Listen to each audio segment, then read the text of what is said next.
The only thing necessary for the triumph of evil is for good men to do nothing. Edmund Burke.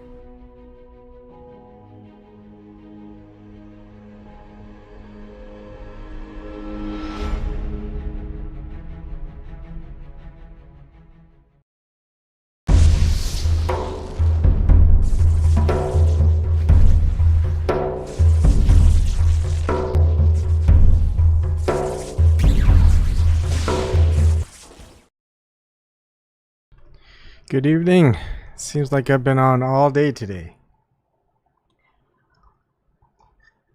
I had to get a cup of coffee. I like my own brew. I had a cup of water because this might take a while, and I called it part 1 because, well, there might be multiple parts to it. Now, what I'm going to do is I'm going to go and read through most of the parts of Gore Vidal's book.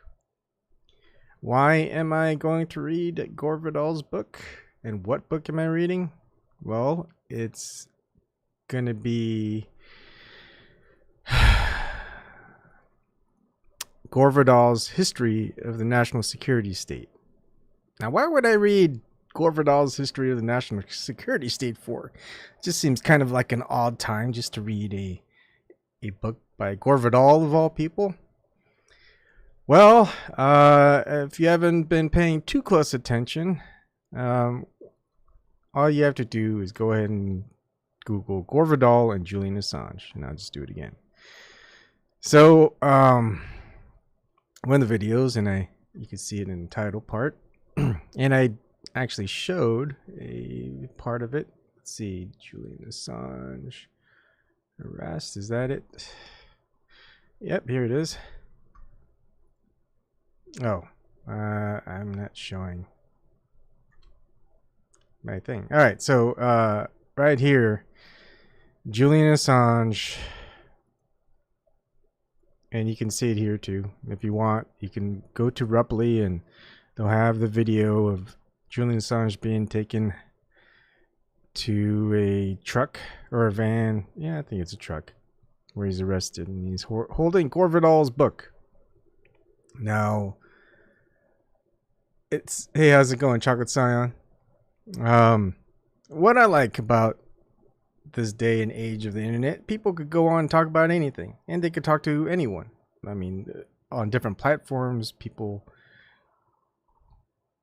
can talk about any subject they want, and that's why I'm talking about this subject, because I feel like this subject isn't going to be talked about, or if it is, it's going to be talked about by the big heads: Washington Post, RT.com, National Post, Real News Network, Hoax News, whatever.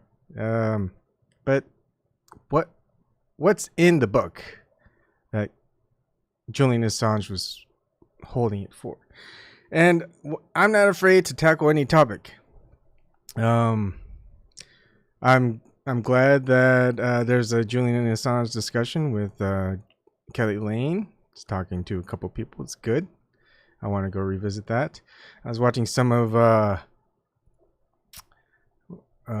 Church Dog 42 Scott, who says honeypot acid Julian Assange stars in street theater arrest after years of spying on guests.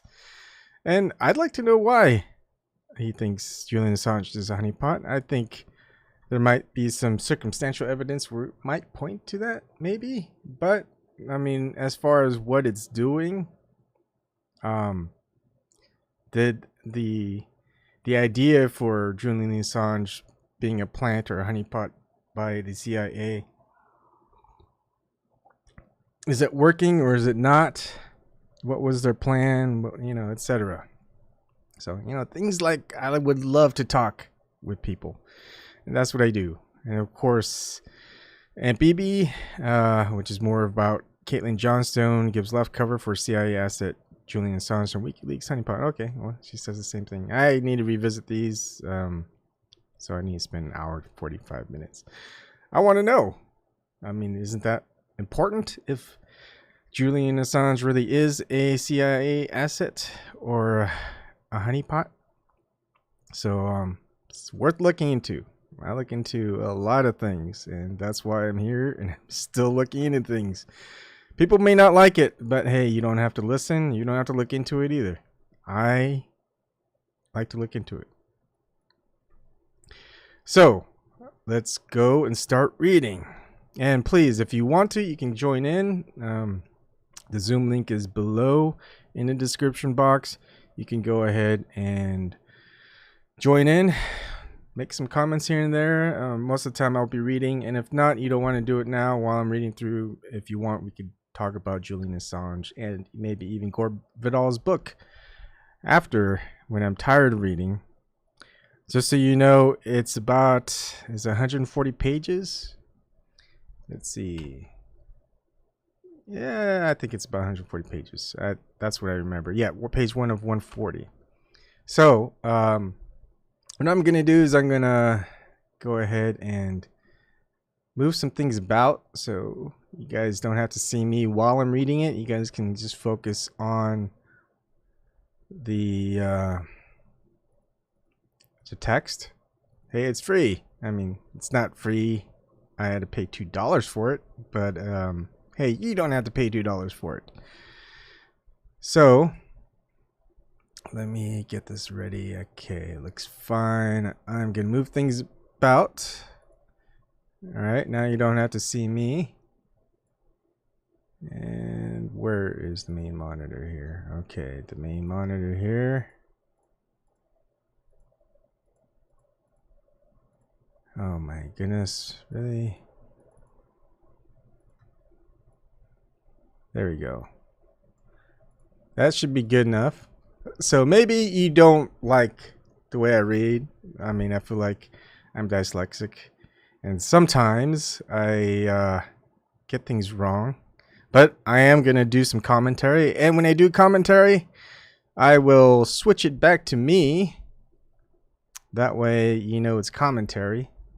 But again, if you just want to read this, you can just mute me, and hopefully I read fast enough where you don't have to wait very long for the next page.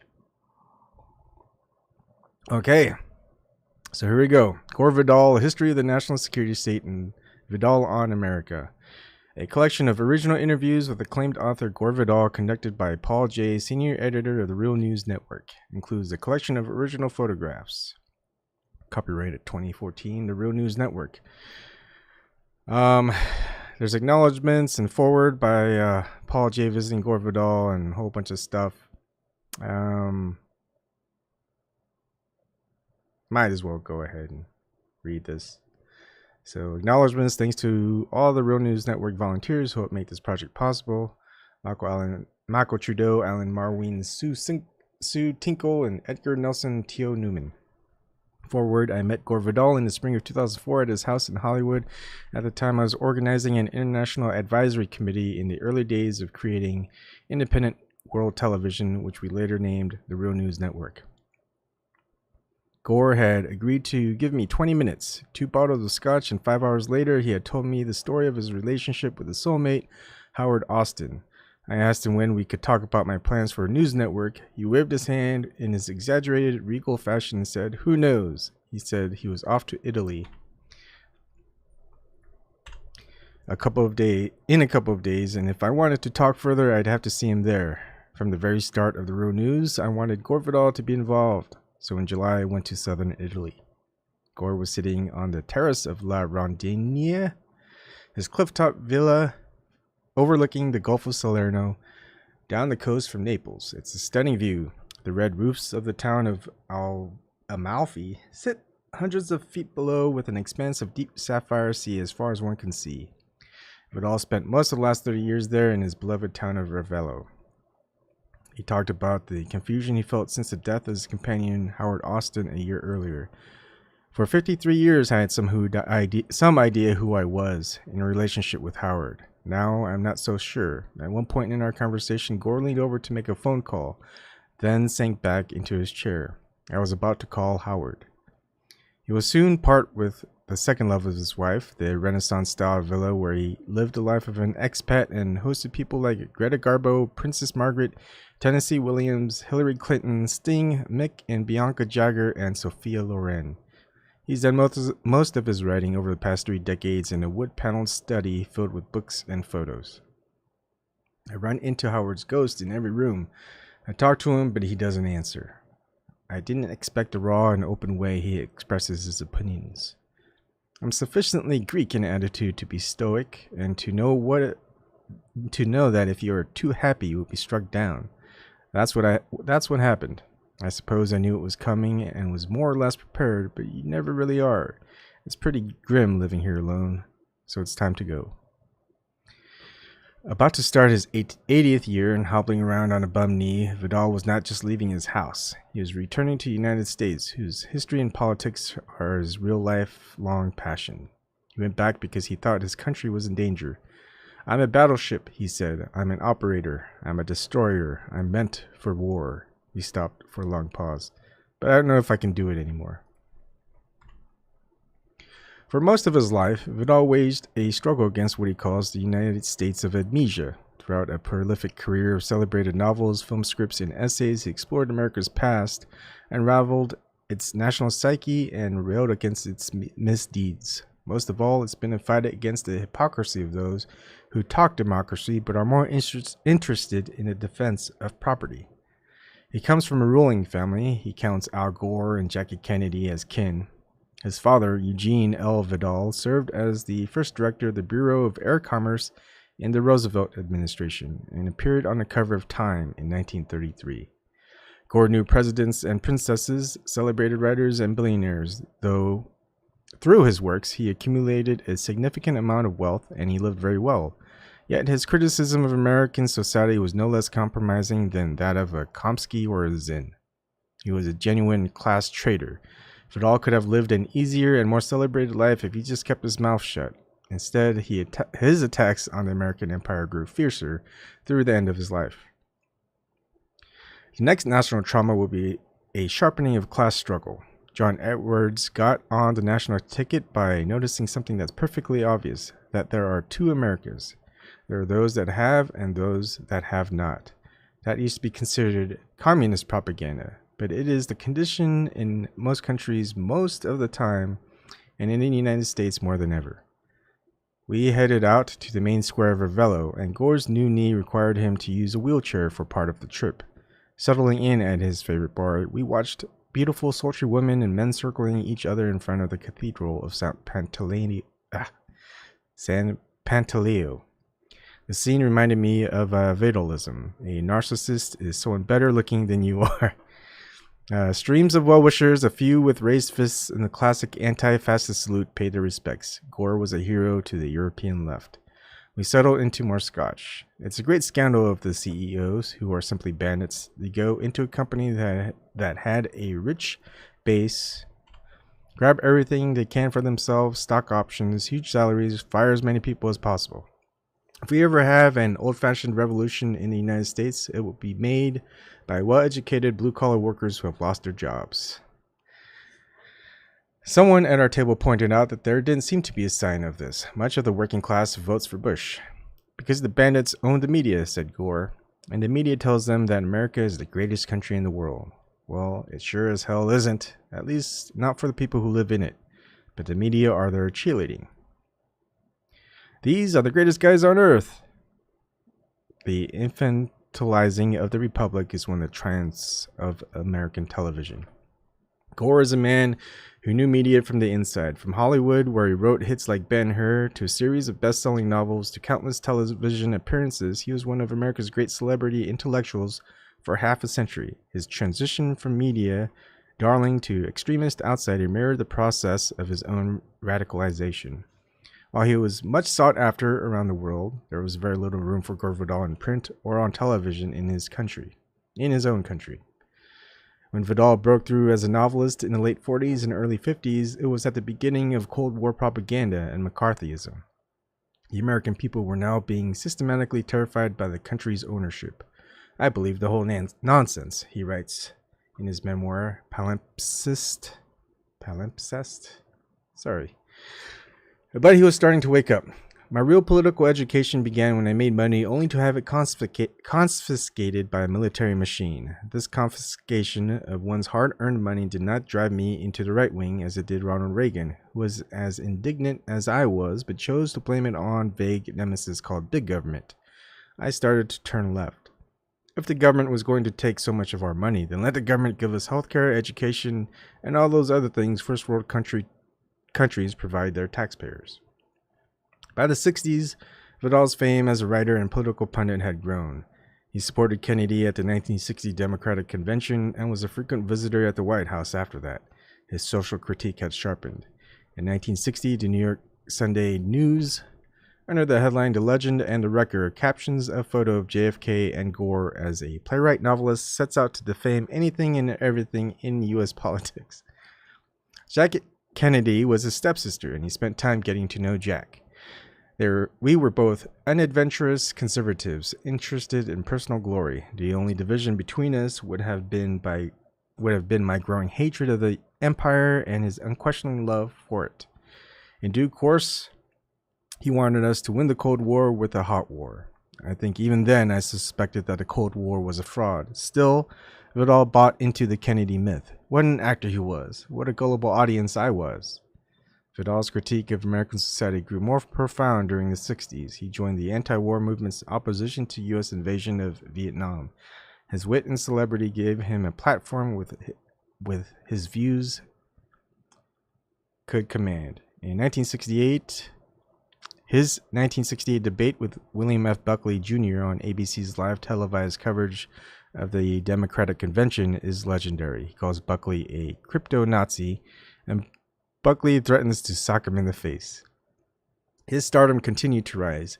In 1969, the release of the movie based on his novel Myra Breckinridge made the cover of Time magazine.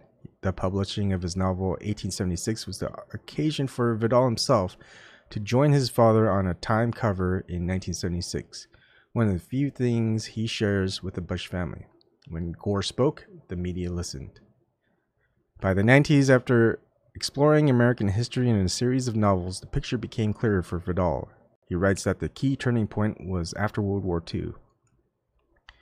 Instead of demobilizing the army, Truman expanded the war machine and ushered in the national security state. Kennedy raised military spending $17 billion above that of the Eisenhower years. Writing in 1994, I realized how little understanding any of us had of what was actually going on at the time. We had been carefully conditioned to believe that the gallant, lonely USA was, on every side, beleaguered by the Soviet Union, a monolithic omnipotency. We now know that they were weak and reactive while we were strong and provocative. Once Jack had inherited the make-believe war against communism in general and the Soviet Union in particular, he proceeded, unknown to all but a few, to change the rules of the game. He was about to turn Truman's pseudo-war into a real war.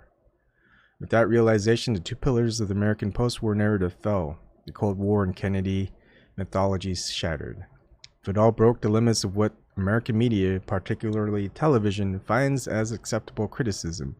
He was no longer considered loyal opposition. His writing on Timothy McVeigh in Vanity Fair in 1998 explored the American Patriot movement, insisting we couldn't write Oklahoma bomber McVeigh off as an evil madman. Instead, we should try to understand the alienation of rural families dispossessed by big government and agribusiness. He was denounced in a Salon article as having gone postal and having joined the black helicopter crowd. After 9/11, he was more isolated by U.S. media. Vanity Fair, long a favorite home for Vidal's renowned essays, refused to print his piece written in the weeks following the events. It was later published in an Italian book whose title translates into English as The End of Liberty Toward a New Totalitarianism, and later in the Guardian newspaper. The piece finally made it in the U.S. in Vidal's book of essays titled Perpetual War for Perpetual Peace, How We Got to Be So Hated. The book became a surprise bestseller. In this book and in his Dreaming War, Blood for Oil, and the Cheney-Bush Junta in Imperial America, Vidal elaborates his critique of the national security state and asserts that 50 years of imperial U.S. foreign policy contributed to the events of 9/11.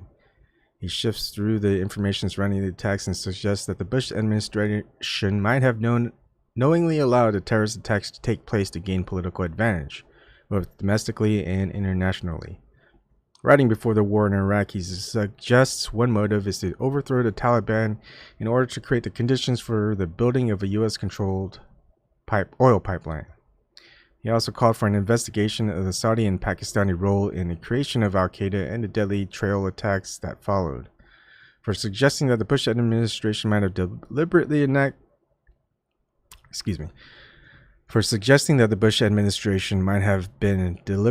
inactive in preventing the attacks, he was battered from many quarters. He wasn't saying much not said by others, but this was Gore Vidal, a man who could command attention. He was, of course, denounced as a conspiracy theorist compared to the creators of the Protocols of Zion. He had been accused of saying Bush organized a grand conspiracy to bring about the attacks, and he says that this is lunacy. I've never said that, Gore insisted several times. I'm going over his work. I found that he's never made the argument. He clearly believed the White House might have been able to prevent the attacks if they wanted to, and that they didn't want to. Since he published these books, we know the White House did in fact use the 9/11 events as a false pretext for the Iraqi war. We also know from the 9/11 Commission that the Bush administration did know an attack was coming. We also know they did nothing about it. Why is still a matter of debate, but surely the questions Vidal and others raise must be considered. Incompetency on the scale suggested by the Commission is possible, but hard to comprehend. Vidal says, if it is such, why have heads not rolled? This debate has been more or less closed down in the monopoly media. Interestingly enough, many 9/11 family members are asking the same questions as Vidal and refuse to accept official explanations. The next day I returned to the villa. Gore was reading a newspaper, leaning back on a large couch so wide it makes it impossible to sit up straight. As Gore ready to join the battle in the U.S., he was uncertain of his reception and doubtful of his abilities, and Howard was not in his corner. So why go?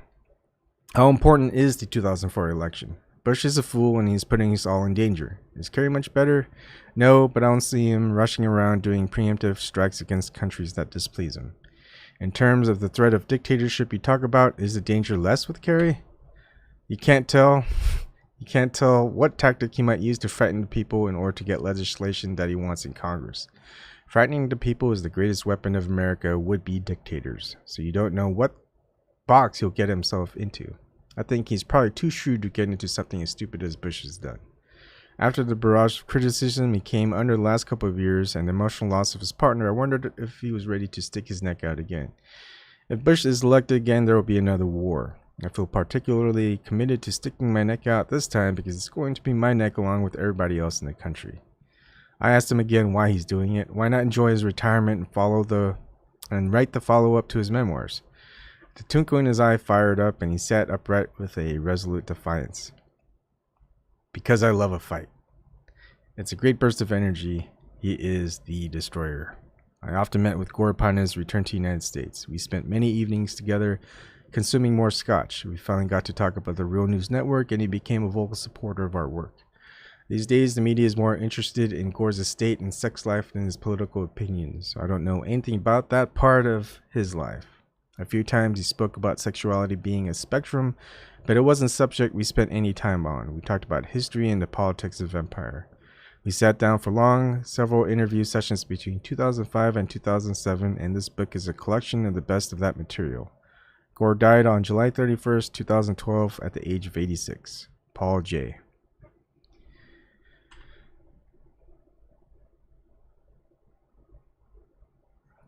All right, so that was the foreword. It seemed pretty good. Look, I may not express the same views as Gore Vidal or the Real News Network or Julian Assange, but I'm going to read this anyway. All right, so sit back and hopefully you enjoy.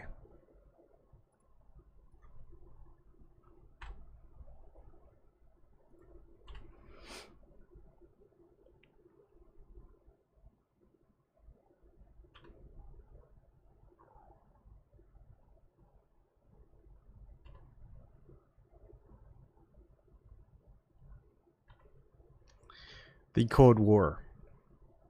J. Was the bombing of Hiroshima and Nagasaki the closing curtain of World War II or the opening act of the Cold War? Vidal. Probably the opening act of the Cold War. It was also the end of the American Republic. Every single important military commander on the American side pleaded with the new president. Our great Augustus Franklin Roosevelt had died in, I think it was April of 45, and was succeeded by a no-brainer called Harry Truman, who didn't know what he was doing. But he had learned certain notes. He'd been vice president for a few weeks only. Roosevelt had never told him about the atomic bomb, so he arrives as president, and advisors, all the people connected with the bombs, wanted to drop them so they'd spend their money well. Truman thought it was a good idea because he thought that we needed an enemy. We'd had Hitler and Nazism, Stalin and communism, even better. And while he was at Potsdam with the first meeting with Stalin, he gets news from Alamogordo, New Mexico, that the atom bomb works. He's overexcited because he's going to give it to Stalin because he was a good American who never really read a book except for some very simple children's stories about American history. So he thought, looking at Stalin, here's the enemy just made for us. We can militarize the economy. We can increase the army. Then word comes, the bomb works, as reported by Leslie Groves, who was a student at West Point of my father, and Groves, a very pompous fellow, had quite full of himself. It was J. Robert Oppenheimer who should have been filled with himself, because Oppenheimer really gave us the bomb with great misgivings. When the explosion went off in the New Mexican desert, he was almost in tears. This is Dr. Oppenheimer. And he said, Lo, behold, I am Shiva, the destroyer of worlds. Then the decision was made. There was a very good book by a man called Gore Vidal on the decision to use the bomb. At least Truman had the good sense to consult his military camp commanders. Every last one of them, including the man Curtis LeMay, Dr. Strangelove, General Strangelove, said, don't do it.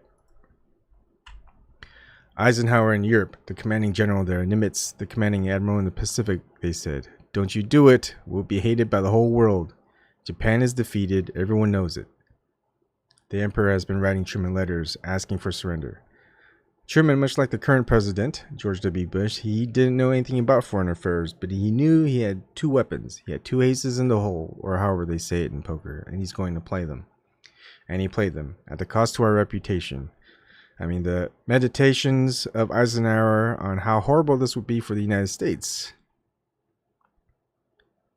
I think he suspected he'd already be an American president by then, and there were going to be nothing but trouble. And there's been nothing but trouble for us ever since. Truman went on with this grotesque adventure, and we have gone in the wake of it, and the Cold War begins. The Emperor, J. One of the principles of Rio's foreign policy coming out of the World War II was to establish a single superpower world. Was one of the reasons for the dropping of the nuclear weapons to tell the world, a shot across the bow, if you will, that this is going to be the single superpower world? Vidal. I don't think it was that well thought out. We had single-handedly won World War II. The Russians don't agree with this because without their land armies, we would have never liberated Europe from the Nazis. So the Russians paid a great cost in life and treasure, as they like to say. And they won the ground war, but we won the air war, and we won the sea war. And that was about it. But we grabbed all the credit for everything, as we are wont to do. Europeans have always noticed we'd come in very, very late into their European wars. And if they followed the advice of people like me, we would never come in to go at war abroad as we did in World War I, as we did again in World War II. But we lacked, by 45, when the bombs were dropped or considered, we lacked Franklin Roosevelt. He was the emperor. He knew exactly what he was doing. He made a number of agreements with Stalin at Yalta. All Stalin asked for was to be treated as a normal superpower, which is what they were. Roosevelt did not have any nonsense going on in his head about the sanctity of Christianity, the sanctity of capitalism versus communism. I don't think he ever gave such topics a thought. All he knew is we had won the war and he was going to decolonize. Now that is the great Roosevelt message. He told Churchill at Yalta, he said, now we're winning, the war in Europe. Pacific War was still going on, but now that we're winning it, that you're going to have to give up India. Oh yes, of course, we always knew that. And one day we'll really give it up. And he said, no. You're going to give it up right away. And France is going to give up Indochina. Sumatra and Java are going to be let go free by the Dutch. And he said, I don't care what this does to European powers. I'm ending colonialism because without a clean sweep, United States is meaningless. I mean, Roosevelt was a great statesman and he knew a lot about geography, and these other jokers didn't know it. And so it came to pass that Churchill had to give up India, grumbling all the way. At this famous lunch, a lot of witnesses there, Churchill apparently turned to him. He thought this man was his friend, but emperors have no friends. And he said, what do you want me to do? Go on my hind legs like your little dog Phalam beg? The emperor said, yes, you don't take on emperors in their own empire.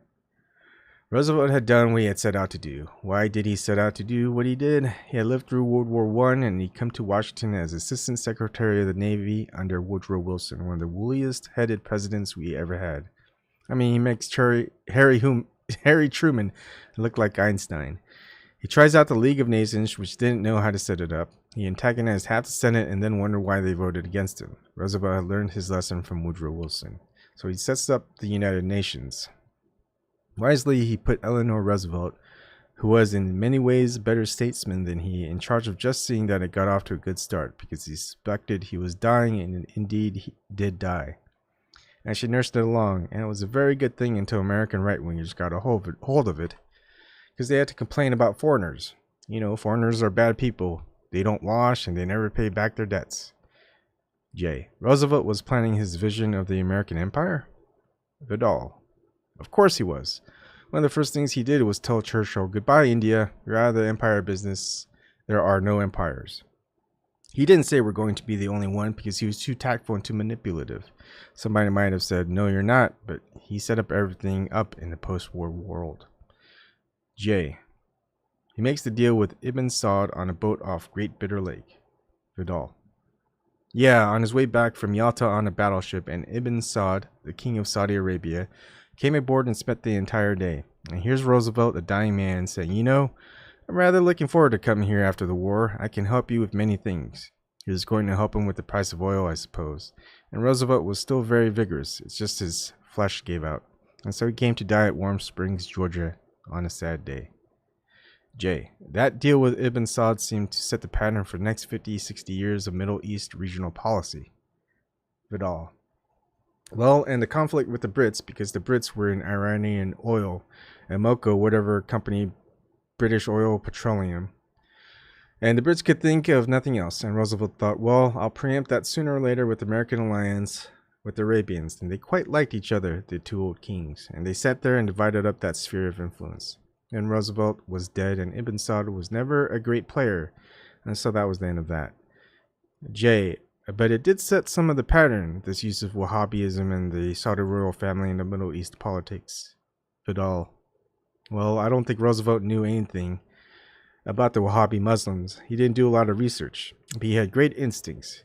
He knew where the oil was, and he knew where the power was, so he accommodated the power of the royal family there, and he smiled benignly at the oil wells. On Liberty.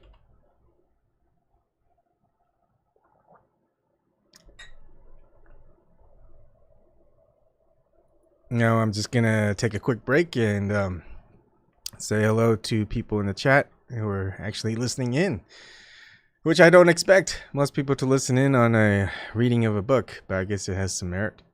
So hello, Eric. YouTube didn't give me a notification of this live stream. Yep, YouTube does seem to do that. Brett McKinney. Trump locks up Assange, so much for draining. He's just fostering swamp. Wait, Trump hates Gore then. Medicare for all. Ha! Trump is more worried about the profits of capitalist insurers. Eric, free Julian Assange. Max Waller, Julian Assange, and WikiLeaks revealed the deeds of verified, selfish, and greedy, and immorally corrupt and evil people in our organizations and institutions. Ronnie Fauci. I'm surprised nobody has talked about the flat earth reference in that movie about Julian. You know, I wasn't a flat earther before Unity4J and the whole Julian Assange thing. You're gonna make me have to watch that movie, huh? Which movie? Is it the one with the with Julian Assange actually in it, or is it the movie with Doctor Strange, the actor who plays Doctor Strange? Now, one thing I haven't done yet, really, is look up flat Earth within WikiLeaks. I'm wondering if there's any gold to find in there. Anyways, I'm gonna keep going. Page 30 of 140, and it's been 37 minutes. At this rate, I might be done in 2 hours. We'll see. All right, let's get back to it.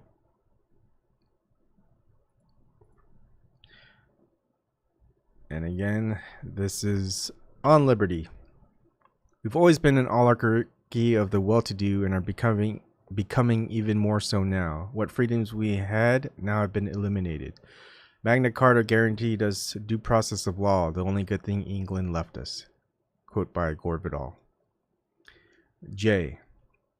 In this period after World War II and this sort of feeling of world supremacy, domestically we see McCarthyism. Vidal.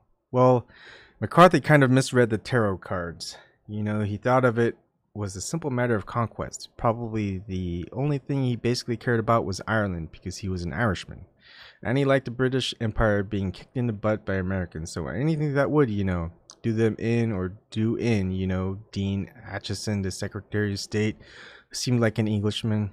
I think he did a lot of, you know, ethnic one-upmanship. But no. Well, first of all, we were taken over by big business, as we always have been, but this time it was pretty severe because the stakes were greater. Somebody said, oh, the kid last night who was interviewing me, Adam something, he said, you know, certainly the United States is basically an altruistic country. Look at the Marshall Plan, I said. What's altruistic about seizing control of Western Europe? It seems to be very much part of an imperial plan.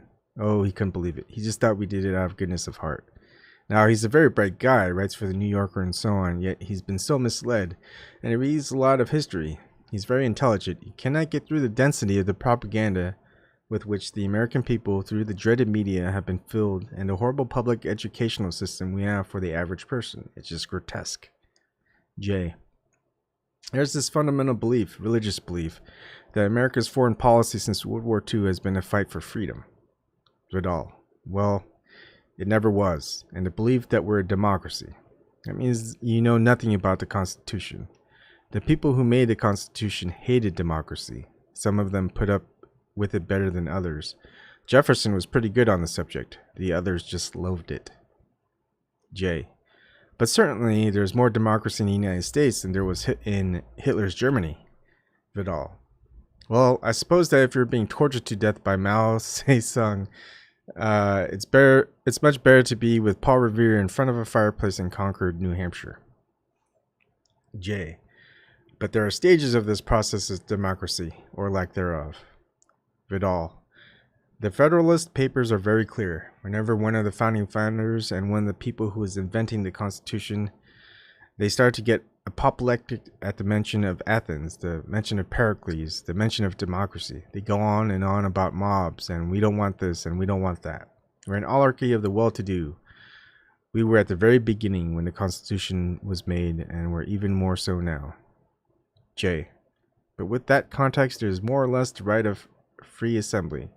There's more or less the right of free speech. Of course, you have more free speech if you own a television network than if you don't. Vidal. Well, yes, as you'll find out with the real news. J. But there are some constitutional rights here that you wouldn't have seen. Vidal. They have been eliminated one by one over the last 4 years. J. That's my question. Vidal. When the habeas corpus was removed, I think they attributed it to certain desires of the USA Patriot Act. When they got rid of that, they got rid of Magna Carta. When you get rid of that, you get rid of our liberties. This, the only good thing England ever left us, was Magna Carta. Magna Carta guarantees due process of law. You cannot have your life removed, you cannot have your money removed, your freedom removed, except by a trial of jury by your peers. And you could be represented by legal counsel. That's been eliminated. Sixth Amendment is gone. The speed with which it was done is sort of miraculous. Because this is a screw-up administration that can't do anything properly.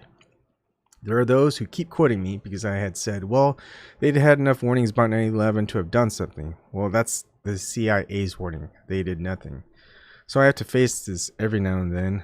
Well, you said that Bush was in favor of it. Can you prove that? I said. Of course I can't. How would I know? I do know that he is so incompetent. This was a great successful mission conducted by some crazed religious zealots.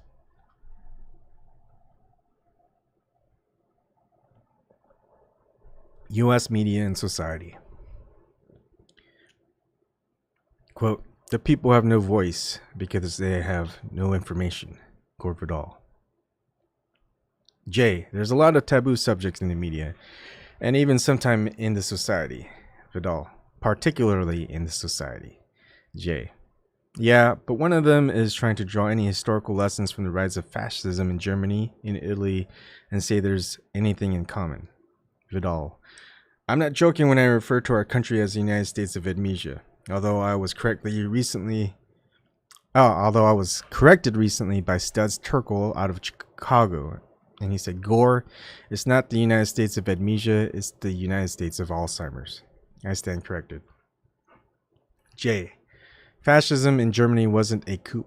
It was a many-year process. I'm not suggesting we're living in an equivalent period, but there are lessons to be learned. Vidal. But it is equivalent. I mean, don't be shy of saying that.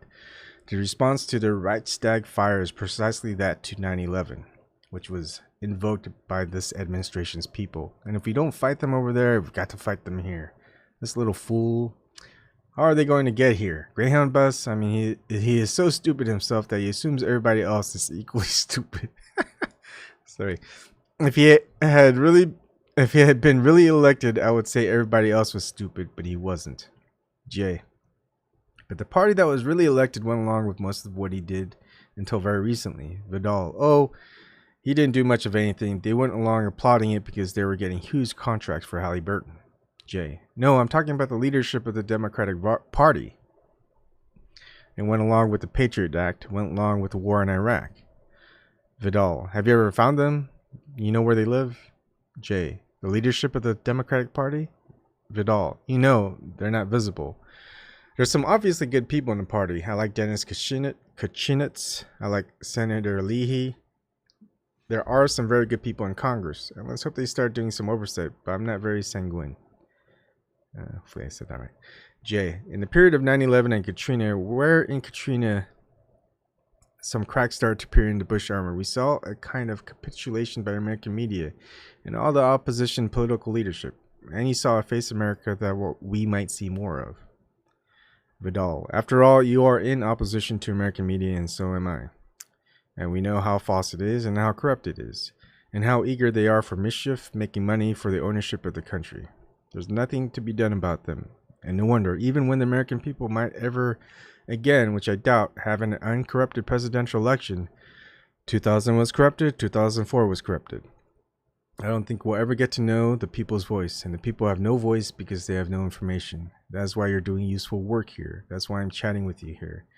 That could be useful to tell them actually what happens around the world.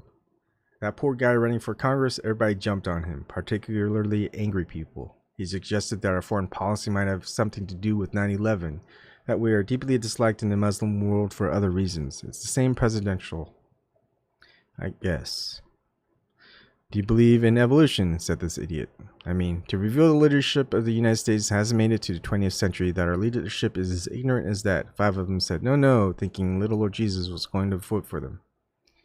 J. It's in these moments of crisis, like terrorist attacks, that you start to see people's colors.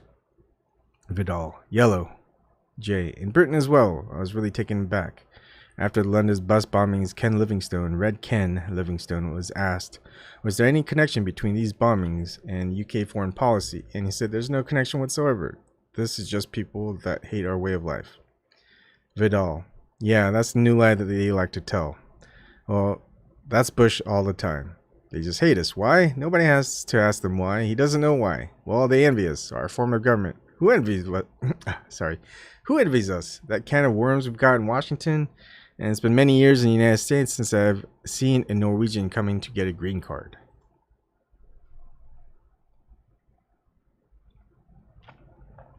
Democrats and religion. Before I begin, I just want to read the chat again. Now I can take a few more sips of coffee or water. Looks like Ronnie's the only one chatting. Alright, it says watch it. A Fifth Estate. The one about WikiLeaks. There should be thousands watching this live stream. I feel like the situation is a main part of the agenda. Thanks, Ronnie. I would probably like it if 1,000 people watch my show, but I'll settle for 8. Be grateful for what you have and not hating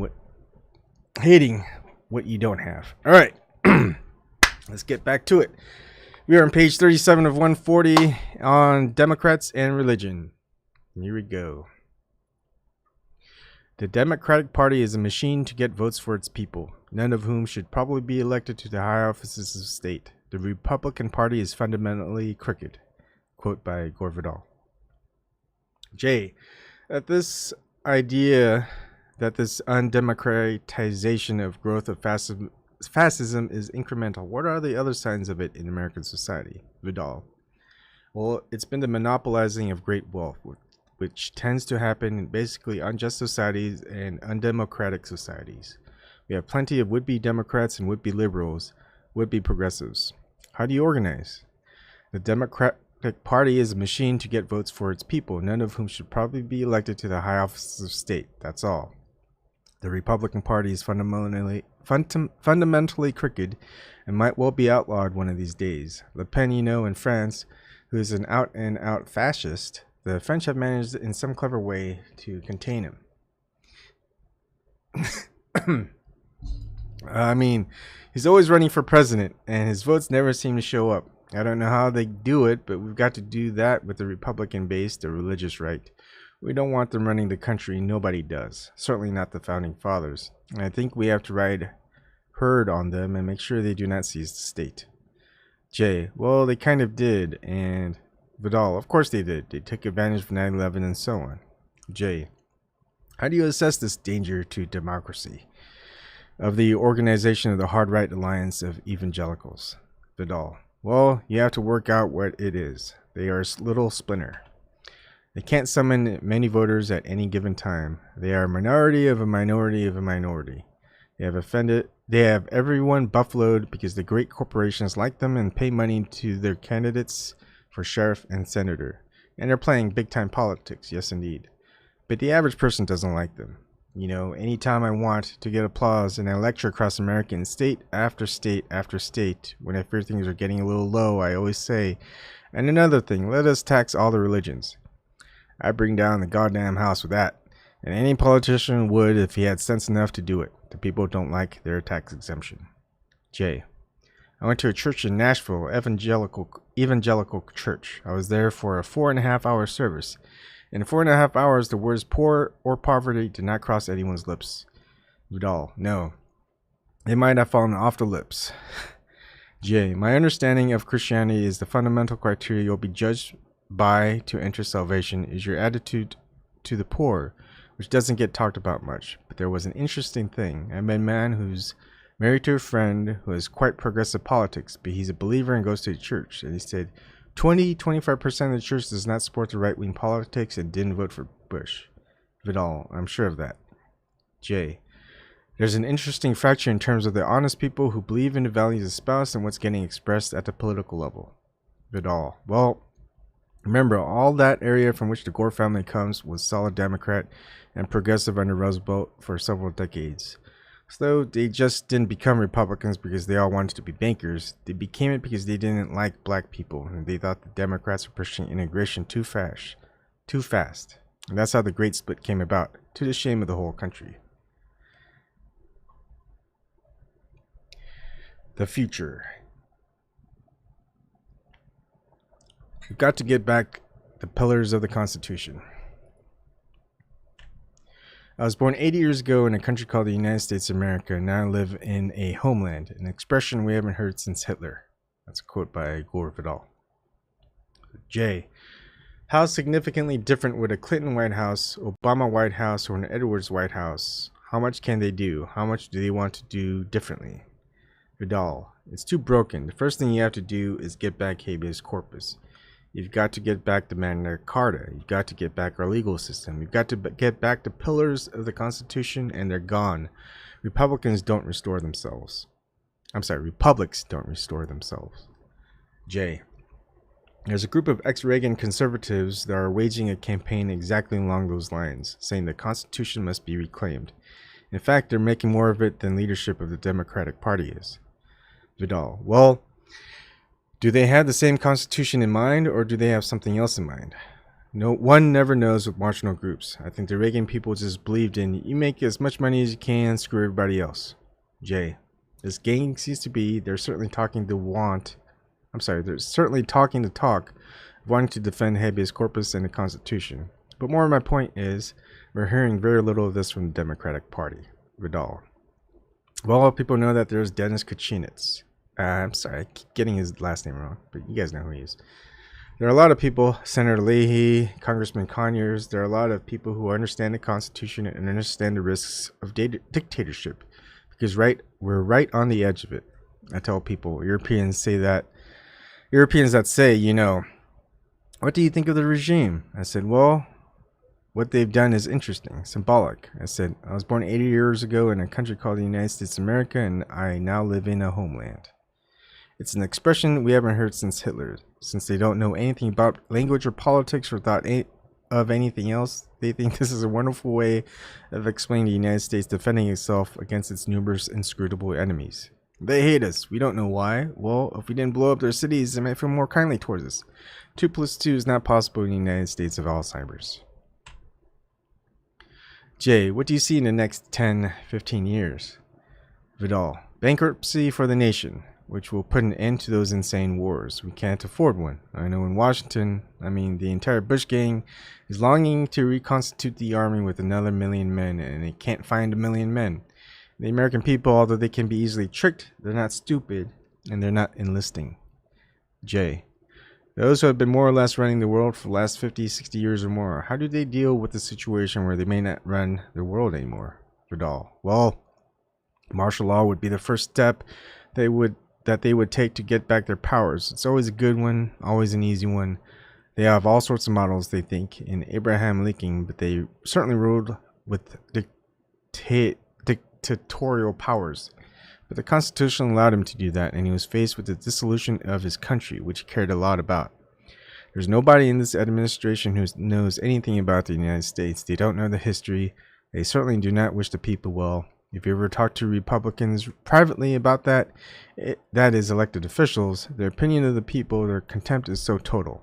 And if you're on their side, you're a soft-hearted liberal, or you've been taken in. Jay, what do you see as the response coming from the people in the next 10, 15 years? Vidal, well, I think bankruptcy, depression. Jay, how will people respond?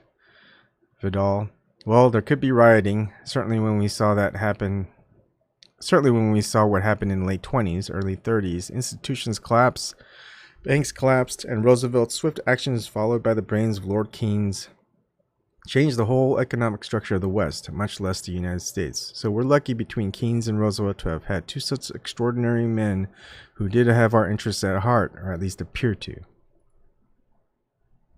The state of media and the real news.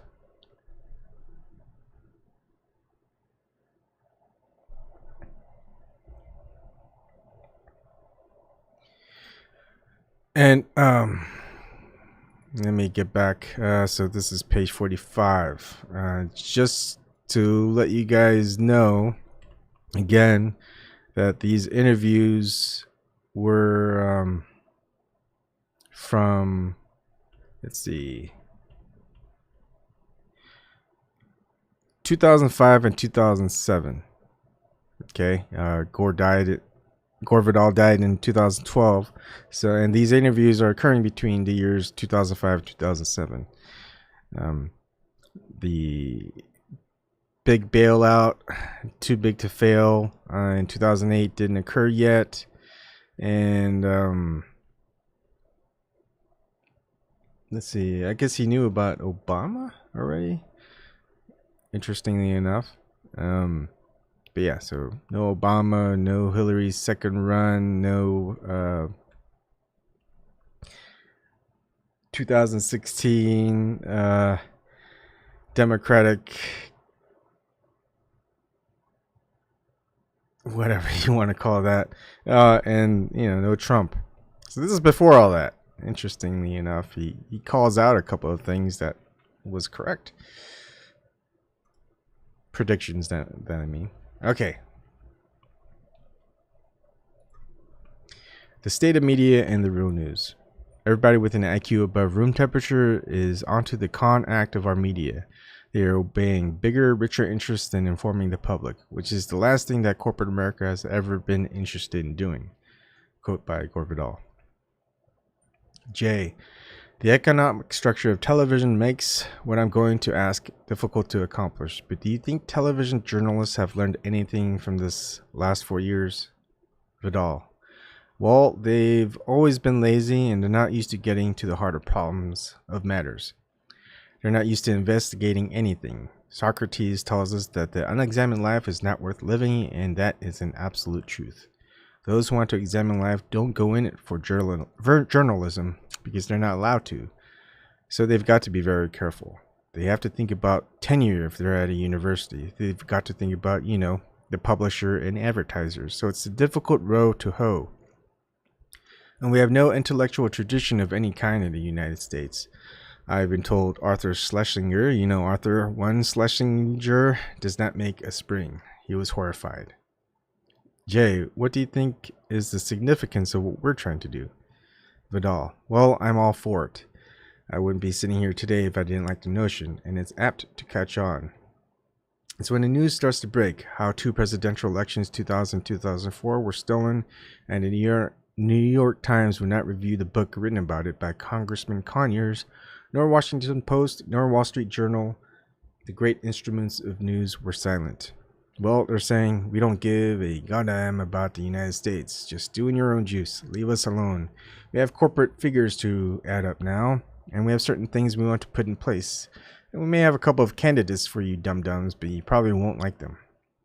I've been around this ruling class all my life, and I've been quite aware of their total contempt for the people of the country. And the Republican machine became so good at transmitting its own feelings about the world to the enemy, to the liberals. Once anyone of the right wing hear what I just said, he'll say, oh, the liberals have always hated America. We know that. They despise family values because they're only interested in gangbangs and drugs and so forth. That is the way they deal. And whenever they have a real coward for president, like Bush himself, and you have a hero like Kerry, oh, he's a coward. Didn't you know that? We got 5 guys who were in Vietnam with him. What they do is whatever is their transgression, whatever are their faults, they lie and apply it to the other person. That confuses everything.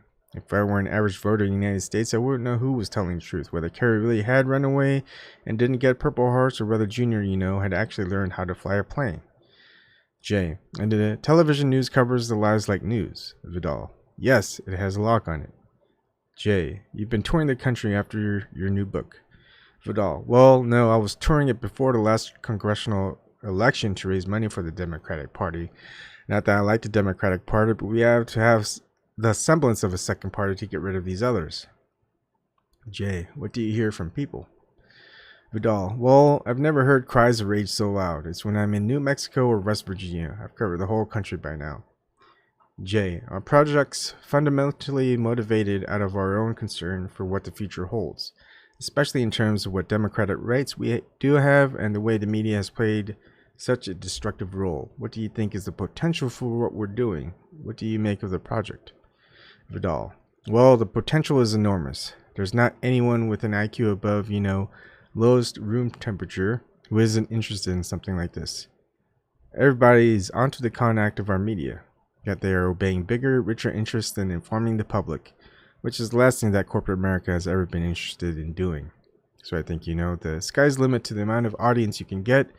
And one of the secrets is, aside from telling the truth, which most people in America hate because they've been brought up on advertising and they think the truth is just something irrelevant, everybody lies. I love that line. So it's all right to steal the election. Well, that isn't what the world's about. And I think it's really come down to, we're going to be blown up one of these days. We have now acquired so many enemies with so much power in the world that they're going to take a couple of cracks at us.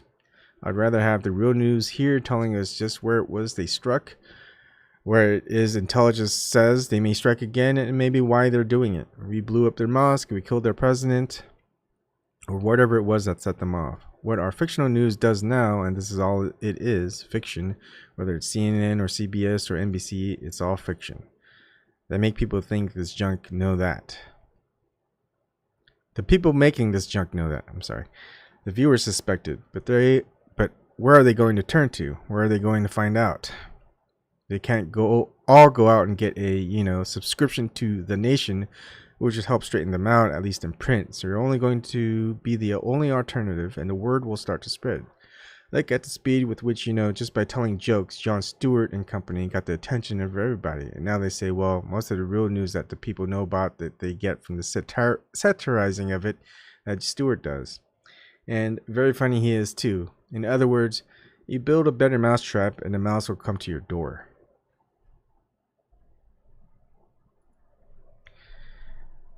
Interesting stuff. So some people know that is where I used to get my news. At Jon Stewart's show. And oh my goodness. Ronnie Foshi, thank you for my first ever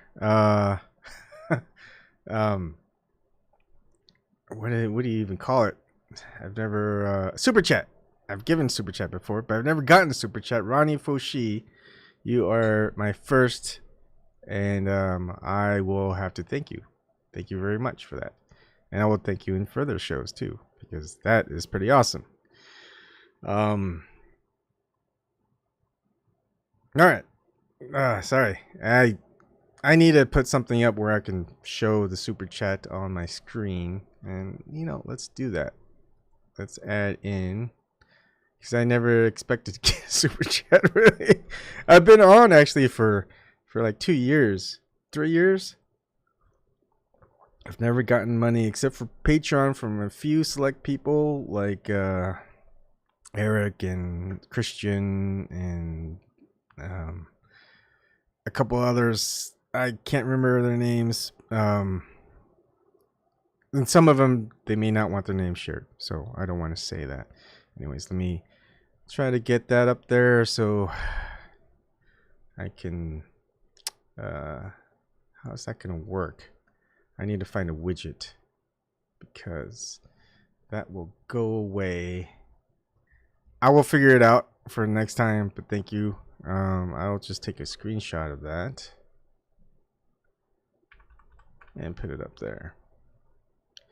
Thank you for that. And of course, let's see. It's PC. And you know what? This is good that I take a screenshot of it, because then I know who to thank. Maybe I'll do a thank you at the end of every month. That way, I feel really appreciative of things like that. And with Rarity, it's a humbling experience to be on the receiving end. Okay, let's see. On topic with Ebon and images and Rani Koshi. Good. And let's put in the image.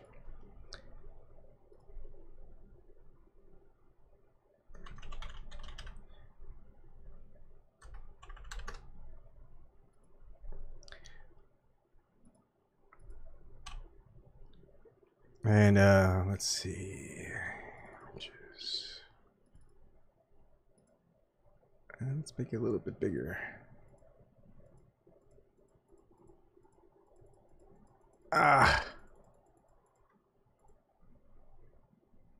And please make sure to say something next time. Although I do read out,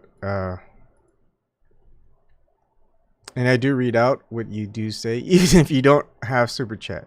And again, Ronnie says, I listen to you on the Flat Earth debate and like what you say. Thank you very much. I don't say a lot. I try to pick my battles because I do like having my own shows, saying my own thoughts and opinions, and I talk a lot. So I really like having other people on and having them express their opinions and thoughts. And I like to do a little bit of interaction.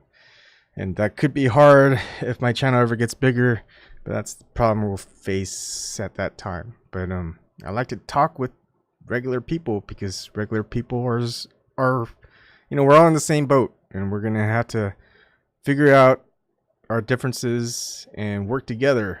If we can't have a flat earther, independent, what do you call it, anarchist, who supports the U.S. Constitution and having actual freedom and liberty, working with a Republican, right-leaning Christian and a green or independent, progressive-leaning atheist, then we're in big trouble, folks. We are. All right. Here we go. I'm going to move back on to the reading and continue on. The history of the national security state. Jay, when we last talked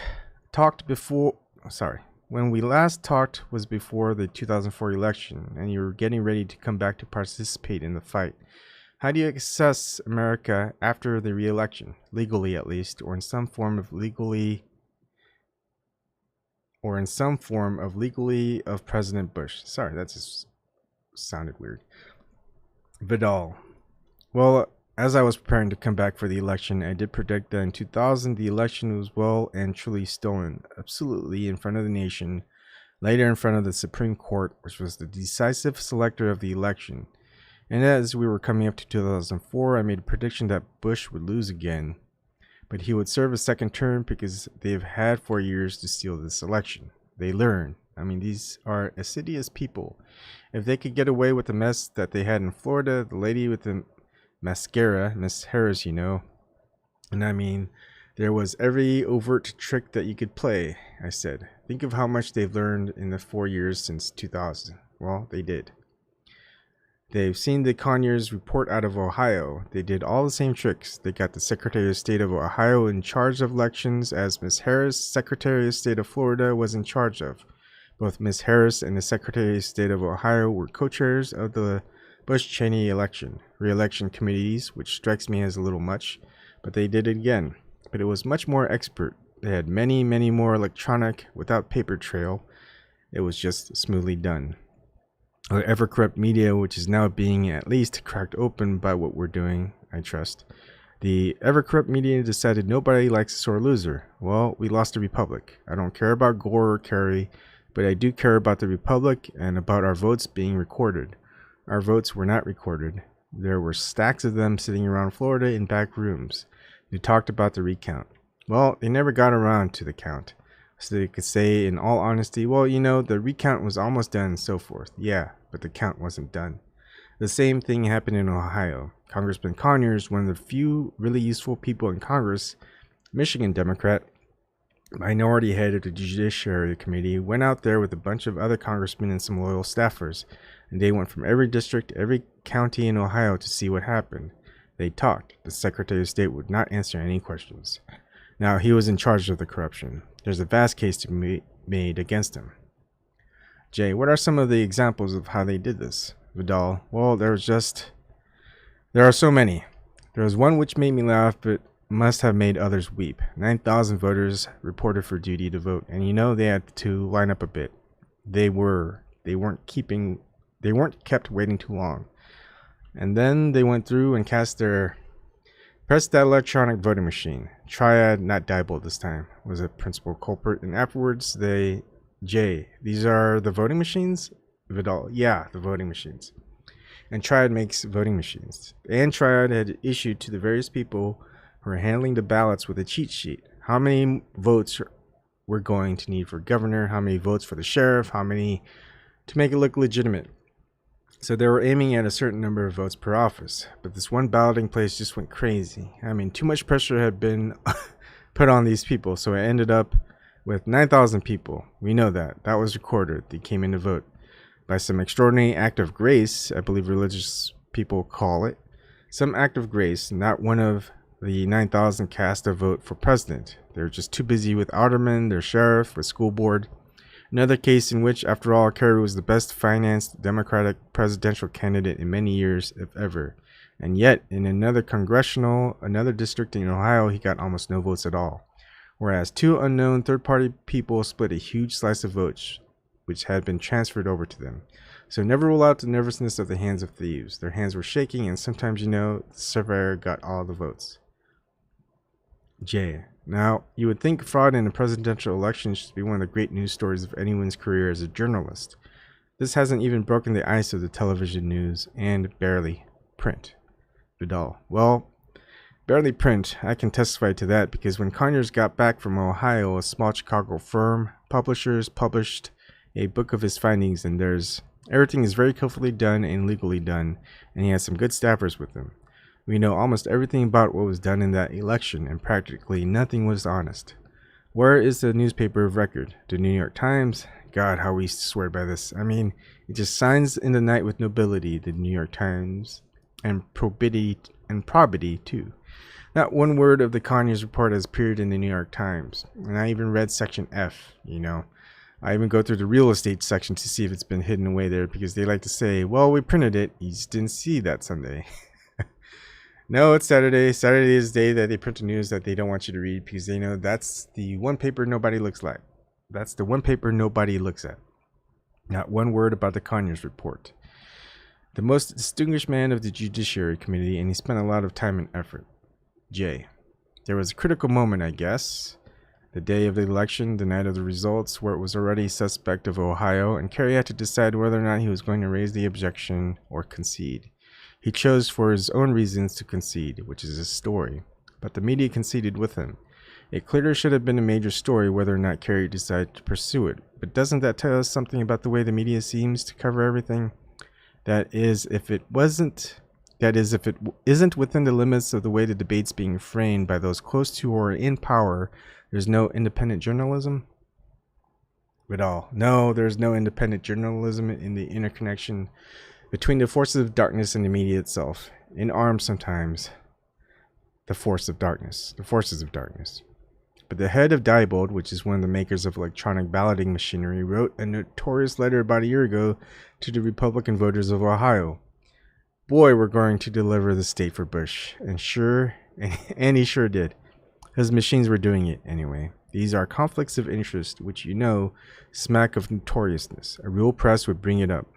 How it is basically done, I don't know, except too few people own too many outlets. Newspaper owners own TV stations own publishers, and so it goes. And so our republic went. 2 presidential elections in a row where the people's will has not been expressed, and where you begin to think, paranoia does start to blossom in all this. When Kerry starts to make some of the gas before the end, well, you begin to wonder, well, what team is he on?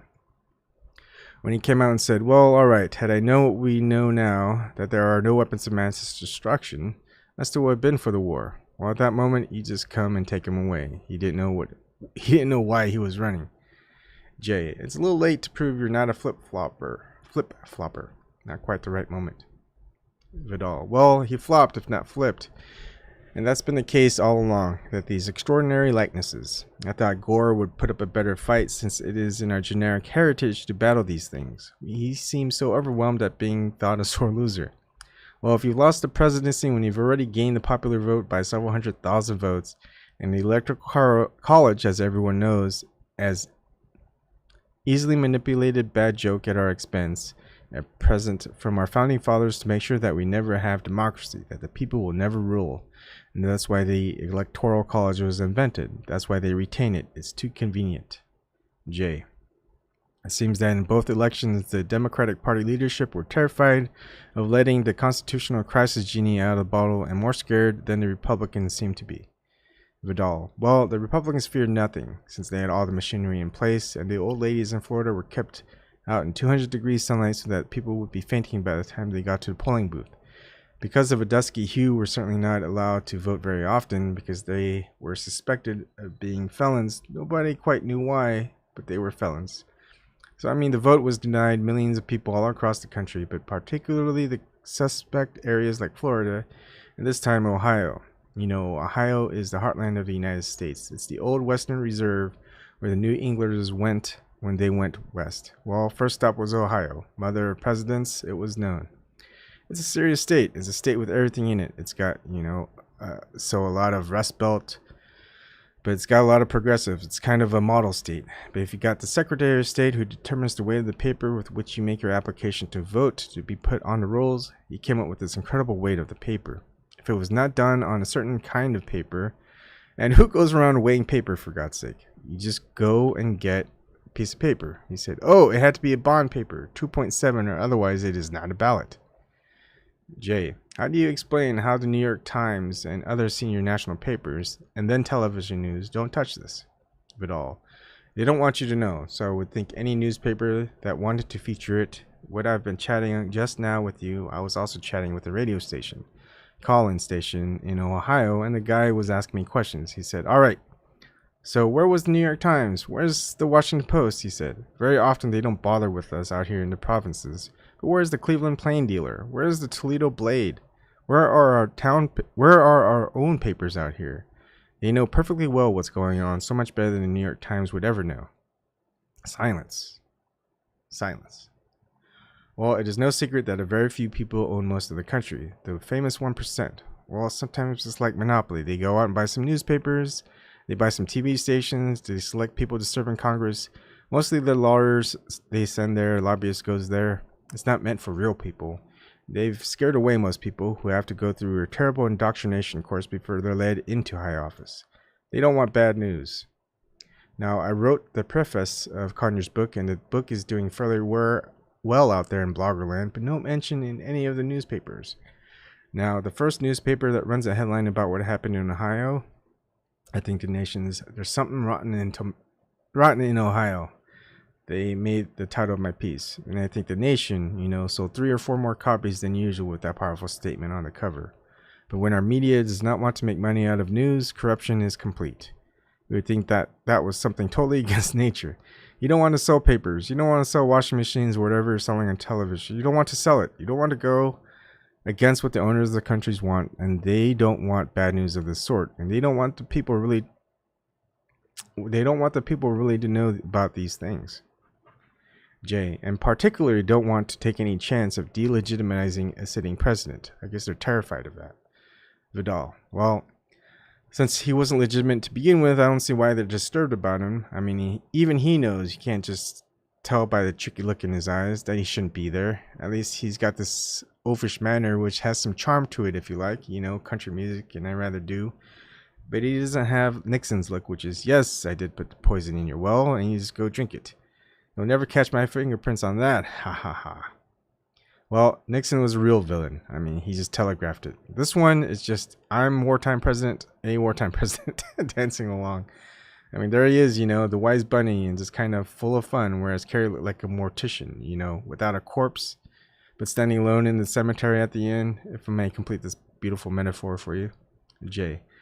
Getting back to the way big media allows the Democrats and Republican leadership to define the barriers of debate in the whole presidential campaign, not a word about, I love how they call what the administration did incompetence in relation to 9/11. At the very least, one would think you would use the word negligence, and if not criminal negligence.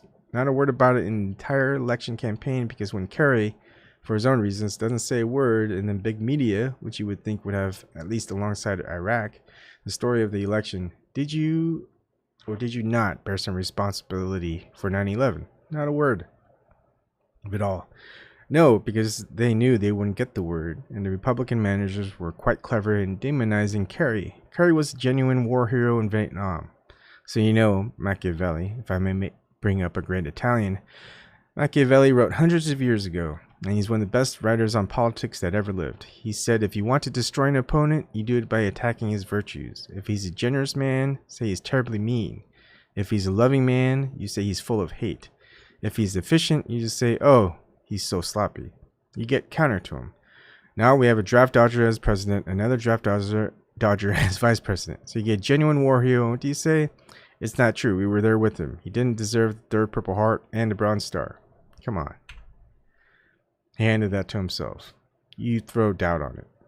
Now, Kerry, instead of going to battle, just says, well, I didn't see any of you people in Vietnam. Not one of you. I didn't see you, Cheney. I didn't see you, Bush. I didn't see any of you. Shall I go through the list?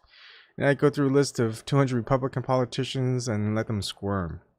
You were playing it safe and letting us die for you, and you're doing it again. And now the other subject that's not being brought up in the press, and now Louis Latham did in Harper's Magazine, the troops are deserting. They're going AWOL. We've never had this happen on such a scale. I dare not say it the last time, because the last time was with George Washington, in which every time winter came, the entire Revolutionary Army would go home and sit by the fire until the weather was nice, you know?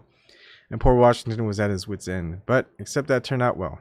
But this isn't turning out well, and they can't get people to recruit.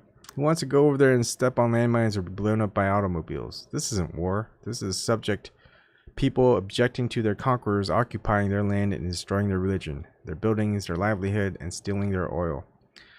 We are the bad guys there. Oh no, you can't say that about brave guys and gals. Well, we have brave guys and gals there. All the more reason to save their lives and bring them home and not leave them there to be slaughtered. Which is what's happening now. These people seem to think, the Cheney Bush gang, they seem to think they're in a bad movie. Well, admittedly, it's a lousy movie, but it's not a real movie because these are real people getting killed. They haven't grasped it. It's a game. Boy, we got the Democrats on that one. And habeas corpus, don't try it again. You'll stay in Guantanamo as long as we want you there. Because you see, you could be a terrorist, and they chuckle among themselves, holding innocent people. But they're orgasmic with delight at how they're getting rid of the Bill of Rights, and holding people who should not be held, and then blaming an innocent fool like Kerry for being a coward, when the only thing in his favor is that he was a very brave man in a war that I certainly wouldn't have volunteered to be in one of those boats. J. Again, none of it was possible without television news. And more than print, because you can actually find the odd article in print. Vidal. In time, you can find it, yes. J. Yeah. But in television news, it's a wasteland, and 80% of people are getting their news from TV. The 1968 debate with you and Buckley, I can't imagine them in any major news story, putting the equivalent to or the actual Gore Vidal on main network television in the midst of a major political event. It's not that television was ever wonderful, but you couldn't even imagine you or someone like you allowed that kind of platform today. So start from there. Vidal. Well, in 1968, when ABC decided they want to be number one covering the Democratic and Republican conventions, they decided to get the two noisiest political commentators around, Buckley and myself, and they went to the top of the ratings. They passed for the first time. ABC was number one in the ratings, and Goldenson was president then. And I remember we were in Miami covering the Republican convention, and I'd come down in the morning after we do our number at night. And then I'd go out in the morning and he'd be sitting out there with all these scrolls with the numbers, watching himself. ABC, go to number one. He said, it's just amazing what you boys are doing. Amazing.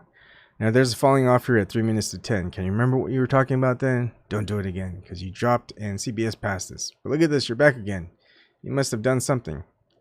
I mean, it was that finally they cared about ratings. They cared about business. They cared about their stockholders. I wouldn't say that they were in love with truth, but at least they got two people who were telling the truth, or at least I did, and they got big ratings. In those days, not just 1968 for that one election, but in those days, there were 20 talk programs all over the country. There was one in Philadelphia. What's his name? I keep forgetting. There was Dick Cavett. There was Susskind.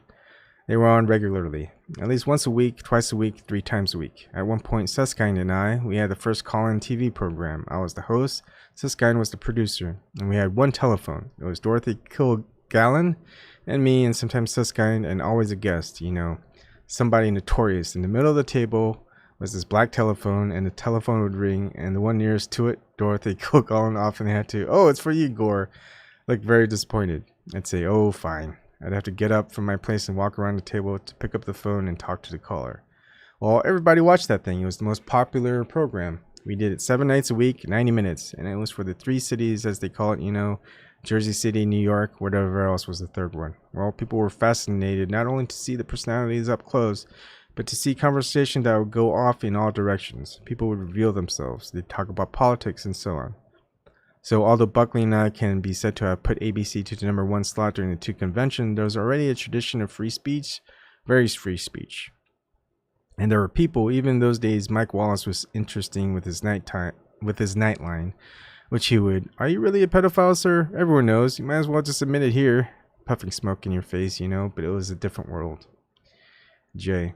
But if you'd been on the night of the election, say, as one of the pundits, any network that you had on debating an equivalent of a Buckley, it would have been exploded.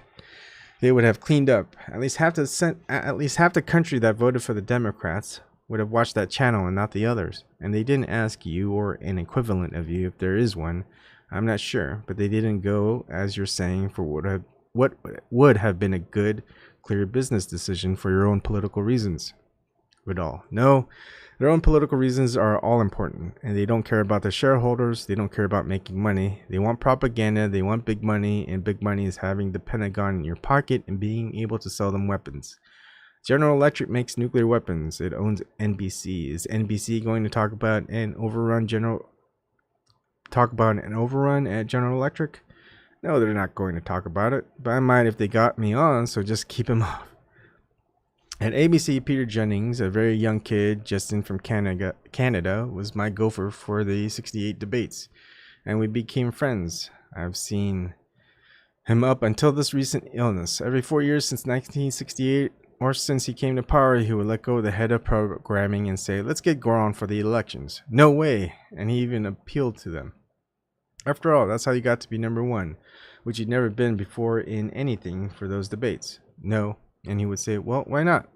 Because I was going on television. I was quite visible around the world, certainly around the country. They said, "He'll just be outrageous." Well, I've been on 4 or 5 shows, you know, the previous week. Well, outrageous in what sense? Was he outrageous on Suskind? Was he outrageous on Cavett? Well, that's not the point. You see, he never got a straight answer because they couldn't give one. Our owners are after big military contracts. They're after rehabilitation in Iraq or Vietnam or wherever we happen to be waging a war. This guy doesn't seem to like our wars. He doesn't appreciate what we're doing for freedom and democracy for people everywhere in the world. This guy's got no heart. Vidal has no heart. He doesn't weep when he thinks of all the wickedness that Saddam Hussein has inflicted on his own people. This comes out now in just one sentence and very fast, to which the answer is, well, isn't that his people's business and his business and not your business? The United States was not appointed guardian of the Iraqi people. But there we are, and we really love it too, and they really love it too, don't they? J. They've been able to close down the whole discussion and analysis and look at 9/11. Vidal. Well, there are so many questions that they refuse to answer. There are so many questions that television refuses to take up, much less answer. There are things they don't want to talk about. 9/11 is filled with questions. Why, for instance, it is the law of the land. If a plane is hijacked, fighter planes are scrambled. I think it's within 2.5 minutes from the nearest airbase, and they're all air bases in the U.S., they're pretty close to wherever a domestic airliner might be hijacked. They were not scrambled, as they call it. They were not put up in the air. Why not? Well, you can't blame people for saying they must have been ordered to stand down, not to go up and stop the hijackers from hitting the Pentagon. This is the center of the empire.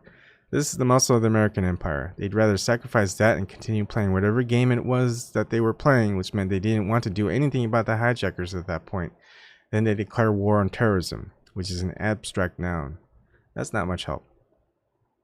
J. At the very least, it's not even debatable that George Bush was told by George Tenet 7 months before 9/11 that the number one security threat to the United States was Al-Qaeda and Osama bin Laden. It's not debatable that Condoleezza Rice got a memo saying Osama bin Laden plans to attack the United States, and in both cases, as far as we know, did nothing after both of these alerts. It's not even a matter of factual controversy. That's not even a story. It's just dropped. Well, that gives rise to conspiracy theories. Now, like everyone else, I get pretty bored by some of the fantastic conspiracy theories that are inflicted upon us. Sometimes I think deliberately. By and large, I think one thing most people sense that they've been shamed into not admitting they sense it. Everything in the United States is a conspiracy. What is a political party but a conspiracy to raise an awful lot of money and steal an election or win it honestly or just buy it outright? That's a conspiracy. Democrats conspire. Republicans conspire. General Motors conspires to send out those trucks that seem to explode or whatever it is that they're doing now. Everybody is conspiring. How did we get like this? We got like this because the only art form that we ever created and perfected was a television commercial. We have nothing else to our credit as a civilization to try and persuade people to buy things that they don't need, that are probably bad for them and may blow up in their face, and to cover up everything that's wrong with what you're obliging people to buy. Well, once they found out how easy it was to sell a detergent which costs about half a penny to make a box of, why not sell the next president in the same way and make him just as funny as the detergent? So everybody's brought up with TV advertising from childhood. And the first thing a baby is told, well, I want to send away for the magic ring that will make me invisible. Oh, that's just advertising. Well, every child learns that one. It's just advertising. Then they say presidential candidate. Well, of course that just talk. So everybody's wise to the conspiracies, but they don't think of them as sinister. They just think of them it's just, a lot of bull. Well, it's more than that. It cost us 2 elections, presidential elections. We may not have had many more in which to express our will. Or we may not have many more in which to express our will. It has got the Congress in the hands of the most extraordinary people I've ever seen there. And I was brought up in Washington in the center of that world. There's never been anything quite as crazy as the meetings of the Judiciary Committee when the Republicans drove the Democrats out of the chamber and began giggling and winking and showing off into the cameras and then switching the audio off so they couldn't be heard after the Republicans sneaked out of the meeting. Nothing like that could have happened when we were when we were a real country, but we're not. We're owned by a small group of corporate Americans. They know what they want, they're getting what they want, and they've got their eye now on the last gold rush of them all, Social Security. To grab that money will be the triumph of this game, and they'll probably all go live in Samoa. Jay, talk about the psychology of the American people who suffer. Most of them, many are poor. Many live with economic insecurity, and not all are Buffalo. Most of the big cities voted against Bush, but just give us a bit of the landscape of and what you think. How can this sort of hold the mythology that has on people's minds? Vidal. Well, in the long run, it's the country over a country. It's the control over a country by a ruling class, elite, whatever word you want to use. Is done through manipulation of, essentially, information, or what appears to be information. If you control the media, then you've pretty much got it. We were such a big country. There was so much media. There was such a long distance between LA Times, New York Times. There's 3,000 miles and different mentalities in both places. Now it's more homogenized between cable and network. Places get smaller and smaller. Traditionally, the American people have been anti-war and anti-imperial. We were pro-expansion when it was just North America. We wanted all of it, or at least all the central part, and we locked up what we call the Indians on reservations. And then my grandfather came along and invented something called Oklahoma, which put the Indians back once again at poverty level. So it kept taking away the lands that we'd given them. But essentially, when it came to foreign wars, we were not eager to go. World War I, Woodrow Wilson found ways of jazzing it up so that horror stories, mostly in the press, mostly about what Kaiser was doing. They were raping nuns in Belgium. They were skewering babies on bayonets. I mean, it was ferocious propaganda, and interesting that it worked because the largest single white minority in the United States is German, and they were very patriotic, a lot of them, I mean, for the old country, but they turned them around and we went into World War I. World War II, I was an isolationist then, as was Senator Gore, my grandfather. 80% of the country did not want to go and fight in Europe, no matter how bad Hitler was. And contrary to what we hear, we knew nothing about what he was doing to the Jews in 1940, which is the crucial year of decision. Then Japanese are maneuvered into attacking us, and we're at war again. I spent 3 years in the Pacific, and I never heard one patriotic word from any soldier, American soldier. It was none of this, oh gee, I just love Old Glory. Every time I see it go by, that movie stuff. It was just, isn't this the most awful damn thing? And Joe got killed and so had lost a leg. And it was a bloodbath, particularly for the Marines. I was not in the Marines, thank God, but they took terrible casualties because they had the world's worst officers who believed in just throwing them in a battle. We were going to suffocate the Japanese with our dead bodies. So you have a people that basically wants to mind its own business. It's people easily manipulated by public opinion. We're terrified of public opinion from the moment we're born, partly due to religious training, partly due to an educational system that is not very interested in educating us. What really the rulers want are docile workers who refuse to have anything to do with minimum wage or labor unions and passionate consumers. They got to buy all that junk that they're advertising, and they do. So in general, or I'd say the average American is a very peaceful sort of person, rather very shrewd about his own interests, which is why it takes advertising genius, which we invented advertising genius, to get him to vote against his own interest time after time again. You see them, those people coming out to vote for Bush the second time. All of his crimes by then, most of them were known. His incompetence, if you want to be polite about it, at the time of 9/11, his running away from responsibility, his throwing us into war that's unconstitutional without a declaration by Congress. I mean, the whole thing was enough to turn. But people just sort of forgave him. Well, he's the president, and he was so happy going around, I'm wartime president. And he just seems just cute as a bug's ear. Well, then we got the rest of the bug, and that's not a good bug. And people are scared. Vidal. They were scared by 9/11, and then you see they got to work with the big lie that Saddam Hussein was working with Al Qaeda and Osama bin Laden. Everybody knows who knows anything about it. I mean, just anybody who reads the European press knows that the two men hated each other and had nothing to do with each other. If you're president and vice president, one on Monday will say that they worked together for 9/11. On Tuesday, the other one will say it. They just go back and forth. Repetition. What's that? The secret of advertising. Rinso white. That's how it's done. And we were rinso wedded into the wars, and nobody went willingly, I can tell you that. I mean, there are people who certainly got jazzed up by it all. And there are people who certainly were upset, as well they should be, by what was done at 9/11 to us. But there is also, is there not, a religion of Americanism that people do believe in? And also an extension of some sort of forms of Christian belief, where Americanism is almost inseparable from the Christianity of it or the other parts of the religious belief of it all. I don't think there are many true believers in Americanism. I belong to what is now being called the greatest generation. I can tell you that, as I said, I was in the Army 3 years, mostly in the Pacific. I never heard a patriotic word from any fellow soldiers. They just hated the war and they didn't want to be there. They also knew that they were being thrown away, particularly the Marines. These god-awful officers were throwing them just wave after wave after wave onto entrenched Japanese, and they were being slaughtered. And they all knew that back home a lot of people were making a lot of money, not to mention getting off with their girlfriends. There was a lot of violent feeling against our rulers among the soldiers in that war, and so it went. Roosevelt knew pretty much what he was doing and realized that he wanted peace. He made it an accommodation at Yalta with Stalin, which Truman proceeded to break every arrangement that Roosevelt had set up for a peaceful coexistence with Stalin, and Truman thought it would be a good idea, and he was advised on this by Charles E. Wilson.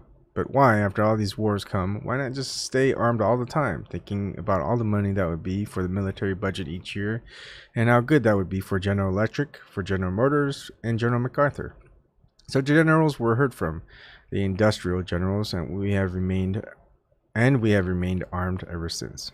Well, you can't justify all this money being thrown away. Well, nothing is going to education, nothing to healthcare. You can't just justify it unless you find an enemy.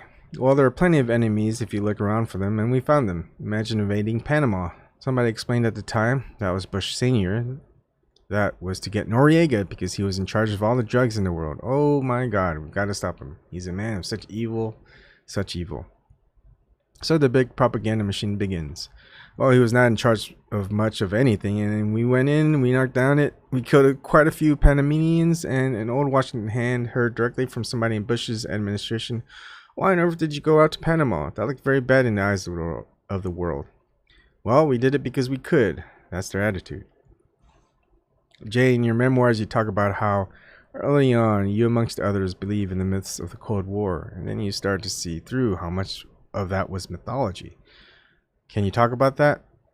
Vidal. Well, I think I saw through the myths of the Cold War almost from the beginning. I was a Washington political kid from a political family. My grandfather did not like Roosevelt, whom I quite admired. I mean, I was born New Dealer, and he was a right-wing Democrat, but he knew quite a lot about what was going on, and he knew perfectly well that Roosevelt had set us up for Pearl Harbor. He forced the Japanese with an ultimatum. 1941, I think it was in November, he sent them an ultimatum: get out of China. They've been trying to conquer China for 8 years. They got as far as Manchuria. If you don't, we will turn off your oil supply. They were getting all of their oil for their airplanes and so on from us, and scrap metal, which they were getting from us. They had no natural resources of that kind. He just backed them up. Why did he do it? Well, he wanted us to go to war to save England and France. France had fallen to the Nazis. England was being battered to pieces by the German aircraft. American people would not go to war. He wanted a replay of 1917. Germans sank some of our ships, therefore he had an occasion. Woodrow Wilson had an occasion to go to war. They did the same thing again. Germans sank several of our ships. Roosevelt sat back and, well, that'll do it. Public opinion. They'll want war. Americans said, we don't want it. We got burnt in 1917. We're not going back. We're not going over there. What to do? Well, we were already struggling with Japan in the Pacific, who was to be the master of the Pacific. My father, the director of air commerce, was already starting to build bases on places like Howland Island, the so-called Guana Islands, which we seized from the British. My father was very funny in the newsreels about that. My father said, you know, I looked at the map before we took those islands to put in landing strips. This was to get ready for the Pacific War with Japan. And you know, the British Empire is all pink. Well, you know, this part wasn't pink, said my father, talking to the March of Time, so I thought it was an empty guano island. My father had a great sense of humor, and he knew it was great comedy that he was doing for the president. We were getting ready for that war. And by switching off everything, that's an ultimatum. The Japanese had nothing left but to hit us, which they did at Pearl Harbor. Roosevelt had sort of thought they'd hit Manila, which was much closer to them, less damaging to us. So he was stunned by how enormous it was and was afraid that he'd be impeached. Now, yeah, the senator for a grandfather, you know exactly what's going on in the cloakroom and how they were talking about impeachment. And Roosevelt was just maneuvering as quickly as possible to say, you know, Japanese are coming, subhuman people, lock them up. J. Roosevelt was afraid of a victorious German-Japanese empire encircling the United States, and then being the empire of the second half of the century. Vidal. Well, I think that being the empire was on his mind for the United States. See, we had picked the war with Spain, from which we grabbed the Philippines, which was their territory, their colony. So we were already a Pacific power. And we were sitting on the edge of China. China was breaking up. Japan was suddenly becoming militaristic, trying to take over China. Germany was making awful noises too, that they wouldn't mind a piece of China. So Roosevelt also, to his credit, realized that Hitler was something new. This wasn't the Kaiser. This was a new element that really should be stopped. How do you explain that to the people who haven't been told anything about him other than they've got this funny little guy who looks like Charlie Chaplin? So there was no way. It was too late to educate by then. But you could maneuver the Japanese into hitting you. Then you have to make reprisal. And many people think that has been a pattern with us ever since, to get people to strike at us first. J. So the war ends. America is on the verge of being the empire and the Cold War. Talk about the national security state and talk about the national security state and what follows. And also, even just from your own understanding of it, how it unfolded. Vidal. Well, it unfolded rapidly. The joker in the deck was Roosevelt's death. Everyone who knew him, including my father, knew he was dying and that he was elected president, 4 times? In the last race, it was clear that he was a dying man. But he had all his marbles, and he had all of his marbles, at Yalta. He got more out of Stalin than Stalin got out of him. It's only a right-wing Republican who will say, oh, Roosevelt was really a communist, you know? Well, it's because he came from a much higher class than these Republicans do. They hadn't seen an American aristocrat, nor did they know how tough they are, and Roosevelt was a tough one, and he was imperial-minded. He had been brought up with the dominance of the British Empire. He hated the British Empire. He had a scene with Churchill right after Yalta, I guess at the time of Yalta, when he said, you know, when this thing is over, and it was pretty clear that Germany was about to fold, he said, when this is over, you've got to let India go. And Churchill said, as we've always known, one day, and so on. And Roosevelt said, not one day, you're letting them go right away. And the French are going to get out of Indochina, the Dutch are going to get out of Java, and we're getting rid of all the colonial empires. And Roosevelt knew in the back of his mind who will inherit them. We will. And Churchill thought that this guy was his friend. Emperors have no friends. And finally Churchill said, it was at a dinner party. A lot of people witnessed this scene. He said, well, do you want me to get up on my hind legs like your little dog Fala and beg? And the emperor said, yes. And that's when Churchill knew he was up against knew what he was up against. A new Emperor Augustus was on the scene, and he was an American. Then he drops dead, and the most incompetent little man he could dream of succeeds him. Well, behind him was a very brilliant man called Dean Acheson, who was the Secretary of State, who did know about the empire and did understand how the world worked. So Acheson, he could play Truman like a harmonica, and he got Truman overexcited by Stalin and communism and how evil it was. Truman fell for all of it, or he pretended to, so they said, well, Russia's on the march. They lost 20 million people. Where are they going to march to? They could barely get out of middle Europa. They didn't have enough gas or enough tanks to take their cannons, their artillery back to Russia. They had to have horses drag them back. I mean, they were just about finished. And yet we start this thing. The Russians are coming. So we divide Germany, and then we say the Russians did it. We did the division. We gave them the worst part, the East, the old Prussian part. We took the West and the Ruhr on all the rich part of Germany. We turned them into our ally. We start to rearm them. I mean, that just drove many people crazy. After Hitler, you're going to rearm the Germans? And yeah, well, Truman thought it was a good idea. And then he devised the national security state. Now, the national security state had about 7 points to it. One was never negotiate honestly with Russians. 2 was total rearmament and constant rearmament and develop the hydrogen bomb because they were going to get the atomic bomb one day. In other words, it created a totally militarized economy, which we are to this day. That's the end result. Then along the way, Potsdam, where Truman went, trying to con Stalin into helping us defeat Japan, which was not yet finished. As soon as he gets there, he gets a telegram. The atom bomb works. Now, Harry Truman hadn't been told about it. He just learned about it. It works. What should we do? All of his commanders, from Eisenhower to Admiral Nimitz in the Pacific, said, under no circumstances drop this bomb on the Japanese. They are begging for peace. There's not a building standing in Tokyo. It's all paper cities, all burned up. You will be hated by all the world. And it was Eisenhower who was the most furious about this. That's just one of the reasons he hated Truman to the end of his days. Truman just wanted to look like little Napoleon, and he said he dropped it twice.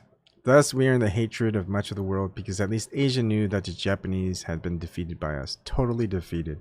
We were spreading the word that it would cost 1 million American lives to invade Japan. Well, it would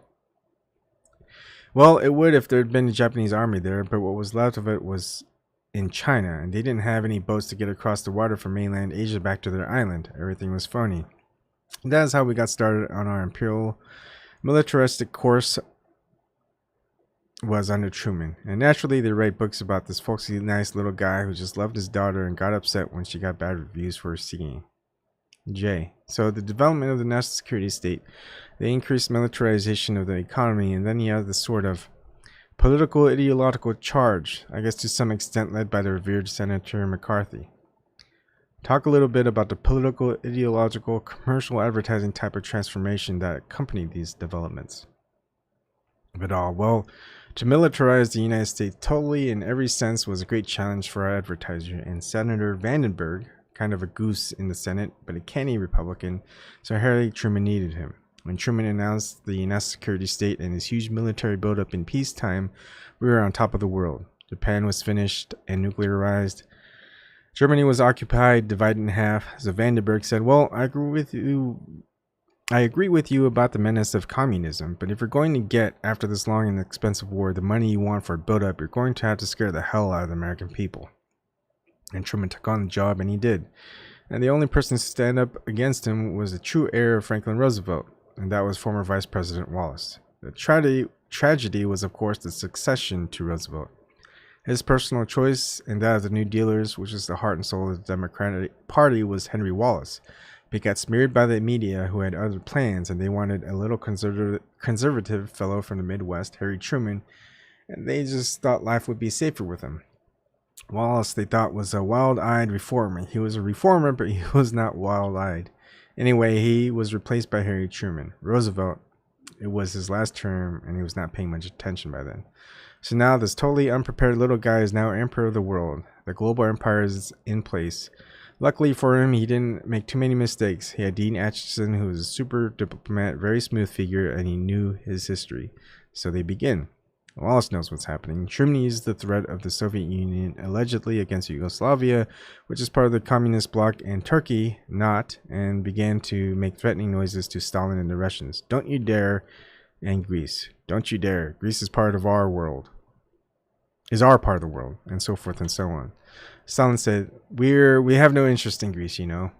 Tito and Yugoslavia was inclining toward us anyway. However, it looked like we might be ready for war, so therefore all the money was appropriated by Senator Vandenberg for a new building, which they just finished, I think then. That was called the Pentagon. And what had been the old War Department ever since George Washington, all through my period in the Army, was now the Department of Defense, which is wildly funny because it's been nothing but offense ever since. Then the CIA invented out of the remains of the old OSS, which was the information collecting aspect of the War Department. We were setting up a military empire all over the world. We had bases everywhere. Jim Forrestal, who was Secretary of the Navy and then became Secretary of Defense, and then went mad and jumped out a window at Walter Reed Hospital, having just read Ajax by a Greek tragedian. It was a very spooky time, he said. Wherever, he said. Well, how many more bases do you want? This is when he was still Secretary of the Navy. Wherever there's water, he said, there will be an American ship. Then the Air Force suddenly said, you know, the British Isles are at great risk when the Russians start marching across Europe, as they will do. Nobody had any evidence they were going to do it. So just to be safe, we're going to send some B-29 bombers with atomic warheads so the British Isles would be safe from the Russians. And that was the first time that England had ever been occupied since the Norman invasion. And those planes are still there. I don't think they have atomic warheads anymore, but B-29s just stayed and stayed and stayed. And the word around the War Department, Pentagon, was, well, we've got to get used to our presence everywhere. So now the empire is in full flow. Then out of it came Truman in his wisdom, decided to straighten things. There are critics at home, some of them very brilliant. He had to shut them up. So Truman insisted on loyalty oaths from everybody in government, from the janitor to the Secretary of State. They must swear that they were not communists. They would never collaborate with communism, no matter where, what, and so forth. Nothing like that had ever been done to American citizens.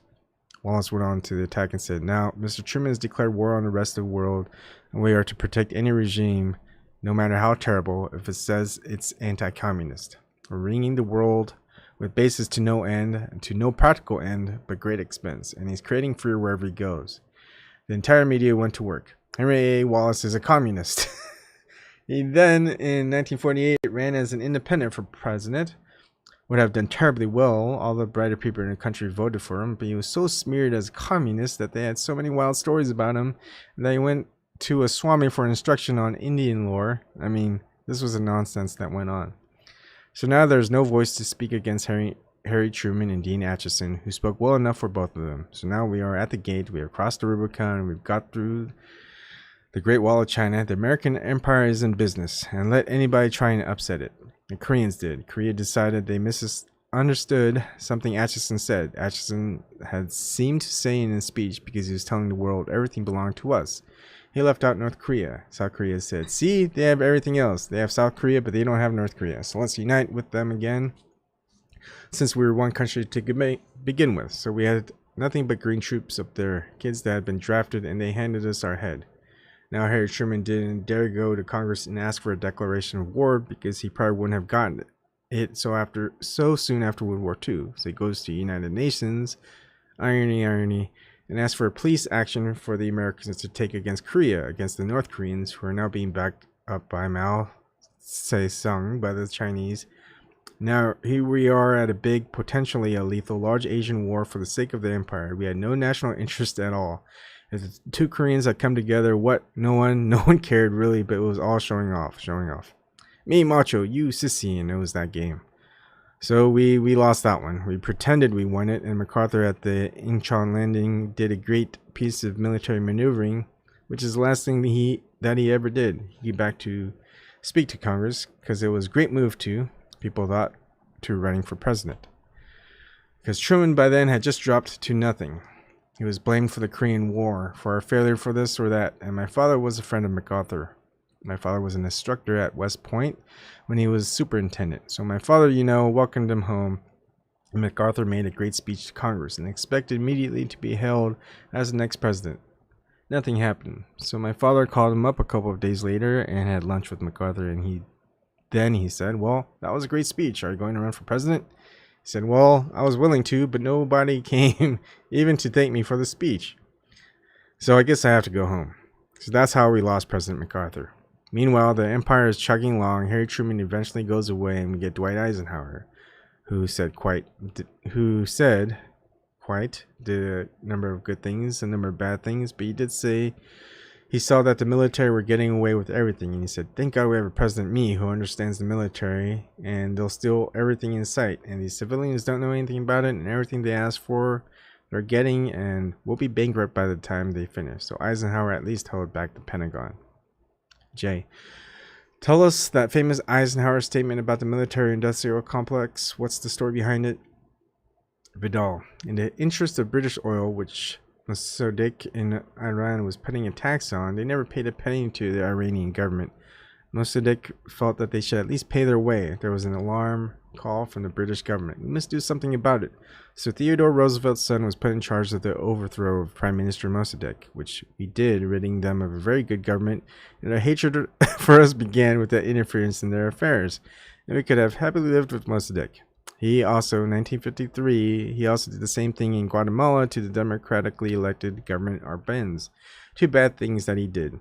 The good thing was, he kept back military spending, and then when he left office, he made this great speech, and he explained why it was necessary to have such a huge military. It might have been better if he said we don't need this much military for our task and the world to preserve freedom for ourselves. But he said no matter how necessary, and we think it is, that we have this great military industrial complex, it is a dangerous thing because of the vast amounts of federal money that are going to private corporations for our defense, and he was trying to have it both ways, which is necessary. And he said this is going to change everything in the way our governments in our country. Excuse me. And he said this is going to change everything in the way our country is governed. It's going to change us politically. It will change us spiritually. And then part of the speech, which I've always loved, nobody ever quotes it. After all, he'd been president of Columbia University. He said the effect of all this money coming to our universities, even though it's for the physics department, the nuclear department, is going to affect all education. And if the universities are not the home of free investigation, suddenly our knowledge of the world is curtailed by this huge amount of money, which will control the responses of everybody, including the history department. He didn't say that, but that was his meaning. So that's how that started. Did anybody pay attention? No, they didn't. They went off and played golf. Kennedy kept on with the Imperial, on the march, Barony Bird and so forth and so on. And then he had his unfortunate death, and we got Lyndon Johnson. Whew, that's a lot of reading. It's about 2 hours. And we are on page 485 of 140. So we've got about 55 pages left. I don't know whether to go on or go on part 2 on a later day. I'll read the chat. Ronnie Foshi. It doesn't give me the opinion or the option to comment when super chat comes up. Maybe I just missed it. Okay, so yeah, I had the same problem before. So when you click on super chat, you'll see the amount that you have, and then there will be a message saying your amount and message will be public, and you click on that, and that's where you type the message. It's not very straightforward. It should say here, let me try to share it real quick.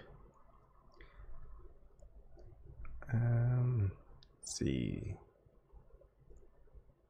you share, Control Shift B. All right, good. And where am I going to show it? Okay, here we go. Browser only. Let's go ahead and make it bigger. All right, so right here, if you send a super chat, right over the amount of money you send, you type in your message there. Yeah, it's not very easy to figure out. Anyways, that's that. And let's see. Here's another message by James Eldridge. Gore Vidal was a giant, more than ever we need him now. Which is interesting. I'm reading through this, and again, I may not agree with everything that Gore Vidal says, but plenty of it I do agree with. And his take on history, the military, and control system, education, media, all of that. That's true. I agree with. Um, I could see why Julian Assange would have the book with him to show to people while he's being arrested. So far, there's still 55 pages to read. I mean, it's a different history, a historical take, and I did not know this about Gore Vidal. When I remember Gore Vidal, I think of some commercial with him in it, you know, like a uppity high elite or something. And didn't he make like the Pirates of the Caribbean? Didn't he direct that? That's like as much as I knew about Gore Vidal. I did not know there was a political side of him. I did not know he had family that were in politics. He had a grandfather in the Senate, and he had another ancestor who was part of like the Navy and stuff like that. That's interesting. So all right, can I do this? Oh man. All right, let's keep going. I'm liking it, and part 2 maybe we'll just do a discussion on it with anybody who wants to discuss it. So part 1 will just be the reading. Part 2 will be a fuller discussion with more people to talk about it. I'll see if I can get more people to talk about. I know people don't like talking about certain things, so that might not happen, but I will try anyway. All right, here we go. We're going to keep going. We're on page 85 of 140, Hollywood and Washington. J. The political importance of Hollywood as a vehicle of political public opinion seemed to have been important, but partly, I guess, because of how strong progressive Hollywood was during the war, and then so targeted by McCarthy. Can you just talk a bit about that and then take us a bit forward in history in terms of Hollywood and politics? Vidal. Well, Hollywood and Washington had always seemed to me, since I spent a good deal of time in both politics and movies, it was a symbiotic relationship. They both deal with illusions, and reality doesn't often play much of a part in fictional narratives, which is, after all, what we do in a movie on the screen and what we do with a candidate in politics, and they belong together. The first person to realize that was Woodrow Wilson. Odd, because he was a rather highbrow professor of English history, but literary minded. And when he was trying to get us into World War I, you had to get Hollywood on board to get them to make movies demonizing the Germans. Press was doing a good job, and again, those raped nuns and babies spitted on bayonets and so forth. It was a great deal of anti-German propaganda coming out. He was a great admirer, by the way, of Birth of a Nation. He was also a tremendous anti-black racist. This didn't come out much until later in his regime, but he had a feeling. He loved Birth of a Nation because it proved every racist theory he had. So D.W. Griffith he'd studied. And he was trying to get America into a warlike mood to go to Europe to fight the Kaiser in order to help England and help us too in the wrong in some ways. But he had to get Hollywood going. But he's seen the effect. He was so affected by Birth of a Nation, he got a guy called George Creel, who was a big PR man long before PR had been invented. This guy was superb. He was a magazine writer. I think he ran a magazine, and he was a great propagandist. He hired George Creel to go to Hollywood and be the president's ambassador. Creel went out there, met the movie makers, persuaded him to make movies about the Hun, the Savage Hun, the crimes of the Hun, and a whole series of movies were made demonizing the Germans. There are at least 2 pictures that I know of in which Woodrow Wilson, the sitting president of the United States, appears, and somebody will say, "Oh, by the way, here comes President Wilson. Good evening, ladies and gentlemen, I am President Wilson." And he shook a hand and he ended the plot. "And I want to commend you for your bravery as a nun against the Huns." And he'd pin a medal on. It's gorgeous, dumb stuff. And that was the beginning, and Hollywood never looked back or forward. And every president since has known that the movies, if you could harness them, was a way to get your program across, particularly if you wanted to go to war. That was the way to get people excited. Roosevelt first had radio because he had this great speaking voice, and everyone liked to hear the president. Tonight, I'll never forget this one radio. We'll never hear this again from a president, but Singapore had just fallen to the Japanese. Tonight, the news is all bad. Well, at that moment, the entire country will help you, Mr. President, you know. We want the news to be good for America again. Oh God, how he played the people, and he's superb. Then newsreels came along. He proved to be just as good at newsreels as he was as a voice, and he used to call them his garbos. And you'll see him sitting at his desk. Well, my little dog fella has joined me here. You can see him sitting at the corner. He'll join us in a minute. And he played. He had the little dog. He had his grandchildren. He had Eleanor. I mean, it was just glorious stuff. And H.O. Mencken was very funny on the subject. Mencken was a great skeptic about Roosevelt, found him entirely phony, but he was entirely beguiling and charming, and he got the New Deal through, and he got the Japanese into the war, built up the fleet and the air force that defeated the Germans and the Japanese. He's our first emperor, and he did it through radio, and he did it through newsreels in those days, which would be like television now. He would have been just as good on TV, except they wouldn't let him on because he had substantive things. We're sorry, Mr. President, but this is not the message that Westinghouse wants to put out, so just don't say we have nothing left to fear but fear itself, because fear is what we peddle. That's what they do peddle now. The difference between Roosevelt and Truman, his successor, is enormous. Roosevelt, in his first inauguration, says we have nothing to fear but fear itself. Then comes Harry Truman. There's a power, a monolithic power in the world today. That power is communism, forever on the march. And he's frightening us about this terrible enemy called Russia and communism. Just so the difference is night and day, night and day. Roosevelt had the affirmative side and swept the nation. Truman goes deeper and deeper into great trouble and stirred the pot. And out of the pot comes McCarthy. Out of it comes the House Un-American Activities Committee. Out of it comes, you're not a good American. You're seen reading a book without moving your lips. That is a sure sign of a communist. And I speak as a U.S. Senator. That was the game. A number of things happened right after our victory. VE Day, we called it Victory in Europe Day. 1945, followed a few months later by VJ Day, Victory over Japan. One of the many things that happened after victory was declared over Japan. Victory in Europe over the Nazis. The world looked in order.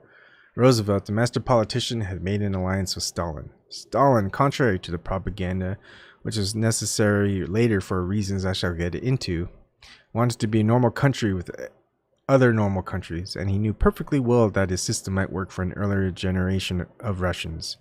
It was not going to work for modern Russians. He was a bad man. You know, the world is filled with bad men, but he was a superlative leader, czar of all the Russians, and he got on with the Roosevelt.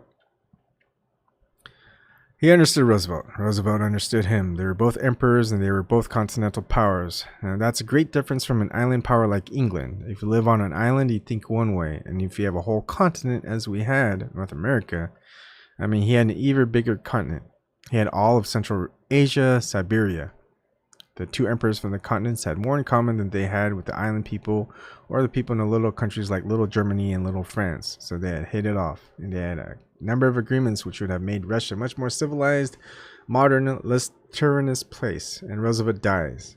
And suddenly Harry Truman, who understands nothing about international politics, he was a last-minute choice for vice president by Roosevelt, who was trying to soothe the right wing of the Democratic Party, particularly the South, which was racist and democratic as it is now racist and Republican. Roosevelt thought he had to hold on to Congress. So he said, I'll get rid of Henry Wallace. Henry Wallace had been his liberal vice president, an intelligent and worldly man, and replaced him with Harry Truman, who had many virtues and many demerits, one being he just didn't know what he was doing in the big league. And he's backed by a clever international lawyer called Dean Acheson, who is very empire-minded. So everything starts to go wrong with Roosevelt's death, and it was just fast like that, and there were no preparations. Truman and his group were afraid that we would fall back into the Depression, which had started up again in 1939, and by 1940 was really very bad. More unemployment, practically than there had been in 1933. So Truman and his counselors decided that we must remain militarized forever at war. So expensive in 1940, militarizing the country to have to do it a second time in case something went wrong. So the decision was made to permanently militarize the United States for all time, or for any foreseeable future. So a lot of people were relieved. Well, at least we will have full employment as we had during the war years. J. Just for kids that don't know, what had happened after World War I in terms of militarization, mobilization, and the fact that there was a demobilization.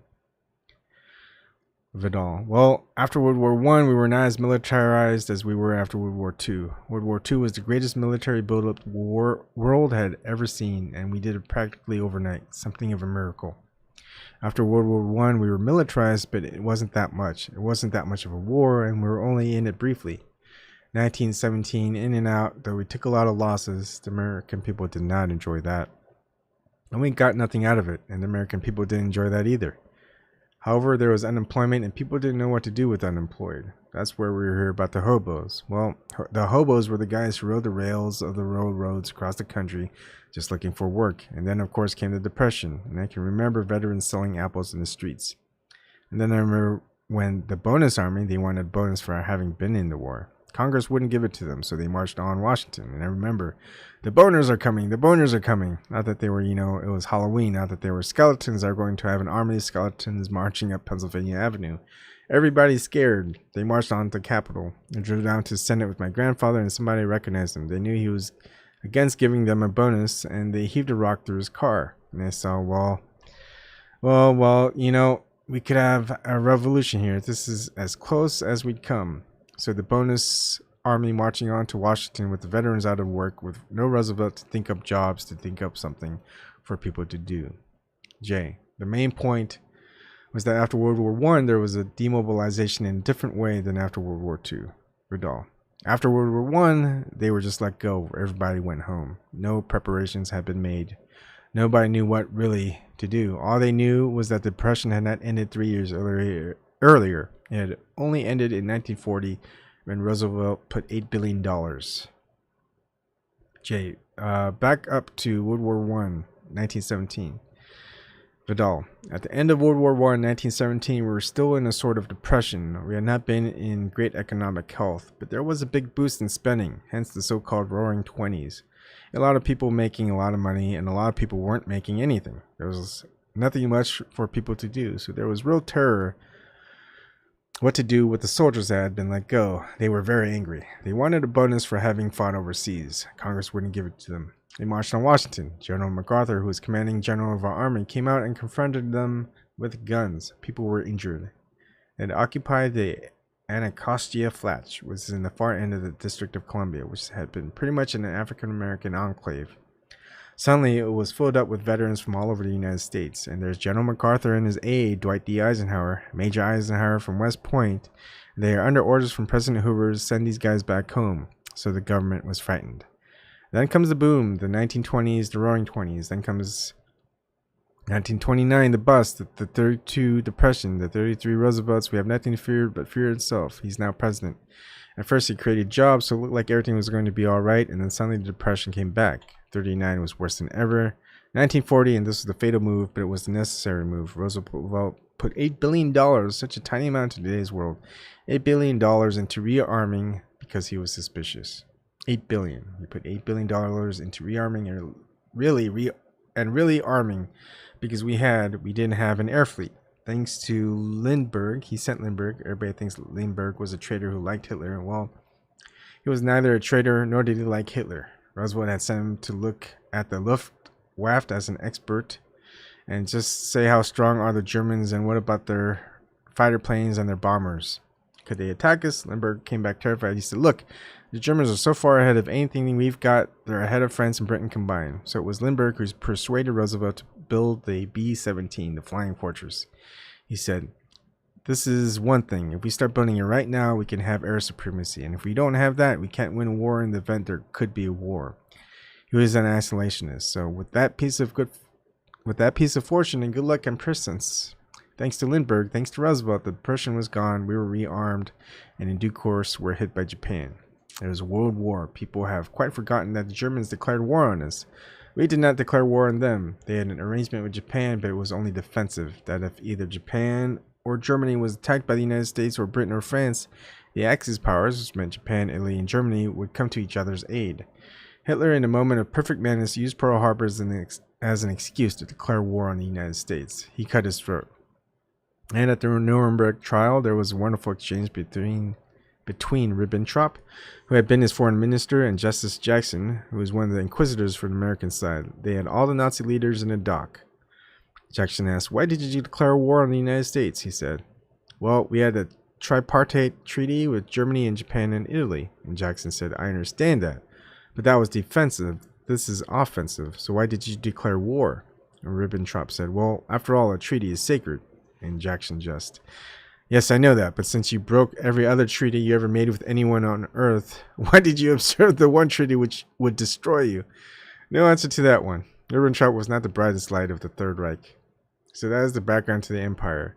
We ended up in control of all but one faction, the eastern faction of Germany. We put the French in one part, we put the British in another part, we were in a third part.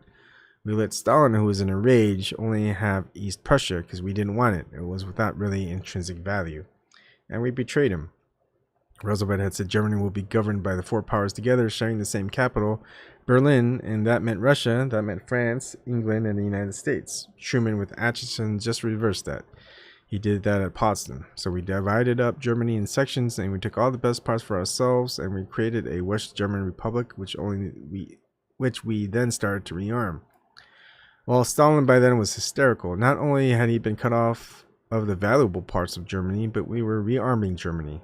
I mean, he just lost 20 million people to the Germans, and here's the United States, with whom he thought is his ally, is arming them again, and our blowhards beginning to talk about international communism is on the march. Stalin is another Hitler. He wants to conquer Europe. I mean, he couldn't conquer anything at this point. Practically, his troops were dead. They'd run out of everything, right down to the boots that the Russians were wearing. They had no idea those boots came from us. They had no clothes left. They had no food, not much ammunition, but they were mad as hell at the Germans. They were going to kill as many Germans as they could, and they did. So Truman gets back to the United States after Potsdam, where he had gotten rid of the Yalta agreements, which Roosevelt had tried to pacify Stalin and make an alliance.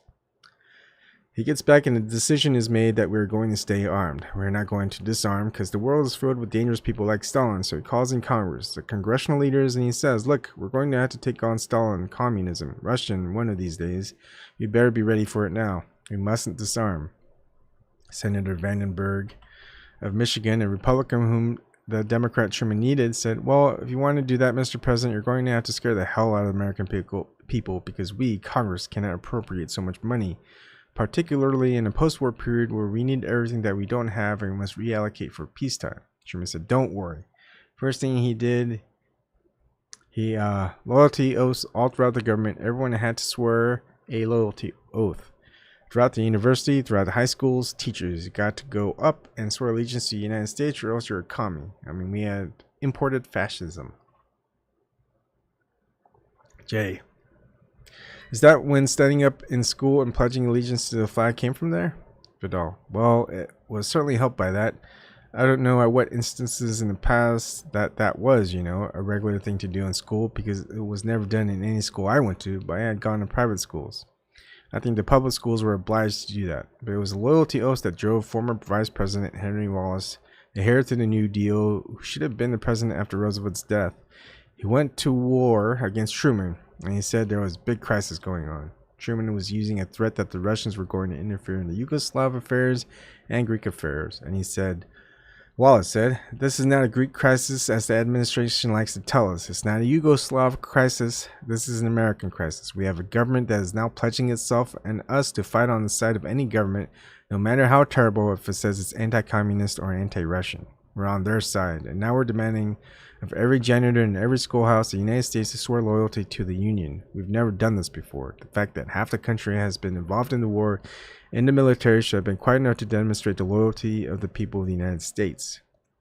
Harry Truman is acting like a European dictator and getting away with it. Why? Because the rulers of this country, just the same as now, corporate America that makes its money out of armaments and graft and media, thought it was a good idea to frighten the people. The more scared they are, the more they'll appropriate. More tanks you can sell, more. I think we were building B-29s by then. We were long past the B-17, and were getting ready to go for a hydrogen bomb, having already done an atomic bomb, which, to the horror of General Eisenhower and Admiral Nimitz and even General Curtis LeMay of the Air Force, Truman went ahead and used it against Japan after the Japanese were tried for the better part of the year to surrender. They had no cities left. There was nothing left to knock down. Truman wanted to show that atom bomb worked. He wanted to scare not only Stalin but our allies, and he almost immediately then sent a fleet of B-29 bombers, I think allegedly with atomic warheads, to the British Isles to protect them from the coming Soviet attack. The Soviet wasn't about to attack England or anybody at that time, and thus it was we became totally militarized and what is called a national security state. And the legalisms behind it were national security, document number 68, I think it was, which it lists about 7 points that would be the constitution of this new state. The Department of War suddenly becomes the Department of Defense. OSS, Office of Strategic Services, which is our spying gang throughout World War II, becomes the CIA. And what has the CIA done in Europe particularly? It's all over the place. Well, it makes sure that no liberal or leftist government comes to power. In April 1948, I was in Italy, and this was their first big war election, and it was about 50-50 between the communists and the Christian Democrats, and they probably would have split the vote had a coalition government. The Italian communists were no more dangerous, than the vegetarian party ever was in the United States. Italians don't take well to communism. They're too individualistic. But this was another excuse for us to interfere in an election to make sure that the Christian Democrats have a huge victory. We bought newspapers, we bought magazines. Some of the best literary magazines in Europe were financed by the American government, like Encounter in England. I used to write for them, little knowing I was working for the American government. That's what I mean by militarizing. Everything was militarized to fight communism, monolithic, atheistic, and godless. That's much worse than atheistic. Communism forever on the march.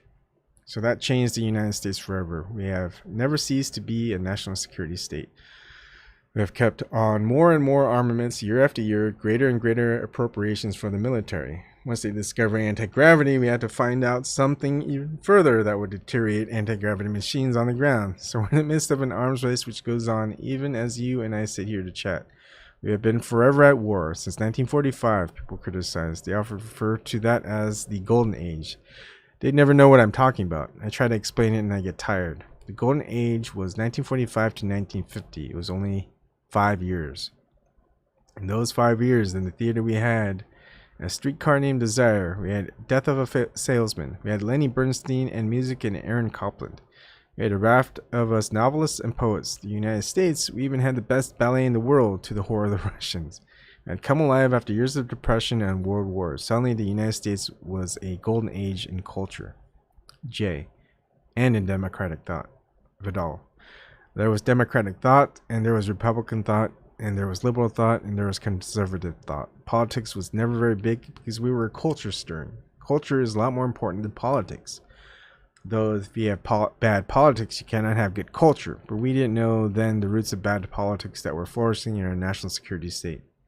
So I say the Golden Age was the 5 years that we were at peace. We had been at war the rest of the time, practically since the Civil War, Spanish-American War. We were always at war, expansionist, and not a war of the people seeking. So the Golden Age starts with the surrender of Japan, the surrender of Germany, and ends 5 years later with Korea, in which they hand us our head on the peninsula there, because they misunderstood Dean Acheson, who had made a speech saying, we'll fight for this, and we'll fight for, Guatemala, we'll fight for Iran, we'll fight for this, we'll fight for that. That's a laundry list of where we were in charge, and you must obey us. But he left out Korea. And so the North Koreans, being terribly literal, decided, good chance to reunite with South Korea. So they started to march up to join with the southern part of their peninsula. And with that, the Korean War began. We couldn't declare war. This is where we lost the Constitution. Truman did not dare go before Congress, having already got all this money from armaments so they can have a national security state. So he goes to the United Nations and said, can we call it a police action in Korea? In front of the United Nations. They said, well, if that's what you want to do that. So we get into a police action. So we either call things police action or special congressional, and now we have preemptive war. The president arbitrarily can just go over and take a look at, at Albania, say, we don't like your looks, you could have some terrorists in those hills. So sorry, we're going to have to blow up Tirana, your capital, because there may be terrorists living there. J. A lot of wars waged waged against various people after 1950 are said to be against the Russians, but they're against the Guatemalans and they're against Africans. What were they afraid of, and how much was this really about that they thought was a Russian threat, and how much was it about national liberation movements? Vidal. Well, the trick of the national security state is, first of all, there must always be an enemy, and it must be terrifying, and he wants to blow us up because he's evil and we're good. So every day we're brainwashed. The Russians have discovered anti-gravity, or they've done this, or they've done that, and they're evil and we're good, as well as overweight. Little things like this matter a great deal in advertising. Great advertising campaign to keep ourselves fully armed to the teeth. Meanwhile, let me just give you a personal anecdote. I got out of the army in '46. I'd written my first novel and it was published, and Europe wasn't open. Everything had been knocked down, and so I headed south of the border. I wanted to get away and work. If I hung around New York, I wouldn't have done anything. So I just kept going south, and I got as far as Guatemala. And I loved a city called Antigua, 17th century city which had been wrecked by earthquakes 200 or 300 years ago. So I got a house down there, and I got a 17th century monastery there for $2,000, and I settled in and wrote 2 or 3 books there. Meanwhile, I had made some political friends there, one of them being the vice president of the country, I was still in my early 20s, and he was an old man of 27, but he was vice president. Very smart guy. And they were experimenting. They had a democratically elected government in Guatemala. The president was called Ariel. He is a philosophy professor who had been teaching in Buenos Aires when Ubico was the American chosen dictator of Guatemala. This is pre-World War II. And I remember one day sitting in the square in Antigua, and Mario, which is my political friend's name, said, "You know, your government is going to overthrow our government almost any time." I said, "Come on. We just conquered Japan. We just conquered Germany. What do we want with Guatemala? Nobody knows where it is." And Mario said, "Well, United Fruit knows where it is, and they're the biggest employer in the country. And all of the revenues, which were considerable from selling bananas around the world, which are harvested here, we're trying to tax them just a small amount of money because we have no money. And your CIA, which is by then it was brand new and nobody knew anything about it or that it existed for information.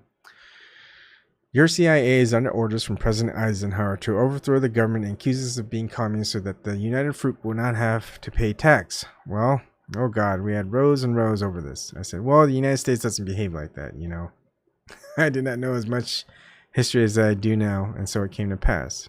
Didn't happen with Arevalo. It happened with the next freely elected president, who was called Jacobo Arbenz, and he went to recreate a Roosevelt-style New Deal for Guatemala. And again, free elections. A senator got up, a Republican senator in our Senate, and said, "We must do something about Guatemala because the government is now in the hands of communists, working hand in glove with the Soviet Union. They are about to seize the banana plantations, which are the property of the United Fruit Company." Who was the senator? Henry Cabot Lodge of Massachusetts, who was on the board of directors of United Fruit, and a man I had known all my life as a family friend. And this gracious patrician New Englander is yelling, "Red, red, red, overthrow them!"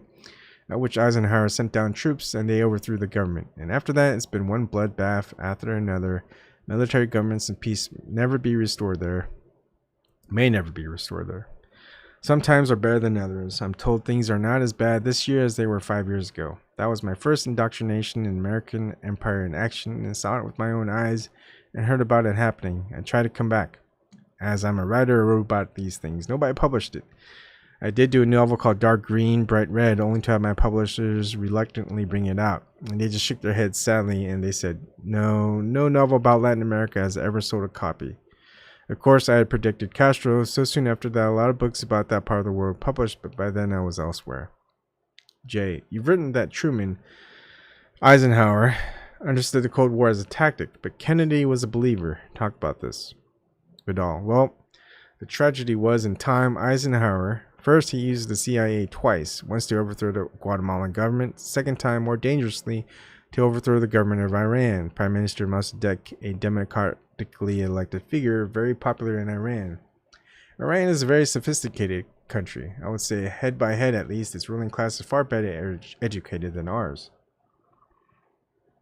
So we're almost out of our league when we're taking them on. And we're about to do it again. Eisenhower overthrows Mossadegh, restores the Shah, and has already created a permanent bloodbath in Guatemala. Well, along comes Jack Kennedy, and Jack's very bright about many things, but he was brought up in the house of a very right-wing man family. without much imagination about the rest of the world, without much knowledge of the rest of the world, but Jack was a quick learner. But he arrived with all these right-wing views. Well, where Eisenhower and Truman were two old, tough politicians, so Eisenhower had been a soldier all his life, but a super politician knows more about politics than any civilian politician. Soldier politician knows more about politics than any civilian politician will ever know. Just watch out for a general who has political ambitions. They're very good at it. Neither Truman nor Eisenhower believed in the threat of world communism, but they knew it played for the dum-dums like nobody's business. Russians are coming. Oh, communists, godless atheists. Oh no. Does this mean that we'll have to get up at 5 o'clock every morning and commit abortions all day long under the red flag? Yes, that's what it means. Oh, this is the dumbest things were pumped into our poor people's heads. And the Russians weren't going anywhere this time. We're still talking about, well, Jack came to power in what, 1960? Khrushchev is trying to make changes. Khrushchev has already made his famous speech denouncing Stalin. He's trying to start a new chapter. Jack, I'm afraid, believed in what the two old presidents knew was cynical nonsense, which they could get elected and get appropriations for the military and just have the country on a platter. Jack was generally high-minded. He wanted to free the world. You know, it's just like Bush, you know, who loves freedom and liberty and so forth and so on. Jack believed it. That was dangerous. And at one point after 61 or 62, I no longer saw him. I could not stand Bobby Kennedy. I stayed away. I wish I had seen him, and I wish I could have talked to him occasionally because he was a quick study, Mr. Kennedy. And after the Bay of Pigs, he realized his own advisors were the worst in the world. I mean, the CIA telling him that there would be a huge uprising in favor of the United States once they arrived at the Bay of Pigs. Not telling him the Bay of Pigs, I think, was permanently underwater or there was something wrong with it. Everything that he was told by Allen Dulles, who was the head of the CIA then, was untrue. J. The Kennedys in their day had, and to a large extent still to this day, were seen as the coming of power of enlightened out of this sort of narrow Cold War of the 50s. This was now modern democratic vision, is how it was portrayed. Vidal. Well, it has been portrayed after the fact that Jack Kennedy represented, you know, a new generation of Americans born in this country. I often say, well, why are you proud of that? The 20th century is the worst thing the world ever saw, you know, but he liked his rhetoric. He was a new generation. He was attractive, and so was she, Jacqueline Kennedy, and he was given the benefit of a lot of doubt. He learned as he went along, and he learned not to trust the military experts. He learned a lot of things. I remember his saying to me once in a period when I was seeing a good deal of him, just before he became president, immediately afterwards, he said, you know, I don't know anybody, just politicians. They're trying to pick a cabinet. And he'd go around muttering, who the hell is, Dean Rusk? Who is Dean Rusk? He was haunted by the name, and that, of course, was going to be his Secretary of State. He didn't know who he was, so he was pretty innocent of the people who might have been helpful. He had his playmates, but they were not intellectual folks.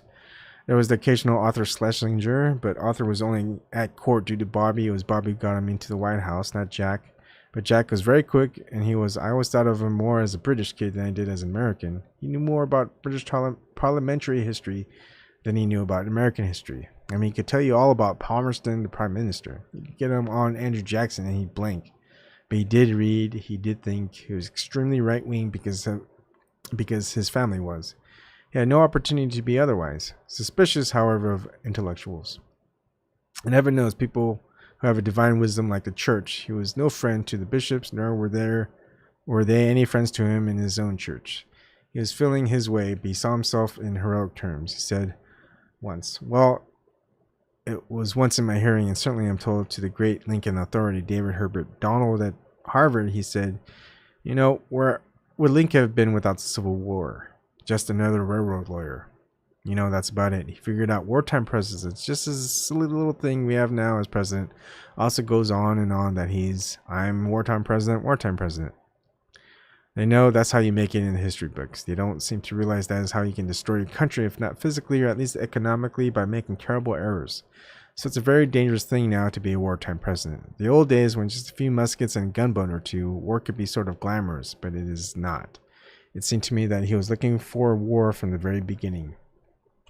And there are emergency plans at Eisenhower's White House, with President Nixon in charge of them, to get rid of Castro and to somehow draw Cuba back into our orbit. And why and how he fell for it, I'd love to know the discussions that went on. I suppose plenty of them are recorded, but he decided to go ahead, but reluctantly, for it became the Bay of Pigs, a total disaster for the U.S. and for the Cuban immigrants who were in the United States or in Central America being prepared for the invasions. It was just harebrained. He'd also been looking around for the possibilities of war in Laos. We've always had our eye on Southeast Asia. J. Why? Vidal. Wealth. Southeast Asia plus Northeast Asia, which is Manchuria and Shaanxi province. It was our greatest geopolitical figure. Brooks Adams of the Adams family, who said he controls Shaanxi province, controls the world because that was the greatest concentration of oil, which was then the fuel, iron ore. It's the richest part. What used to be Manchuria is now North Korea and parts of North China. All the world had their eye on that. I speak now, the end of the 19th century, beginning of the 20th century. Laos, which is part of that complex, but further south. Laos didn't play. Jack didn't make an effort in that direction. Then the domino theory. Eisenhower, who should have known better, seems to have fallen for it. If Cambodia fails, Thailand fails. If Thailand fails, Singapore fails. If Singapore fails, dominoes, dominoes, dominoes. Well, in the real world, great politicians don't play dominoes. They play chess. They made a bunch of domino players when we should have had a bunch of chess players. They were not smart enough to know how to manipulate all this. J. Take us inside the head of Jack Kennedy. What did he believe in? Vidal. Well, what did Jack really believe in? I don't know what he really believed in, and I don't know what anybody really believes in. He was romantic in that he saw himself as he knew he was going to die very young. He had been sick all of his life. I mean, the number of things wrong with him.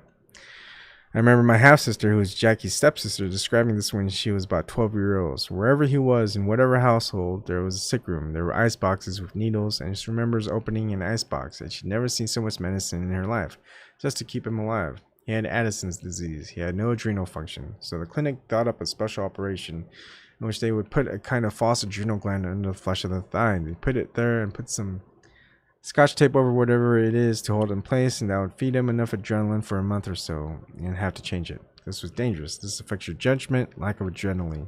And then so many other things were wrong with him. He knew time was short. That's why people wonder why he was so bold in his private life. Well, he was going to live very long. He wanted to have a very good time as quickly as possible, so he did. And he always said, well, you can't take chances like that. Suppose the press gets into it, he said. Particularly when I'm alive, he said, they don't dare print it. In those days, they didn't, particularly if a president was warlike and he was getting more and more warlike. They won't print it, and when I'm dead, I don't care. So he had it covered. I think he was a guy who enjoyed life, who didn't expect to live very long, who wanted to make his mark, believed in the Cold War, or believed in the White Knight versus the Wicked Knight, and he was going to the White Knight. He's going to be the White Knight, and he was going to win. So I think he was more tolerant of the idea of war. The missile crisis really scared him. I also remember talking to him when he came back from the Vienna conference with Khrushchev, and I was full of the usual liberal complaints, and I said, but there seems to be so really little at issue between our side and their side. I said, it's pretty clear Khrushchev isn't marching anywhere, and Jack quite agreed to that, even though he had to pretend how dangerous the Soviet Union was. They're getting ahead of us, and firecrackers and popcorn and this and that, and he had to do all that rhetoric. He said, no. But he said he had one line which was very interesting about these things. They said something about, well, actually what Khrushchev has done here and there, and I think it was apropos, putting the missiles in Cuba. Did they really change? And of course, we didn't really know they had atomic weapons head to them. And somebody said, well, what does that do to the balance of power? It doesn't change anything. The United States is a huge country. That's a little island down there. So they might knock out some cities. That may be very unpleasant for the people knocked out, but we're not going to be defeated by some Russian missiles. And he said, no. But he said, in this kind of politics, it is appearance of things that matters. So in the long run, we go back to my notion that the only art form the United States has ever created is a TV commercial.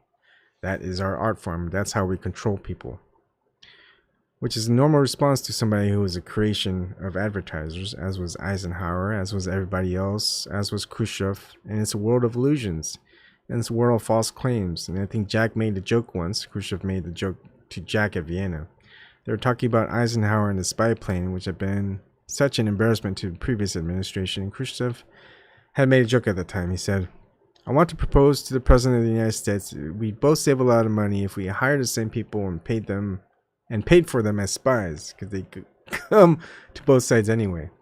So we just save each of us 50% of what we now spend on spying. And Americans gave pretty sick laughs to that, but Khrushchev got the point to that. got the point to that, yeah. J. Everything's being illusion. Or everything being illusion, and the extent to which these political figures were acting out a theater, the media wasn't any better then either. And how much did that have to do with the intimidation that came out of McCarthyism? Vidal. Well, everything is knotted together. Harry Truman with the loyalty oaths and terrifying everybody that there was communists under every bed in every schoolhouse made it possible for Senator McCarthy to conduct a career of terror, accusing this one and that one of communism.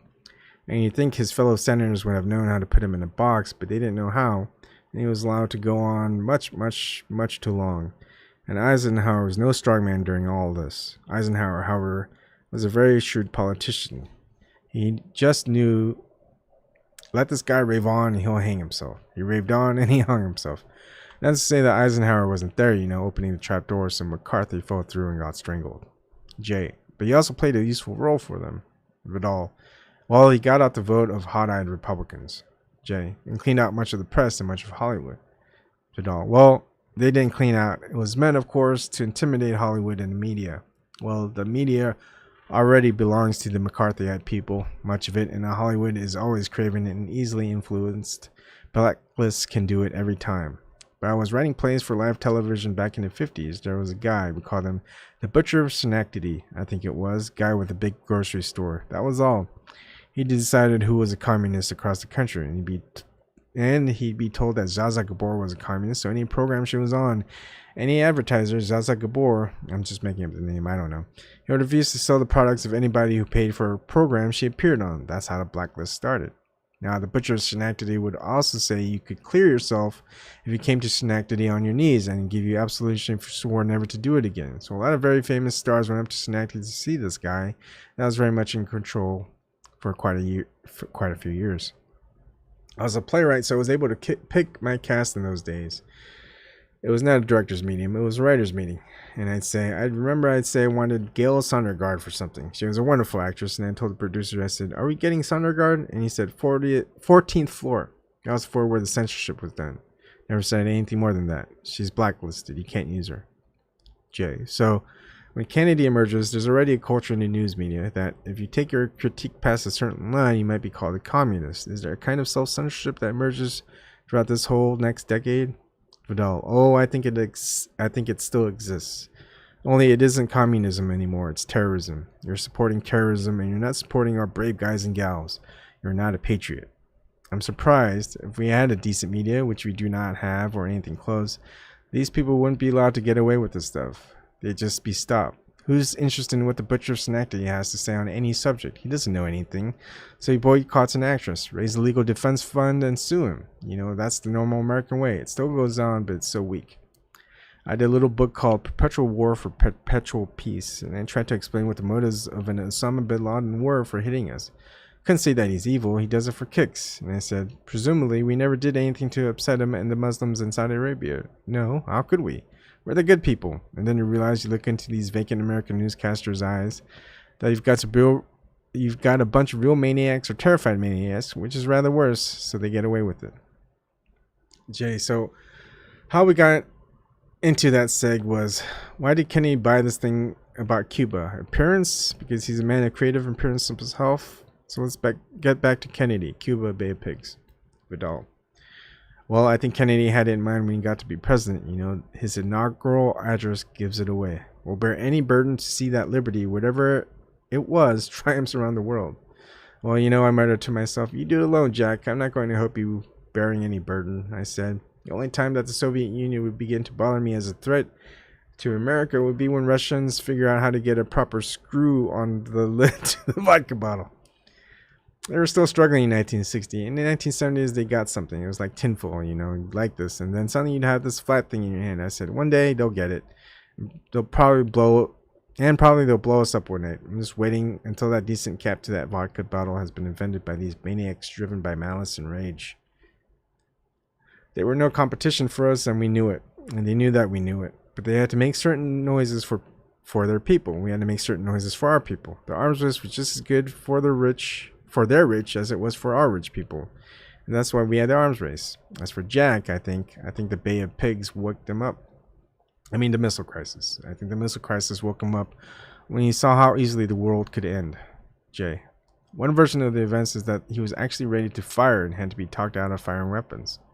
Vidal. I don't think I've heard rumors that he was very much in favor of blowing up the missile sites on Cuba. J. No. The story I've heard from fairly credible people was he was ready to actually fire a fire strike on that he thought the Russians might strike during the Cuban Missile Crisis. At the time, Khrushchev had said he wouldn't back down, that Jack actually took the position that he's getting ready to fire on us and we should fire, and that actually the military talked him out of firing. Vidal. Yeah, it was almost the opposite. They were talking about everything during the missile crisis, and Washington being Washington, you hear everything that they were talking about sooner or later. And Jack held to the line. After all, he'd been encouraged into the Bay of Pigs by the military, by military intelligence. He's not about to take them seriously, but they were advising him to go ahead and take out those missiles. Not long until long after, when they held the meetings down there in Cuba, did we find out that they had nuclear warheads that we would have blown up a lot of the island, and they could hit us as far north as Seattle. We would lose every city from Seattle down to Miami. That was known at the White House. Well, it was not known that they had the weapons, but they know that they had the range. At no point was he the hawk. He made hawkish noises where it seemed, after all, appearance. You got to seem to be ready to go. So he was ready. So he was at times very ready to go. I can remember I went up to Hyannis Port to see Jack and Jackie. This was August 1961. This is when the Berlin Wall was going up. And curiously enough, Jackie, who was pretty apolitical, was in a rage over it. And she said, I just don't understand what's going on. And I said, well, it's pretty clear that the Russians are making trouble for us in Berlin. I didn't say anything about the fact that I also felt we made so much trouble for them by dividing up Germany and by giving them the lousy eastern end and making so much of a fuss over Berlin itself. He had to do something, Khrushchev. And as we look back, building a wall was not the world's worst thing. It was a great propaganda coup for us. But I remember we were sitting there in his living room in the Kennedy compound at Hyannisport. It was a very spare room, and Jack is puffing on a cigar and reading through. He just got a letter from de Gaulle, and he was testing his French to see how good it was. It was awful. But he was trying to read it in French, and Jackie was carrying on. And she said, looking at Jack, and theoretically at all the other people around in the nearby houses within the compound, she said, to think that they could let something go this far, because she had to believe the press too, and the press was hysterical. And taking into account, all the children that are going to be killed. Don't they take anything into account? I mean, she had finally faced war. Up until now, I mean, she'd had no great decisions in her life, aside from aesthetic ones. They really meant this thing because they were talking war. Jack was talking war. And he got a desperate letter, which I finally read. Not then, but later when it was published, from de Gaulle, that said, under no circumstances go back and talk to Khrushchev. The last time you did was a disaster. He thought you were weak, and he's made trouble for you ever since. Don't do it. And Jack didn't. So to be there at that time, I made notes too. It's in my memoir, Palimpsest. I took about 14 pages of notes. Everything that was said amongst us, and 2 or 3 people who came by for dinner and so on. And it was only Jackie who was really in a rage over all this. And her attitude really was, men are such a mess. I mean, she suddenly was going back to the ancient Greeks, and they're going to boycott the men if they're going to try to kill everybody. J. What happens to the development of the national security state under Kennedy? Vidal. National security state under Kennedy blossomed, of course. After all, he ordered, after the Berlin Wall, the biggest build-up in our history until then. I think just sort of bullet by bullet, it was larger than the one Roosevelt had ordered in 1940. That is effective, but it was a pretty big one and the largest one in peacetime. Roosevelt could at least argue wars at hand, so the national security state was doing very well. Jack, I don't really think really understood it, and when he did understand, he didn't much care about it. He was not a true believer. And remember, it is a nation full of hot-eyed maniacs, as we see now, every now and then at election times. And fluorine in the water was a great issue when Jack was president, and he was suspected of. He and the Pope would go out every evening and put fluorine in the water to help people's teeth from rotting away, and that was evil. It must have worked. You said those guys had good teeth and their children at that period. Yeah, absolutely. Well served by the Cold War and the national security state. J. Bobby Kennedy and his role in it. Had Bobby Kennedy and his role in all of it? Vidal, obscure. Well, Bobby Kennedy, during the missile crisis, As far as we know, gave very good counsel, and he was the only one who was dealing with the Russian ambassador regularly and keeping him up to date on what they were doing. So Bobby was sort of the link to the Kremlin through ambassador, I forget his name. So he was a useful citizen. And then the thought of him as a liberal president representing the New Deal was something that's just nonsense. He's a virulent right-winger. After all, he was a great buddy of Senator McCarthy. He was on McCarthy's committee along with Roy Cohn, and they were both sort of great friends of Joe McCarthy. He was rather insensitive to those things until it becomes the heir and Jack is dead, and then he begins to wrap himself in the mantle of Franklin Roosevelt. Jay. So Jack is assassinated. Do we know by whom? Vidal. Well, Jack was killed, I assume, by the mafia. I've never heard an explanation which made more sense than that. It was due to his father's connections as a leading bootlegger, that is, somebody importing illegally alcohol during the period of Prohibition in the 1920s of the United States, and his father's right-hand man is Frank Costello from the New York mob. J. Kennedy and a certain trend within the Democratic Party had this hate on for Castro, which continues to this day. But why such a profound hate for Castro? Vidal. Well, Kennedy's hatred for Castro was Castro didn't throw up his hands and cry uncle. Castro fought him to the knees. Bay of Pigs was an extraordinary blow to a new president, and Jack didn't think he'd ever get over it. And that's why he started to send troops into Vietnam. He told old Albert Gore, father of the recent vice president, and old Albert was a senator from Tennessee. And he saw him just before he went to Dallas to be assassinated, and everybody was concerned, what are you going to do? Because Castro was making menacing noises and so on. And to the pacifists, Jack was saying, oh, he'd have the troops back. The elections, 1963, the elections New Year, 1964, or the elections next year, 1964. But in November 1964, most of them would be home, and he meant rotation. He didn't mean he was going to withdraw them, they'd just be rotated back and others would be sent out. He had sent out just to show how tough he was after the Bay of Pigs. It was necessary to win a war somewhere or appear to be dominant militarily somewhere. He came to the conclusion that French Indochina, which had been greatly helped, Roosevelt wanted the French out. Truman was persuaded to leave the French in. The French stayed in, and they got their hands handed to them by the Viet Cong. Then Eisenhower was secretly helping the French, which he shouldn't have been doing. Jack is in a funny situation because Jack was anti-French policy and was in the Senate, particularly over Algiers. He thought the French should get out of Algiers. So Jack was rather anti-colonial, but now he has looked rather weak after the Bay of Pigs. He's got to do something dominant. There is Indochina. Viet Cong is doing terribly well up there in the north, so he sends advisors over. 20,000, I think, was the first shipment, all armed and all partaking in the defense of the imperial family in Saigon, it was all Catholic, by the way, and all friends of Joe Kennedy. And Madame Mary knew how those names come back. So he sends these troops over. Is there to be a buildup? Are we really going to war then? To most of the dubs who's saying, no, it's just showing the flag. We've got to get ready for the next election. Got to look strong. Appearances. Got to look strong in Indochina. Old Albert Gore asked him, well, just before he left for Dallas, well, what are your intentions? Because he used to be boating up and down there. And he says, after Bay of Pigs, I got to go all the way with this one. And he said the same thing. And I was told this by the editor of the Christian Science Monitor, whose name I can no longer remember. He had told him the same thing. Take your pick. He certainly wouldn't have stayed on year after year, after year, after year. As he was not stupid, as Nixon proved to be, and as Johnson proved to be. They stayed too long at the fair. But he was certainly gung-ho for war, and yes, he tried to kill Castro a number of times. Operation Mongoose it was called. He was a thwarted rich boy. How dare you beat me at my own game in my own backyard? J. So by the death of Kennedy, where are we in terms of the maturation of the convergence of the intelligence apparatus? The CIA, arms producers, the Pentagon, politicians, Vidal. Well, today we're in a peculiar limbo, and since 9/11, things that have never happened to us before have started to happen. 9/11, whoever's behind it, I assume it's Bin Laden and some Muslim fanatics, but whoever's behind it, it is not important, as you can tell. We haven't tried to find them for anything. If it were important, we would. So it means our own government doesn't much care.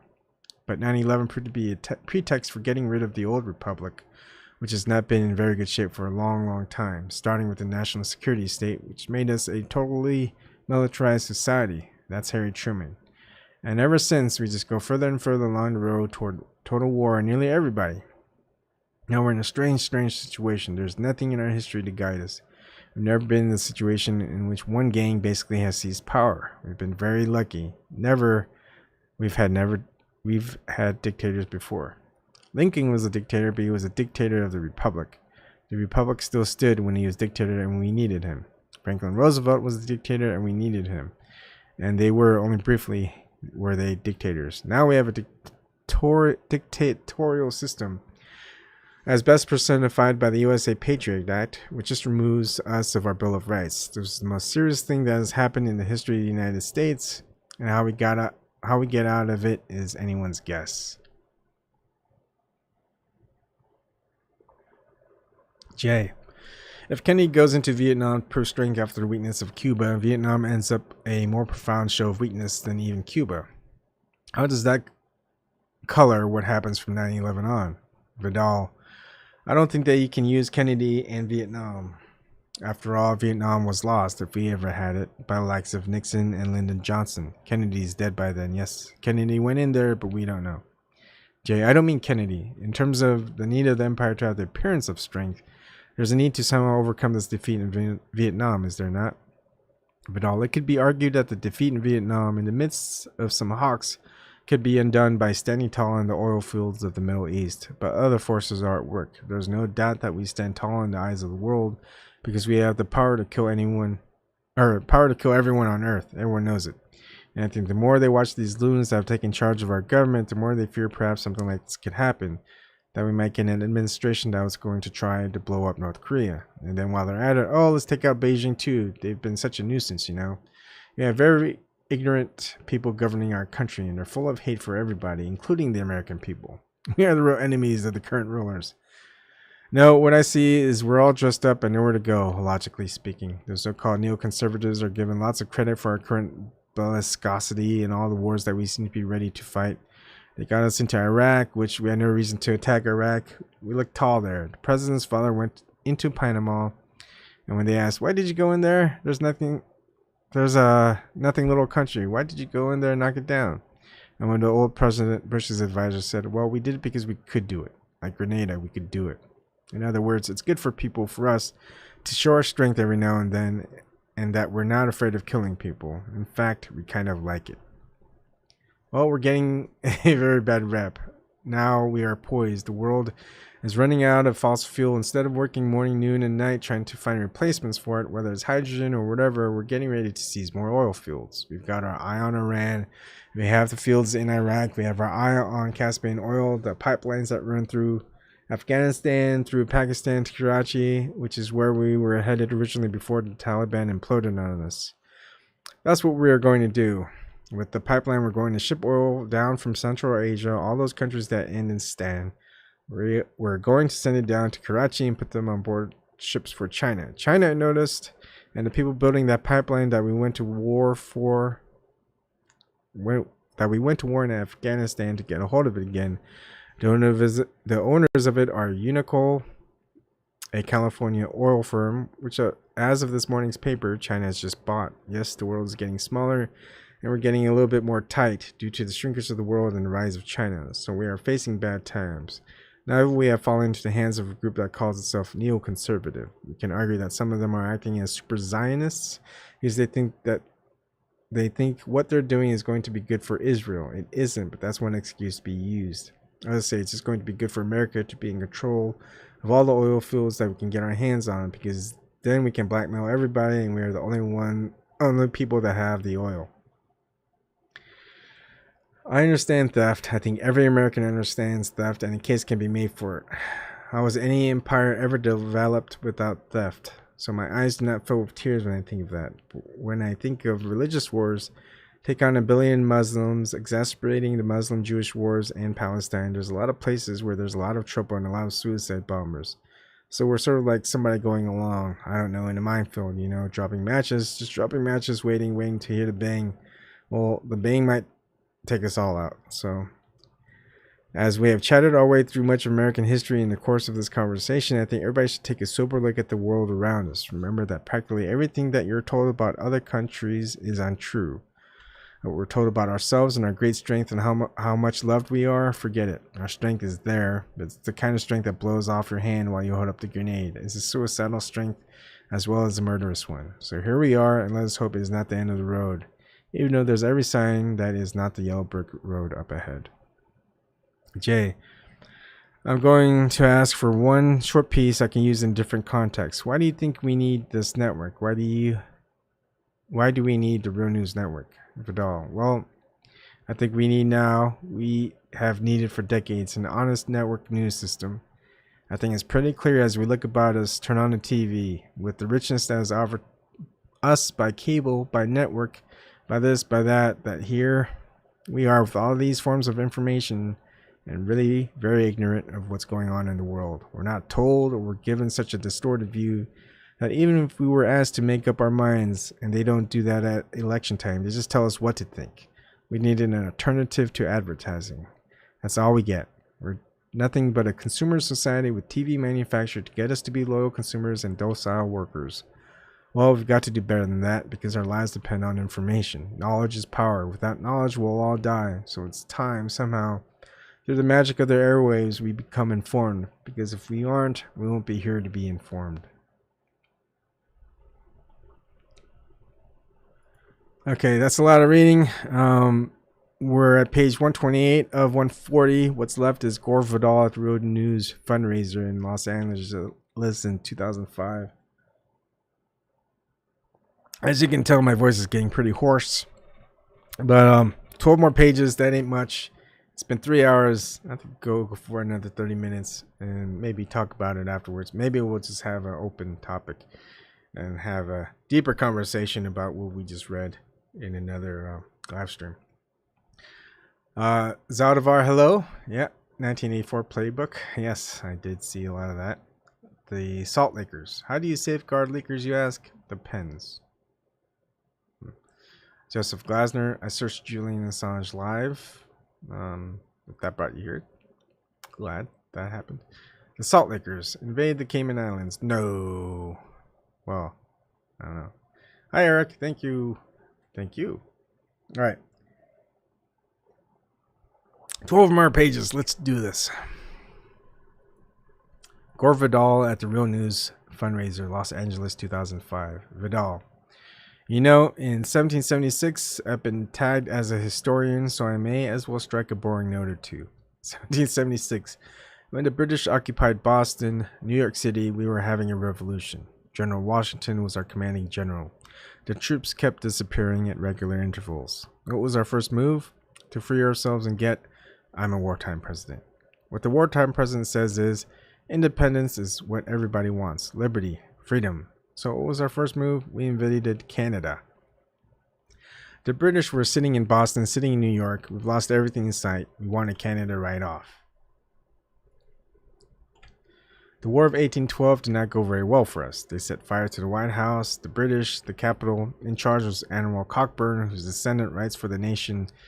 You've probably all read Alex. He's perfectly capable of setting fire to all of this again. So that was our second invasion of Canada. Nowadays, everybody apologizes, you know. I apologize to Samoans that we have been rude to over the years. I'm happy to apologize to Canada and welcome the counter invasion. You may save us from ourselves. No, I'm a C-SPAN junkie. I was brought up in Washington, D.C. in the house of a senator, and I'm afraid that I am addicted to boredom. There's no hearing so boring that I do not find it orgasmic. I even listen to the agriculture. Yes, I do. And I remember my grandfather, who was chairman of that committee. I forget what he had done to get to that stage, but he was chairman of agriculture and the guy who ran the Grange, which is like a collective for farmers across the country. Would always begin by addressing the committee by saying, Senator, for the last 20 years, the crops have been below average.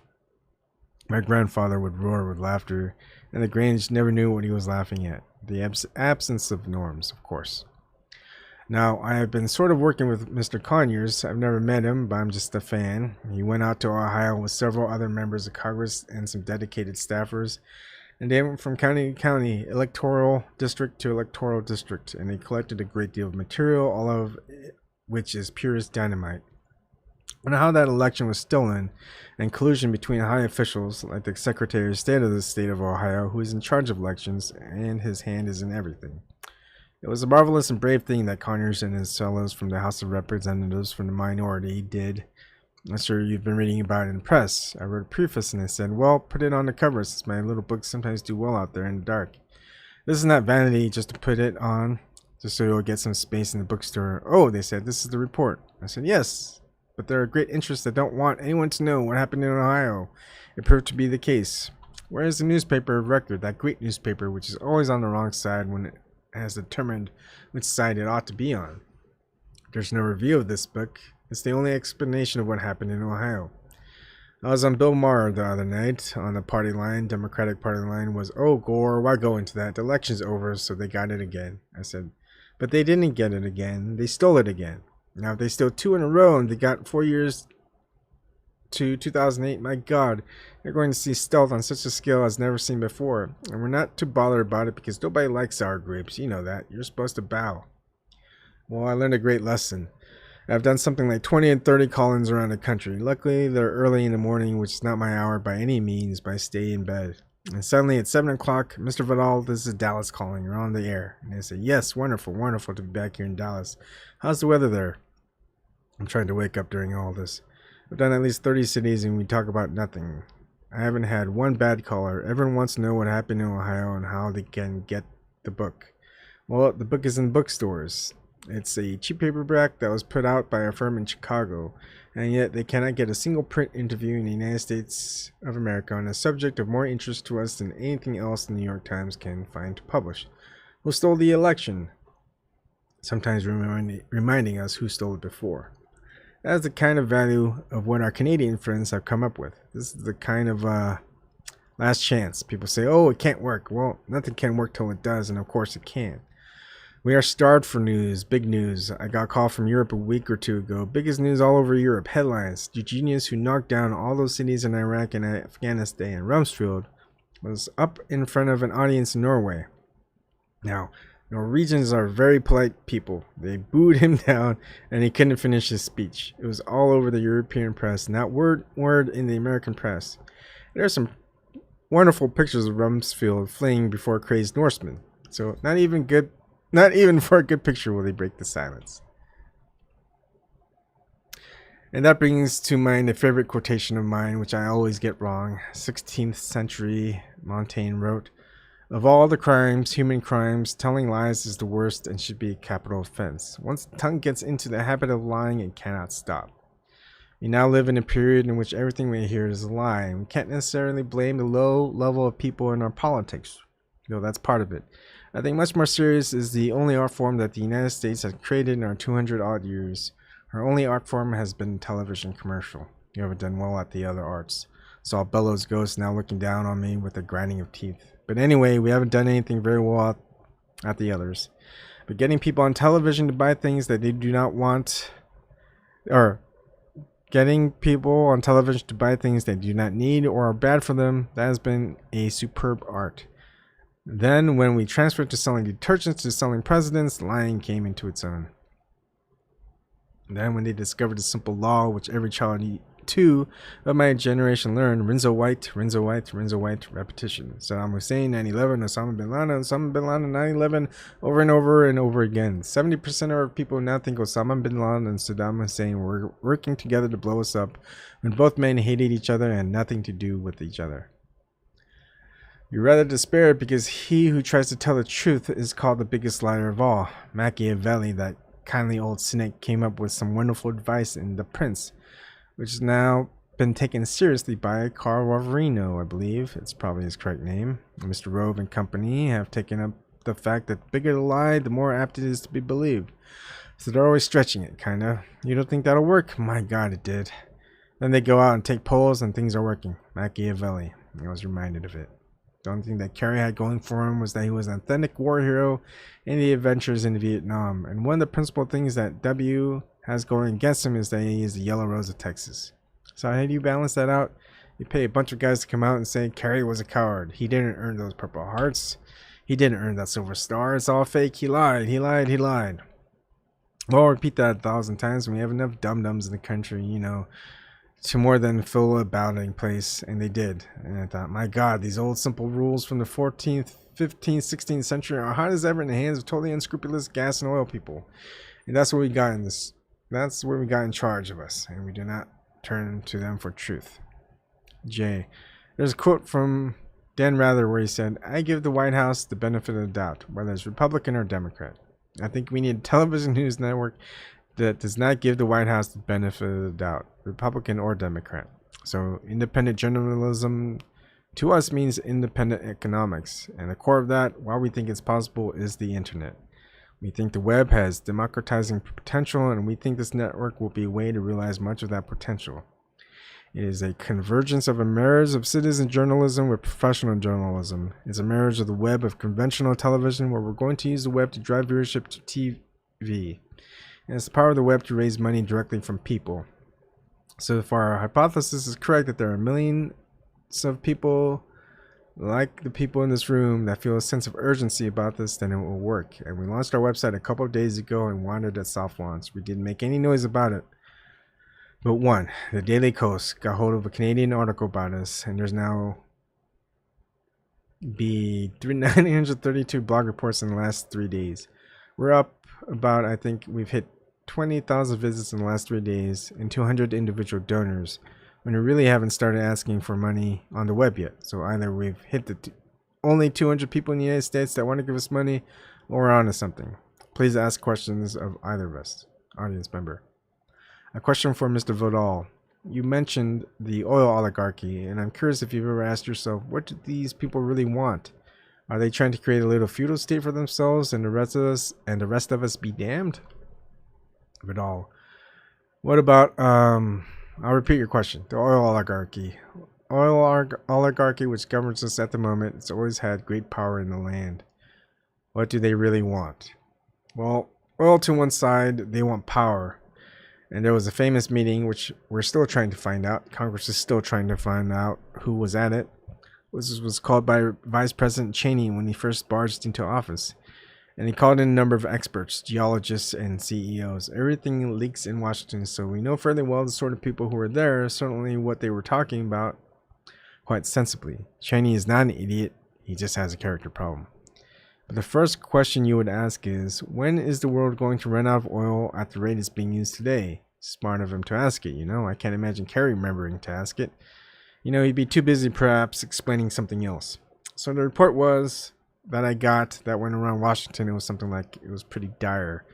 It was something like by 2020, we would really be at a danger point in the world supply of fossil fuels, so something must be done. Well, since we've declared war on 2 countries that were innocent of any desire to harm us, and one of them has the second greatest oil reserves in the country, then we find ourselves making a grab for Caspian oil, and the famous pipeline that the Taliban were supposed to protect, but they didn't. So we had to get rid of the Taliban. And it runs through Afghanistan and goes down into Pakistan to Karachi, where the oil was all set to be put on board ships. And we've already made a deal to sell that oil to China. They do look ahead, these people. We've got to say that for them. But not for our benefit. So I would say it was just naked economic greed and a genuine sense of necessity. However, since they seem collectively to lack any mind at all, instead of putting money that they put into for the fun of knocking down foreign governments, they should have put it in looking for other forms of fuel. Hydrogen has possibilities. Soybeans are finally having their day in the sun. Applause. J. Soybeans get applause. Vidal. Well, the soybean, who wouldn't applaud the soybean, They've had such trouble. And so that's really what it's about. Now we're aiming at Iran. The rumors in Washington, true or false, we'll soon know. Around August, we'll be heading toward Iran from bases which are being established in eastern Afghanistan. That'll be our next war. But nobody takes into account, since these people are as ignorant as any group that has ever governed the United States. These people are not to be believed. They don't know that Persia is one of the oldest and greatest cultures in the history of the earth. They're sitting on a sea of oil. They have worked out uranium deposits. They've worked out nuclear weapons. And if you get them grumpy, they're going to drop them on us. And we the people are going to be killed because they, the gas and oil lobby, will have their islands off Samoa. They'll be taking trips when the bad days come. Or maybe, dare I say it, they'll be enjoying the rapture, but then I'm an optimist. Audience member, I have a question. It's more of a historical question, and I wonder if you had the answer to it. Outside of what I've read about the Kennedy election, outside of the election and that I'm aware of, and elections obviously with the Bush administration, do you know historically of any other administration that has so blatantly stolen an election historically at this point? Vidal, has the stealing of elections gone on before? I'm afraid it's an old American tradition. I hate to say that because it gives the enemy all kinds of weapons. You see, Franklin Roosevelt did it, but he at least was funny about it. Eleanor Roosevelt was my neighbor up on the Hudson, and I got to know her very well. And she was very candid and a brilliant politician. And she said, you know, my Franklin was running for the state senate in Dutchess County. This is 1910. I came to him and I said, Franklin, do you realize that right here in Dutchess County, people are buying votes? And my Franklin said, don't worry, dear, the Republicans are buying them too. And that looks to be the end. I can't seem to get to the final page. It says it's page 138 of 140. I guess that is the end.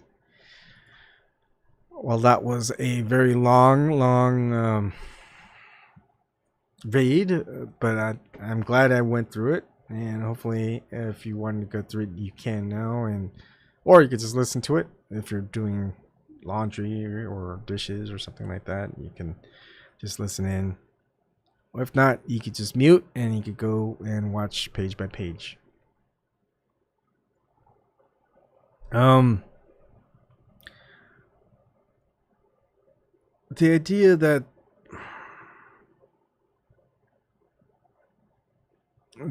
Julian Assange could be like a honeypot or CIA plant and have it set up for people to read Gore Vidal's book, which is this book that I've read for the last 3 hours and 15 minutes. It doesn't seem like a very smart thing to do. I mean, in my opinion, this is pretty damning to the military-industrial complex, the oligarchy, to the mainstream corporate media. I mean, everything that he stated about how the internet, and also the Real News Network, which I am subscribed to, and I don't really watch a lot of news these days, but you know, anything that pops up, I might take interest in it. But yeah, I mean, just think of it. People like me, I can talk about anything.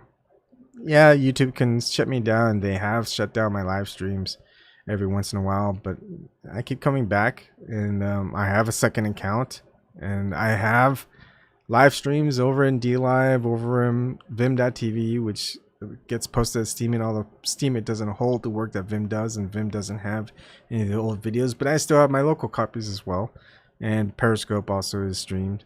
They've taken down Restream.me, which is a bummer, but I've also noticed that when I do search for videos that I've done, it's collected.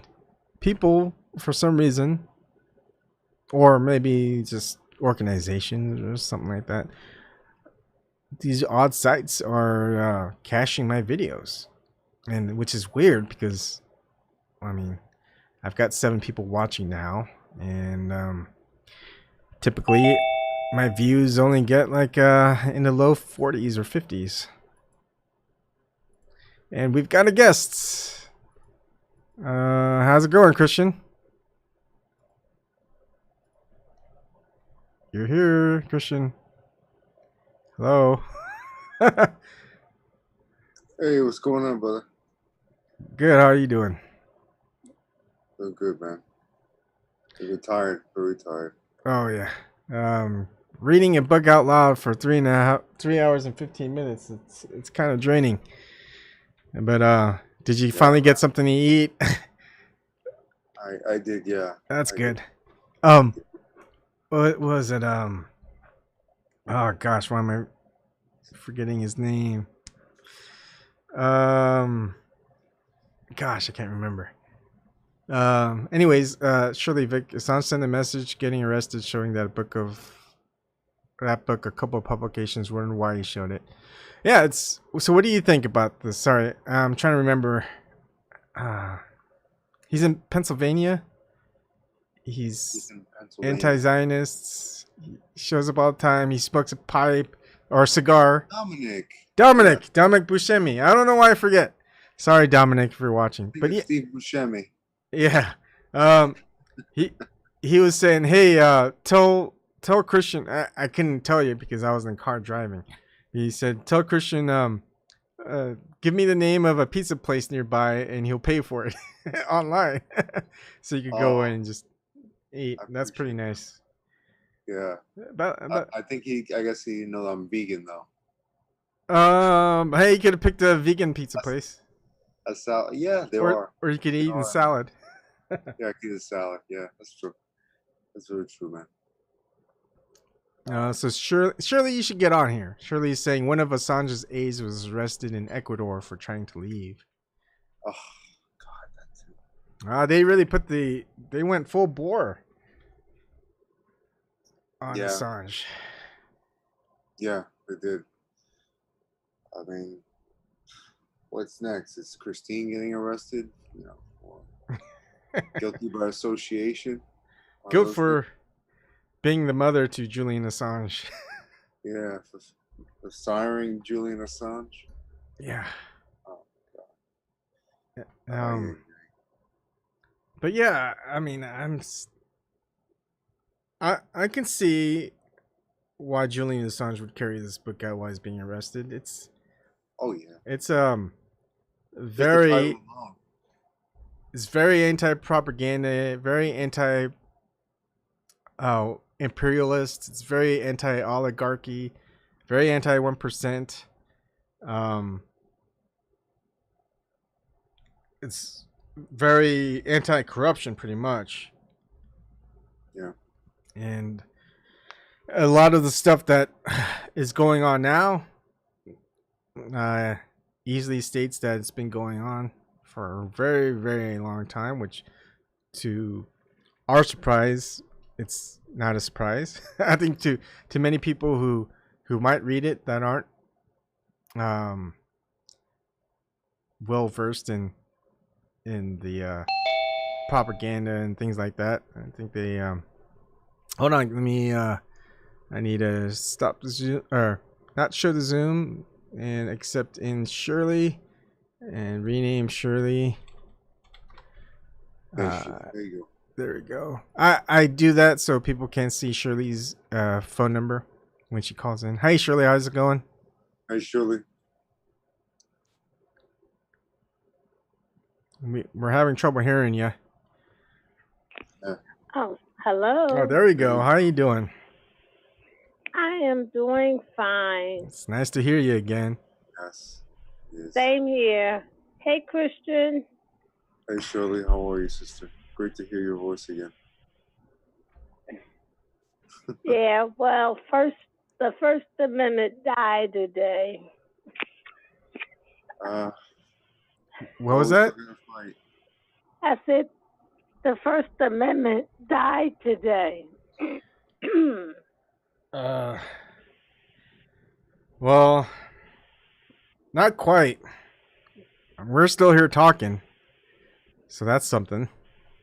Yeah, well, that's true. It's it might be good. Hopefully, it opens up people's eyes a little bit more. Who knows? Yeah. Oh, it's opening up my husband's eyes now. Really? Yeah. You said that last time, and it opens up a little bit. Okay. Then he just can't stop watching that mainstream media. Like tonight, he had Rachel Maddow on. She up there screaming and hollering. Yeah. About WikiLeaks, and I'm like, do you know this could affect you? Yeah. Hi, Eric. How's it going? Eric. Hey, guys. Hey, Eric. Hey, everyone. How's it going? Good. Everyone doing all right? One journalist on MSNBC, Ari Melber, had mentioned, he said, this is kind of dangerous for us, what happened to Assange today. So I don't know if he's going to get fired or whatever. but he's the only one that mentioned it. Oh boy. It's insane what happened today. And that man looked like he was 80 years old, and he's not even 50. Yeah, I actually watched that Deb Delapiana video today. Holy shit! Yeah, I did too. I've been watching a bunch of Julian Assange videos, like with other people. I've been really busy today. Like and plus I was taking like very, very short naps too. I didn't get enough sleep. Yeah. And plus I was up from the previous day. Like when I heard about this, like at 5:30 in the morning, I was like, oh shit. Yeah, I've been running around a lot today, and I pretty much canceled all of my plans I had today. Once I woke up at 7 and I saw what happened, saw the video, heard what being said, and then just got right on Twitter and started tweeting like a maniac. Yeah. And then I was getting ready to go to Washington, D.C. because I didn't see anybody mobilizing in New York City. And I was like, okay, like if nobody's going to come out in New York City, then I'll just go to D.C. I'll tolerate the 4-hour bus ride that I'm not too fond of. I'll just go. And then I saw Popular Resistance post on Twitter. They tweeted out that there's going to be there's going to be a rally at the British consulate. It's like, oh, yes! I was so happy. And then, all plans that had remained up until that point were dropped, and you guys know the rest of the story. I went. Thank you for going out there. Greatly appreciate it. Yeah. Thank you, Ebon, for hosting the live stream. Greatly appreciate it. No problem. I'm seeing a lot of people breaking the news for it, and I like that. That's a good sign. And that there's a lot more people that are live streaming, or at least uploading videos. That's also a good sign. And I haven't checked on Unity4J lately, but Unity4J they're getting a lot of views these days, so that's also good. So there's a lot of exposure, a lot of people voicing their opinions, whether it's good or not. They're still getting to see what's going on from different sources, and not just through mainstream media, which has only one narrative. That narrative is repeated. It doesn't matter if it's Fox News or if it's New York Times or if it's the LA Times, New York Post. It's all the same narrative. But hey, one thing you can count on with the internet and different people all across the spectrum, the narratives can be totally different. But at least we have our own opinions and thoughts on it. Well said. It was nice to see a lot of people in person over there in the hand, and also see everybody on the Twitterverse that came out today. Mm-hmm. At the very least, said something. Yeah. You had all these journalists, the regulars that you would expect, like Chris Hedges, Glenn Greenwald. Yeah. But you also had Aaron Matei, Anya Parampil, Jesse Ventura. Some people may be happy, came out and said some things today. Lee Camp. It's just very encouraging that they're still, despite the mass propaganda that, how would you say, persists today and, throughout all media, that there's still this resistance in accepting that and the spoon-fed narrative that they try to instill in us and brainwash us with, that there's still plenty of people who can critically think. Mm-hmm. And that's so fucking encouraging, man. Yeah.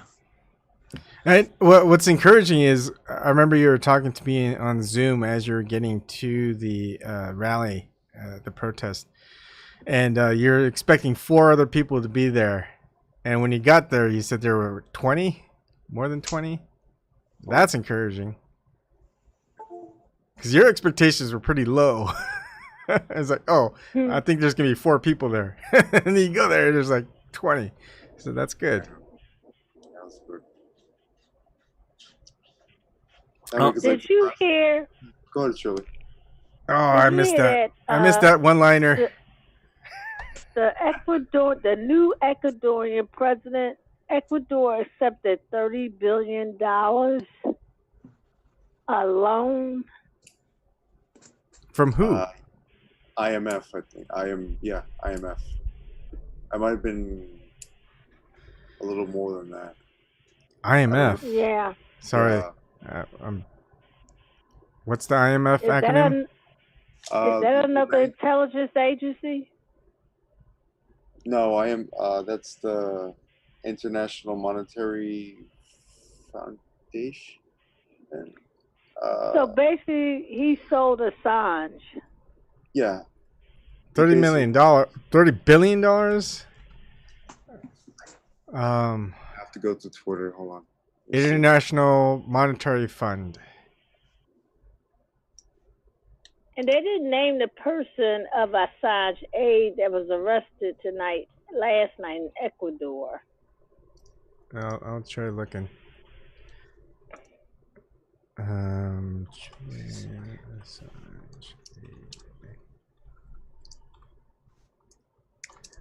Was it Ecuador or Ecuadorian embassy? So RTE has an article, and I could share it. You'll only be able to see it on your YouTube or wherever you're watching from. But here it is. I'll show it and I'll read it out. I got it here. 4.2 billion. All right. So. It was a 4.2 billion. Oh wow. Yep. All right. Yeah. I'm so, reading it. Let me read the Assange aide trying to arrest to leave Ecuador. This is by RTE. Fucking opportunist that fucking sold Julian Assange. So Ecuador's Interior Prime Minister Maria Paula Ramos said the man was preparing to travel to Japan, but she did not name him. So we're not going to get a name from this associate. Channel Telemanzanas identified him as Ola Bini, a software developer focused on privacy, security, and cryptography, but did not name its source.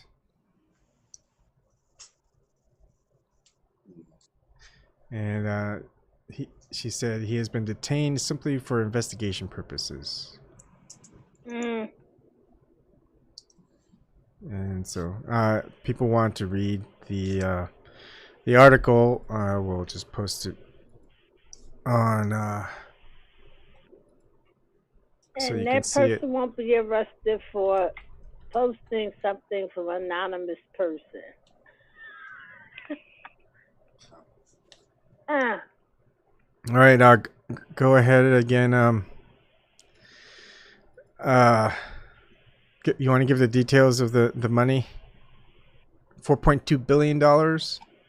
Yeah, let me get it back again. I was just starting to read the article you just shared right now. All right. Do you want to share the screen? Share the screen. Hold on. $4.2 billion for someone who does their fucking job. How fucking dare they? They have a lot of gall.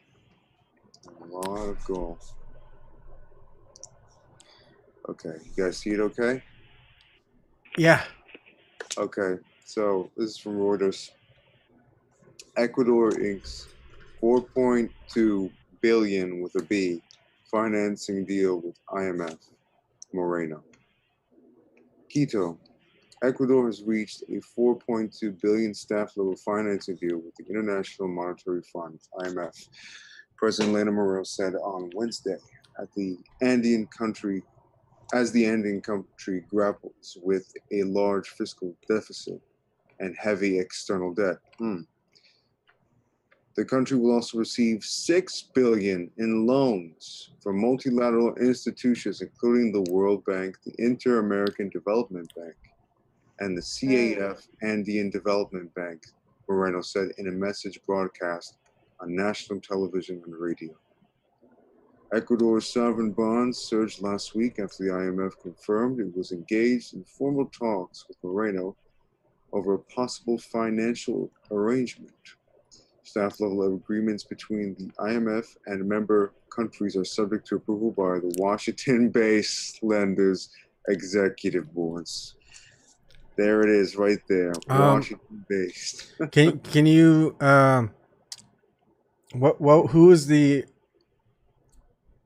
who published this article? What date was it, and what was the person's name?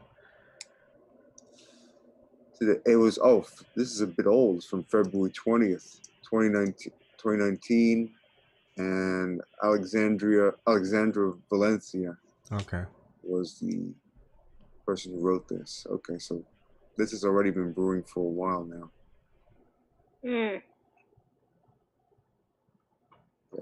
If you guys want to read the rest of it, I'll drop the link in the chat, similar to what Ebon just did right now. Thanks. Yeah, no problem, man. That's interesting. There could be a tie to that.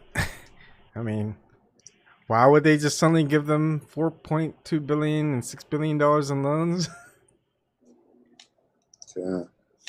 Exactly. Did they even state that in that article? And it's going right into Moreno's pocket. That fucker. That socialist pig. You can't even call him a socialist, Eric. Yeah, I don't think he's a socialist, man. But he's working with the deep state, so it makes me think. No, but the former president said he's a right winger. Oh, really? Yep. They don't really state why they gave him the money. No, not here. Let me see if I could find another article if there's any more details. Actually, you know what? That should count as human trafficking. In a way, yeah. Yeah. That sounds like human trafficking to me. How's that? $4.2 billion to human traffic Julian Assange. Oh, yeah. And how would Sweden open that case back up again? That's bullshit. It's a bullshit case anyway. Well, if they open the case... Those fucking women came forward. If they open the case back, wouldn't they extradite him to Sweden instead of the U.S.? No. Well... The U.S. are big fucking bullies. They could extradite him to Sweden and then extradite him from Sweden to the U.S. That was something that somebody suggested today's. But why bother going through Sweden if you're just gonna bring him to U.S. at any rate? Good question. I think just to make it look not as obvious, at least in the minds of the U.S. deep state. It's like, let's not bring him here right away. Maybe slander him some more in Sweden. Is that the point? Yeah, exactly. Makes sense. Exactly. What are you guys' thoughts on the Gore Vidal book? Do you think? I mean, put yourself in Julian Assange's shoes. Okay, you know they're going to come for him at some point, and you've got a couple of things you can do when they arrest you, because there should be some people taking photographs or filming it. So one is what you're going to say, and we hear, resist, the UK must resist, and some of it got drowned out. And the other is, well, he had something on him, which is that book. He could have had plenty of other things that he could have shown people, but he picked that book of all books. And yeah, he was sending a message. Yeah. He was sending a message for you, Evan, to research and read the book. Yeah. Yes. Well, maybe. When I read the book, some things I don't agree with what Gore Vidal says, but a lot of it I do agree with. The oligarchical control, the fixing of elections, the one thing that we've got going is Hollywood propaganda, lying, the advertisement. Fuck Hollywood. Yeah. The Doesn't illusion. mean that they know shit about our government. Yeah, a permanent military complex where we're always armed, we're always ready to fight. We've always been at war. I mean, since I've been alive, I don't think there's ever been a time we've actually been at peace. I don't think any one of us that's been alive has ever been through a time of peace. No. Every generation has not been at peace. Except the golden years he mentions from 1940 to 1945. I think When that Roosevelt was in office. I think so. But like one of the things that I didn't even realize, and a lot of progressives seem to like the not Teddy, but Franklin Roosevelt, saying how he was quite an imperialist, and I can't deny that. I mean, he's pretty shrewd, and but I mean, as wrong as he was, he did seem to make things get America out of a slump. But then he created this military industrial complex, which Harry Truman propagated to the full extent with the Red Scare. And we still see that, right? We always have these enemies, and you mentioned, Zada Christian, that it's like the textbook from 1984. It's like the playbook. I mean, Yep. War is peace.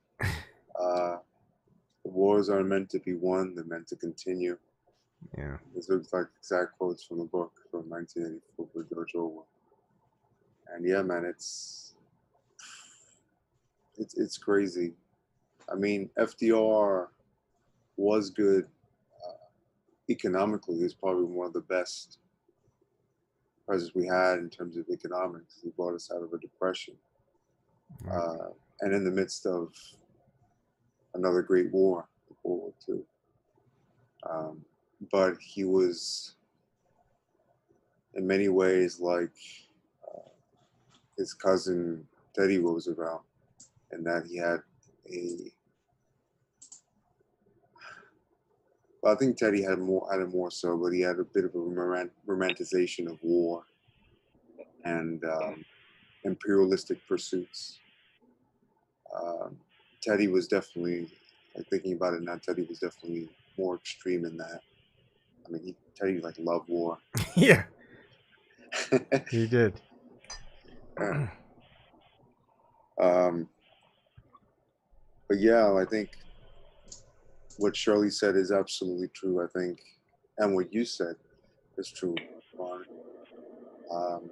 Everybody said, like, he probably knew this was coming, right? He had at least 2 days, according to what we were told by WikiLeaks, and he probably thought it over. I mean, fuck, the guy has no internet access, no phones, no visitors, cannot go outside for fear of his life or being what happened today. So he's got a lot of time to think, and I would imagine that if you were put in that situation, you would probably go through the scenarios. Okay, if this happens at this time, these amount of people, et cetera, add whatever details you want. What am I going to do here? Should I do this? Should I do that? And just going through all the different possibilities and variables in there. And Ebon, I could tell you have something right on the tip of your tongue. Go ahead, just say it. A thought popped up during any protest or rallies. I know you're going to have one tomorrow at the UN. Yeah. Have pictures of the book, Gore Vidal's book, and people are wondering why are you guys showing Gore Vidal's book? And you could say that was the book that Julian Assange had while he was being arrested. It's a message. Because I was actually curious of what book he was, carrying today. I was like being, carried out. Yeah. I was like, wait, he's carrying a book. Like, what could that mean? Yeah. But thank you so much for reading that. No problem. Ebon. I'm glad I read it. I think I want to summarize it really quickly with key words of what it talks about. But I mean, it's easily the national security state? That's pretty easy to term, you know. But yeah, I think that might be a good like rabbit.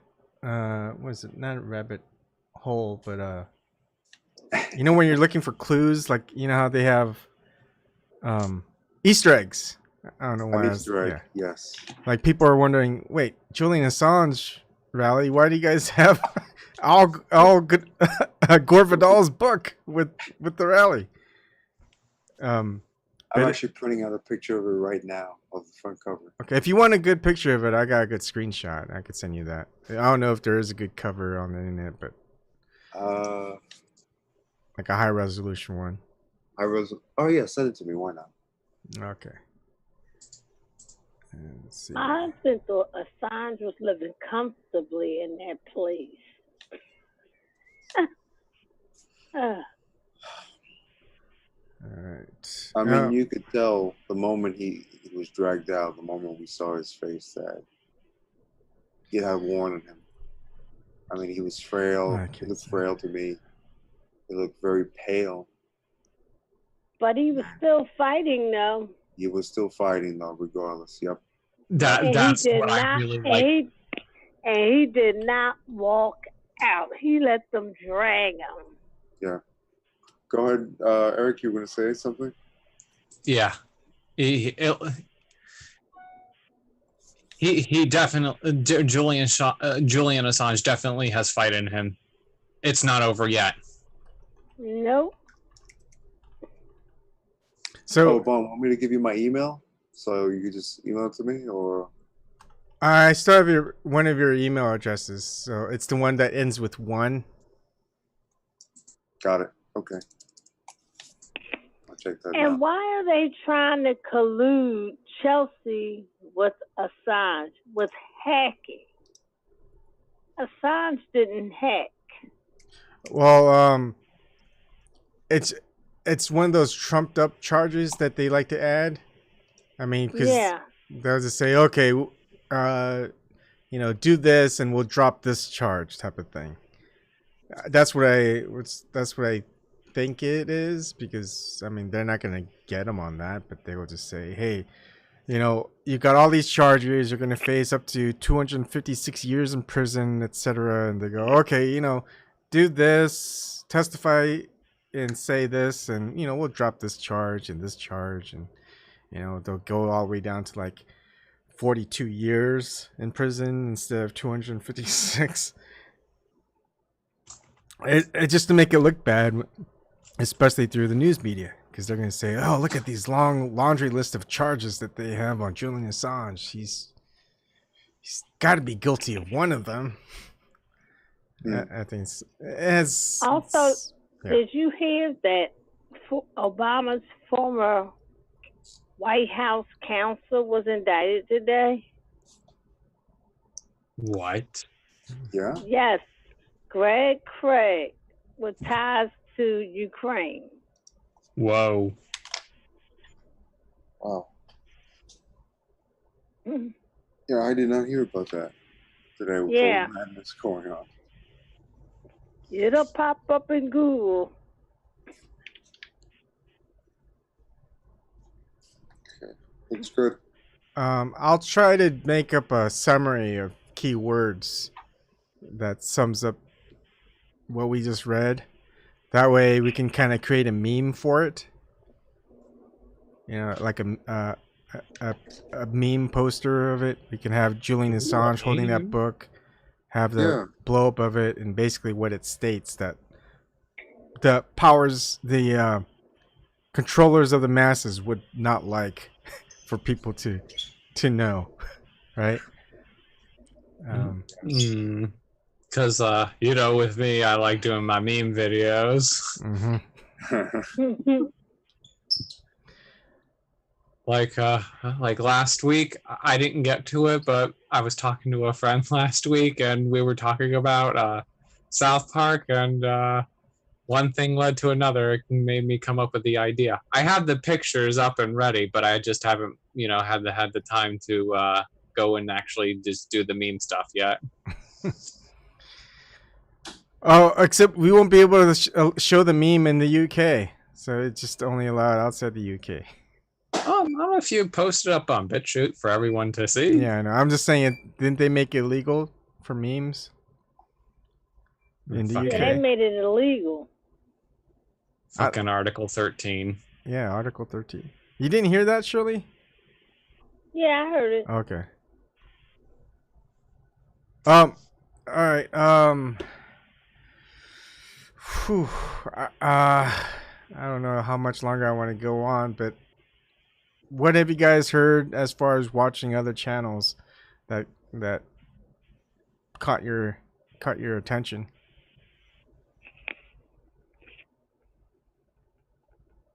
Well, I know some people still going on this QAnon and talking about That's Q pretty that much they all have the debunked. store. I'm like, that's a psyop. Like, that shit is like beyond debunked now. Yes. It's at a free fall. Yeah, because the Fango interviewed the guys that started it, and he said, "Oh, we were just messing around," and he said, "We didn't know it was gonna go this far." When did the Fango interview these guys? I can't. It was like a couple of months ago. Oh, okay. It was this one guy and that started it, But and he said they were just messing around. But how do and we? He didn't expect, and they stopped it, and they somebody carried it on. I mean, that's the thing with anonymous, right? Anyone could be that anonymous. I mean, who knows if that guy was actually Q? Anyone could state that they were Q. It's like, Yeah, but when he said trust sessions, I'm like, oh, I'm done with this. Trust sessions. I'm like, oh, that, because like that to me just sounded like, oh, trust sessions, trust the plan. Like it's like, what the fuck? It's like, oh, no, it's meant to decode. It's like reading like a fan fiction of like Catcher in the Rye or something like that. It's like, oh, this has this meaning. Oh, this has that meaning. Ooh, this meaning. Ooh, trust the White Knights. Trust the Keebler trust our fan fiction. Ooh, we're the message board. Oh, listen to us. If you disagree with us, oh, we're gonna go after you with our crazy ideology. Like some fucking like social justice warrior. It sounds like social justice trolling in a way. Hey, Eric, did you see the interview H.A. Goodman did with Jordan Sadler from Destroying the Illusion? I was a moderator on that one. He's still doing that too. That was like a crazy debate. Yes, it was.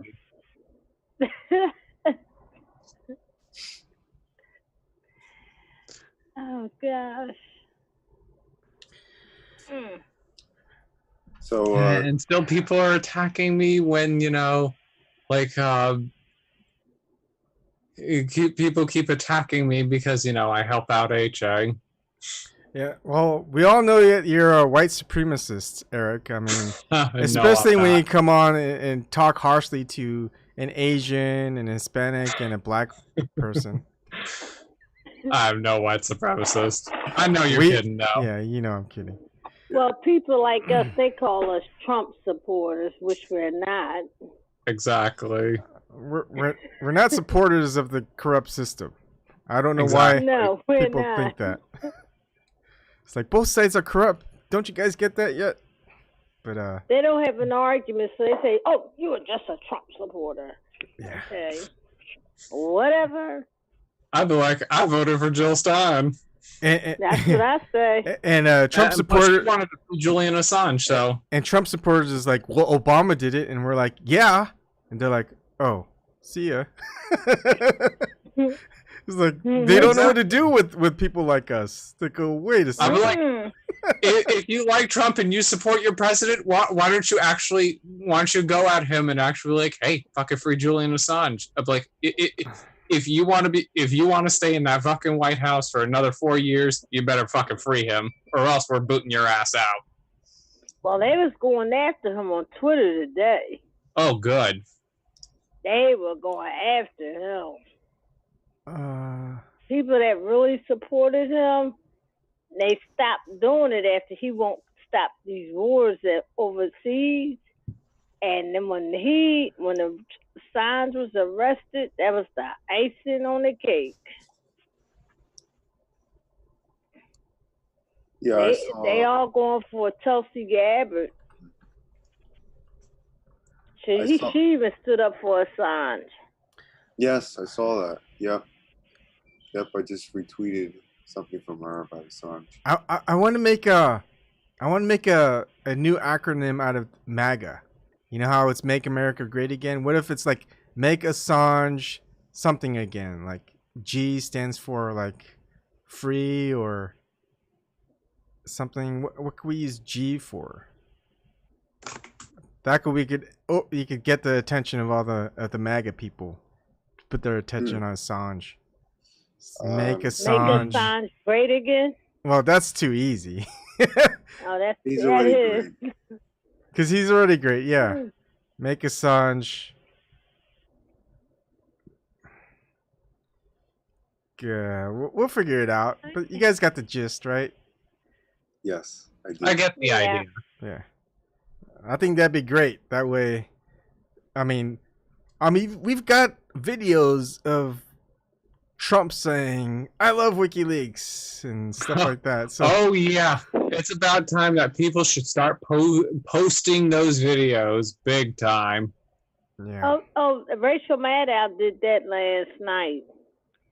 And also the reporter asked him, well, he was with this president. I don't know what country he was from, but the reporter said, do you still love WikiLeaks? He had a puzzling look on his face. I don't do WikiLeaks. I don't do WikiLeaks. The Attorney General will be handling that. I'm like, he is just turning away from his campaign promises. Yeah. I honestly believe. And I knew he was lying then. Yeah. He's either lying then or he's lying now, so pick your poison. He's lying both ways. Or he has a really bad memory. Or he has dementia. He may. But my thing is that Russia investigation, that gave him a key to win re-election. That's all I have to say. But I don't know about Julian Assange arrest now. I mean, anyone who goes against Trump, I mean, it seems like it's too easy. I mean, it's like, hey, Trump, who's paying for the wall again? Hey, Mexico. He's Teflon Don, I'm telling you. Hillary Clinton, she's gonna come in running. You want to know the two presidential or two people who came in late to races, and end up winning the nomination? Do you know who those two people were? Bill Clinton and Hillary Clinton. Let them cut. They're gonna be here tomorrow. Silly, too.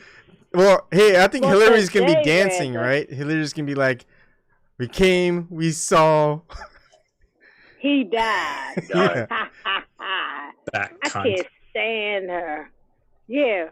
Here, I'll show you guys that article because I was gonna do a video of it, but I haven't been doing political topics very often.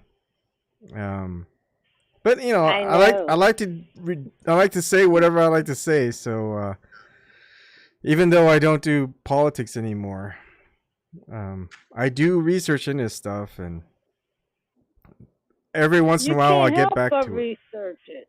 I guess that is true. Oh man, I have so much. I mean, so people can't. I've got like 67. Oh, I can't bring it. 67 tabs on my smartphone alone. Oh my god. Oh, that's not the least of it. I know the cap. I think it's like somewhere around 120 browsers. New tabs in Chrome on a smartphone on an Android phone. Wow. Until they won't even show you that you can't even open up new tabs anymore. It's I mean, Well, guys, I it just got got so an idea. bad. Let me know what you guys think of it. So, whatever that new acronym is, right, for, like, say, make Assange great again, I say we superimpose that, right, and put it right on top of the yellow neon green bile that Hillary spewed out at one time. Is No. make Assange great again. We don't want people to look away, Christian. I Come know, on. Good point. But I can understand when people like, you know, some people like, you know, gross humor, and that can appeal to them too. Yeah, I guess so. But we wanted to appeal to as wide as an audience we can. So maybe even like Instead of like Hillary Clinton coughing out the mucus, that it was could be emails. it was emails. Yeah, that's an idea. Gosh, I can't But find you know what? Some shows I watch, some people be on there and give up websites, and when I go to Google, when you do the search, the Yeah. site will come, the information will come up. Then when you click on to get to the site, it's not there. It's talking about the server can't do it. So I go to Mozilla and I find it. Like the Dr. Sebi. I put him in Google. They had everything up there about him. But when you click on the site, they say their server can't find them. And I know that's blocking it. And I went to Mozilla and it was there. And Whoa. I saved it. Because you know the owner of Google, he's a big Hillary supporter. Yeah. That cut shouldn't even get any kind of support anyway. Gosh, I'm trying to find this article. I'm sure I had it up saved somewhere.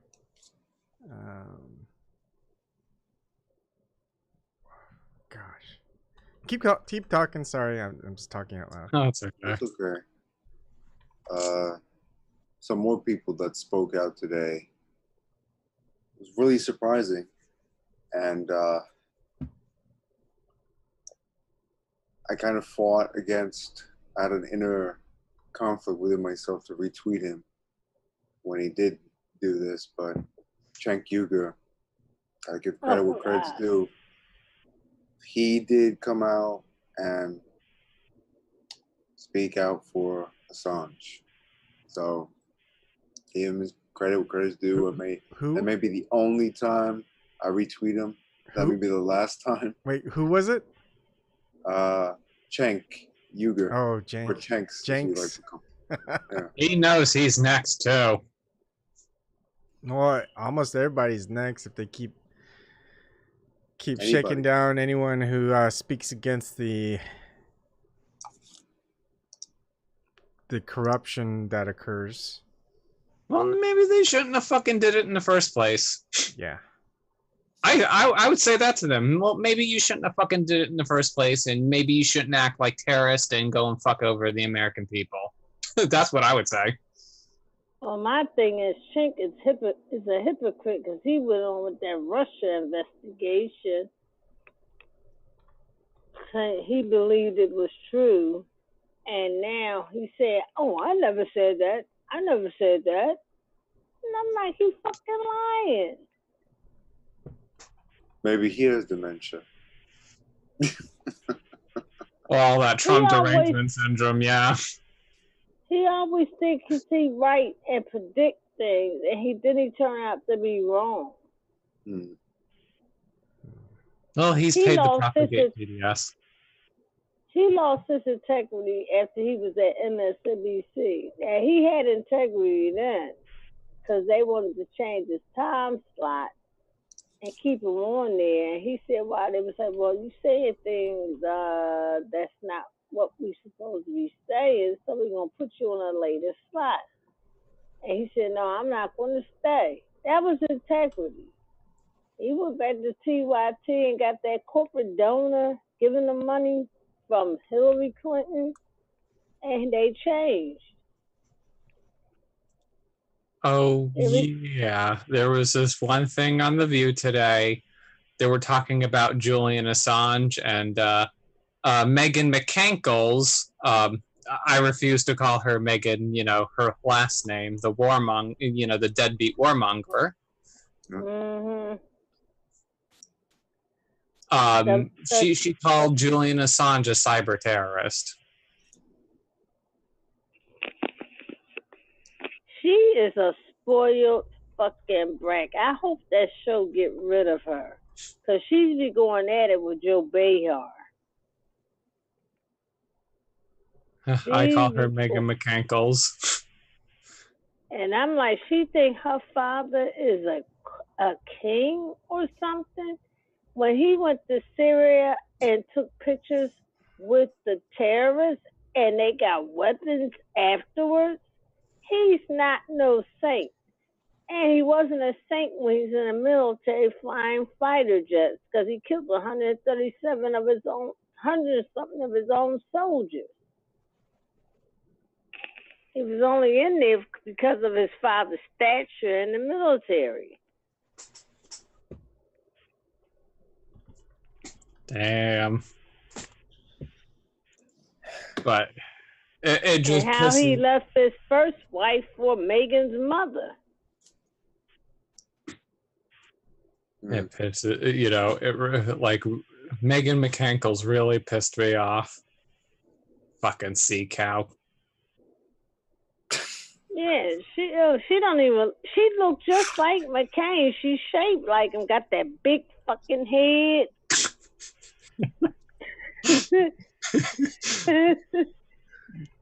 She do. She has this big fucking head. She looks just like him. She really don't look like a mother. Barbie doll. But with cankles. Some other people that came out today for Assange, Tulsi Gabbard actually went on CNN and spoke pretty vehemently for Assange. And finally, at last, Jeremy Corbyn said something. Wow. Yeah, finally. After so long. Yeah.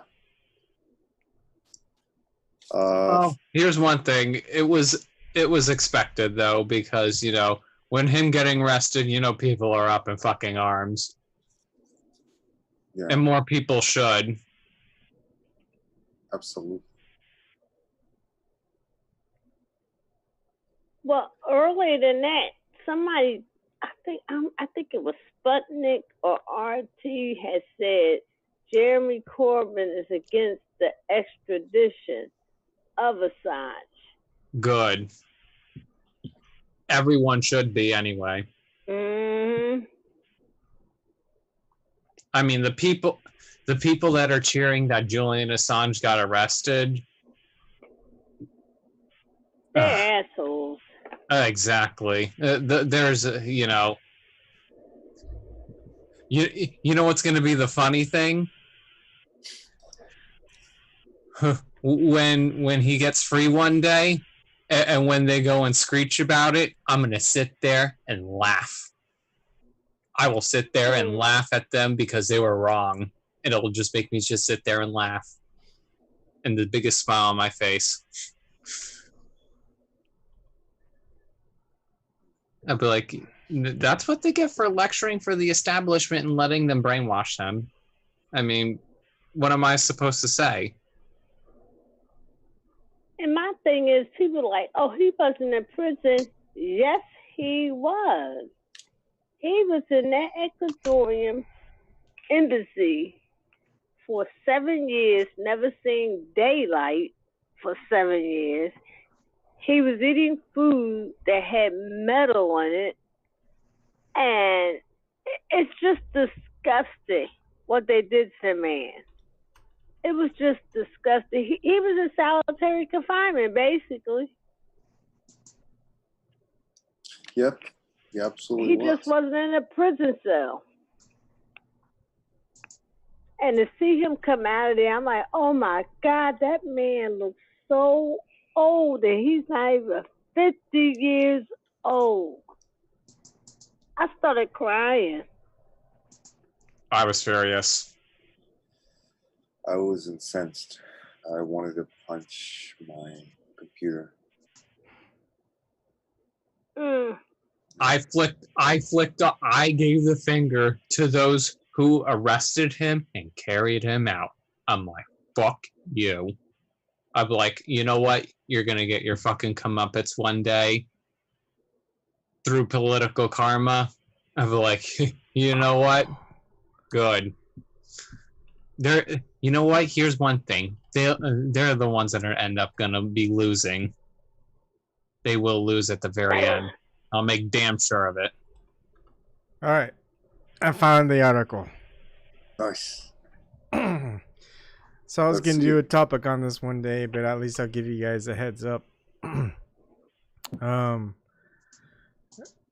guess you're going to have to watch it on, look at it through YouTube. I'll give you the link though in chat. So here we go. It's by 538. It's an article by Jeffrey Skelly on April 9th, 2019. And I was talking about candidates who go on to be nominated tend to start early. But the two people who started the latest and that they've I was wrong. Well, three people who started the latest that won. One is Bill Clinton in 1992. His campaign before the Iowa caucuses, he started 179 days before the Iowa caucuses started, and he won not just the nomination but the presidency. Yep. The second person who started late was Mitt Romney in 2012. He started 267 days, and he won the nomination, but of course he lost. And Hillary Clinton in 2016 started 295 days before the Iowa caucuses, of course. And, well, she cheated her way to win. Technically, they call it a win. And so if she's going to start, and she knows that her, everyone knows that her favorability decreases the longer she runs. So she can pretty much go ahead and run late as February of 2020.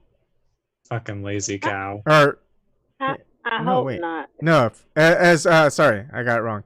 As early as August of this year, August 15. So Hillary could delay her run as late as August. I mean, it's been done before. So. She's a lazy I hope cow. not.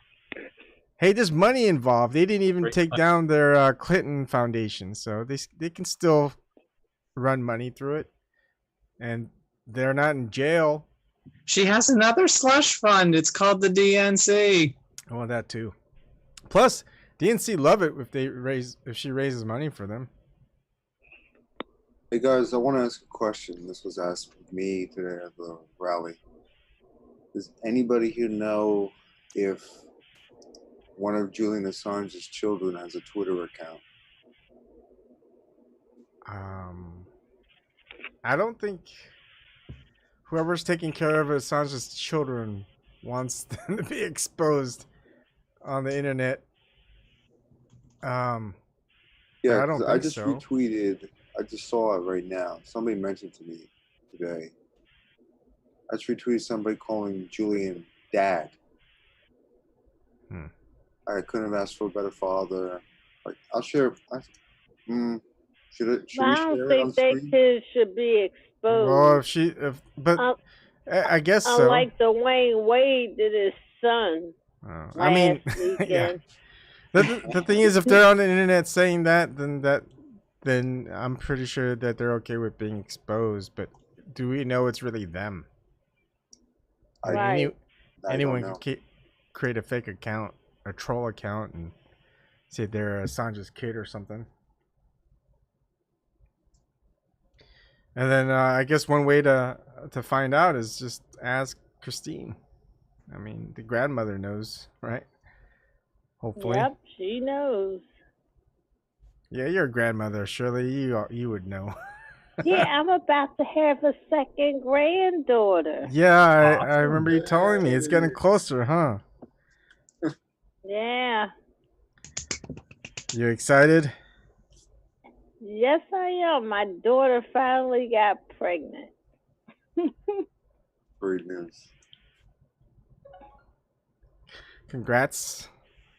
Yes, or congrats. soon to be a congrats.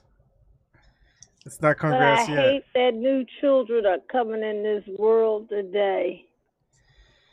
I really do. Do you think That's the way things are. I understand that. All these different vaccines. Well, you know, RFK won that lawsuit against the pharmaceutical company about the vaccines. I think it's for children. Yeah. You want to know something funny? So, because my wife knows I'm a conspiracy theorist and all this stuff, and Yeah, it's not conspiracy. yeah, well, it is a conspiracy. But so my wife is taking allergy medication, you know, because the allergy season's up, it's spring, and she has the one that's expired. I go, don't take those. Those are the ones that are expired. And she goes, oh no, the pharmaceutical industry just puts the expiration date because blah blah blah. And it's like, you conspiracy theorists. She just gives me one of her looks. Mm-hmm. I turn it around on her, and I go, "What evidence do you have that they're just doing that on a whim?" And she's going, "I don't have any." Well, I can tell you, my aunt worked at a hospital for 20 years, and she always tell me, yeah, they give you expiration dates on medicines, but they never really expire. Yeah, it's like, what? It's like, what is it that expires? Is it? I mean, there's nothing changed. I think Seinfeld did a skit on that about milk, because he said, "There's expiration on milk. The milk is the expiration." I got in an argument with my son about this. I said the expiration date is they can't have it in the store selling it then. It's not actually saying it's expired. Yeah, isn't it more like a FDA thing that you have to put? Please, the FDA is a joke Yeah, fucking now. I know, but Because they the have. pharmaceutical company can regulate their medications, but Yeah. not without using the FDA now. But I think there is some legislation saying you have to put best used by date or at least, and yes, expiration you date. have to do that, but that don't mean they can't have it in the store selling it Okay. on that due date. Yeah. And in certain neighborhoods in the hood, they have that stuff in those neighborhoods. But and they know those people not going to look at it yeah. and buy it. Yeah. Actually, my friend he's an ex-Mormon. He used to shop at a store where they actually just sell products where they're past their best used by or expiration date, and it's really cheap. But they only use it and buy it for certain events, like because in Mormonism there's like an Armageddon type of event that may happen, like the end of the world. So you want to be prepared. Like Ragnarok. Yeah, or like Ragnarok. Yeah. and I just had to laugh. so he bought a couple of things, and then he moved out eventually, and he left some of that stuff there, and it was canned applesauce. And I was like, how bad can canned applesauce expired be? You know, it's so it was. I think it was like 4 years past expiration, but you know, I didn't have much money then. I was like, hey, free food, I'll try it out. The applesauce was purple, and yeah, I opened the can. The applesauce was purple. I ate a bit, and I was like, it doesn't taste like anything. It doesn't taste like applesauce, but it doesn't taste or smell bad. But I was like, I better not risk it. So I didn't. I spit it out and I threw it away. But I did try it.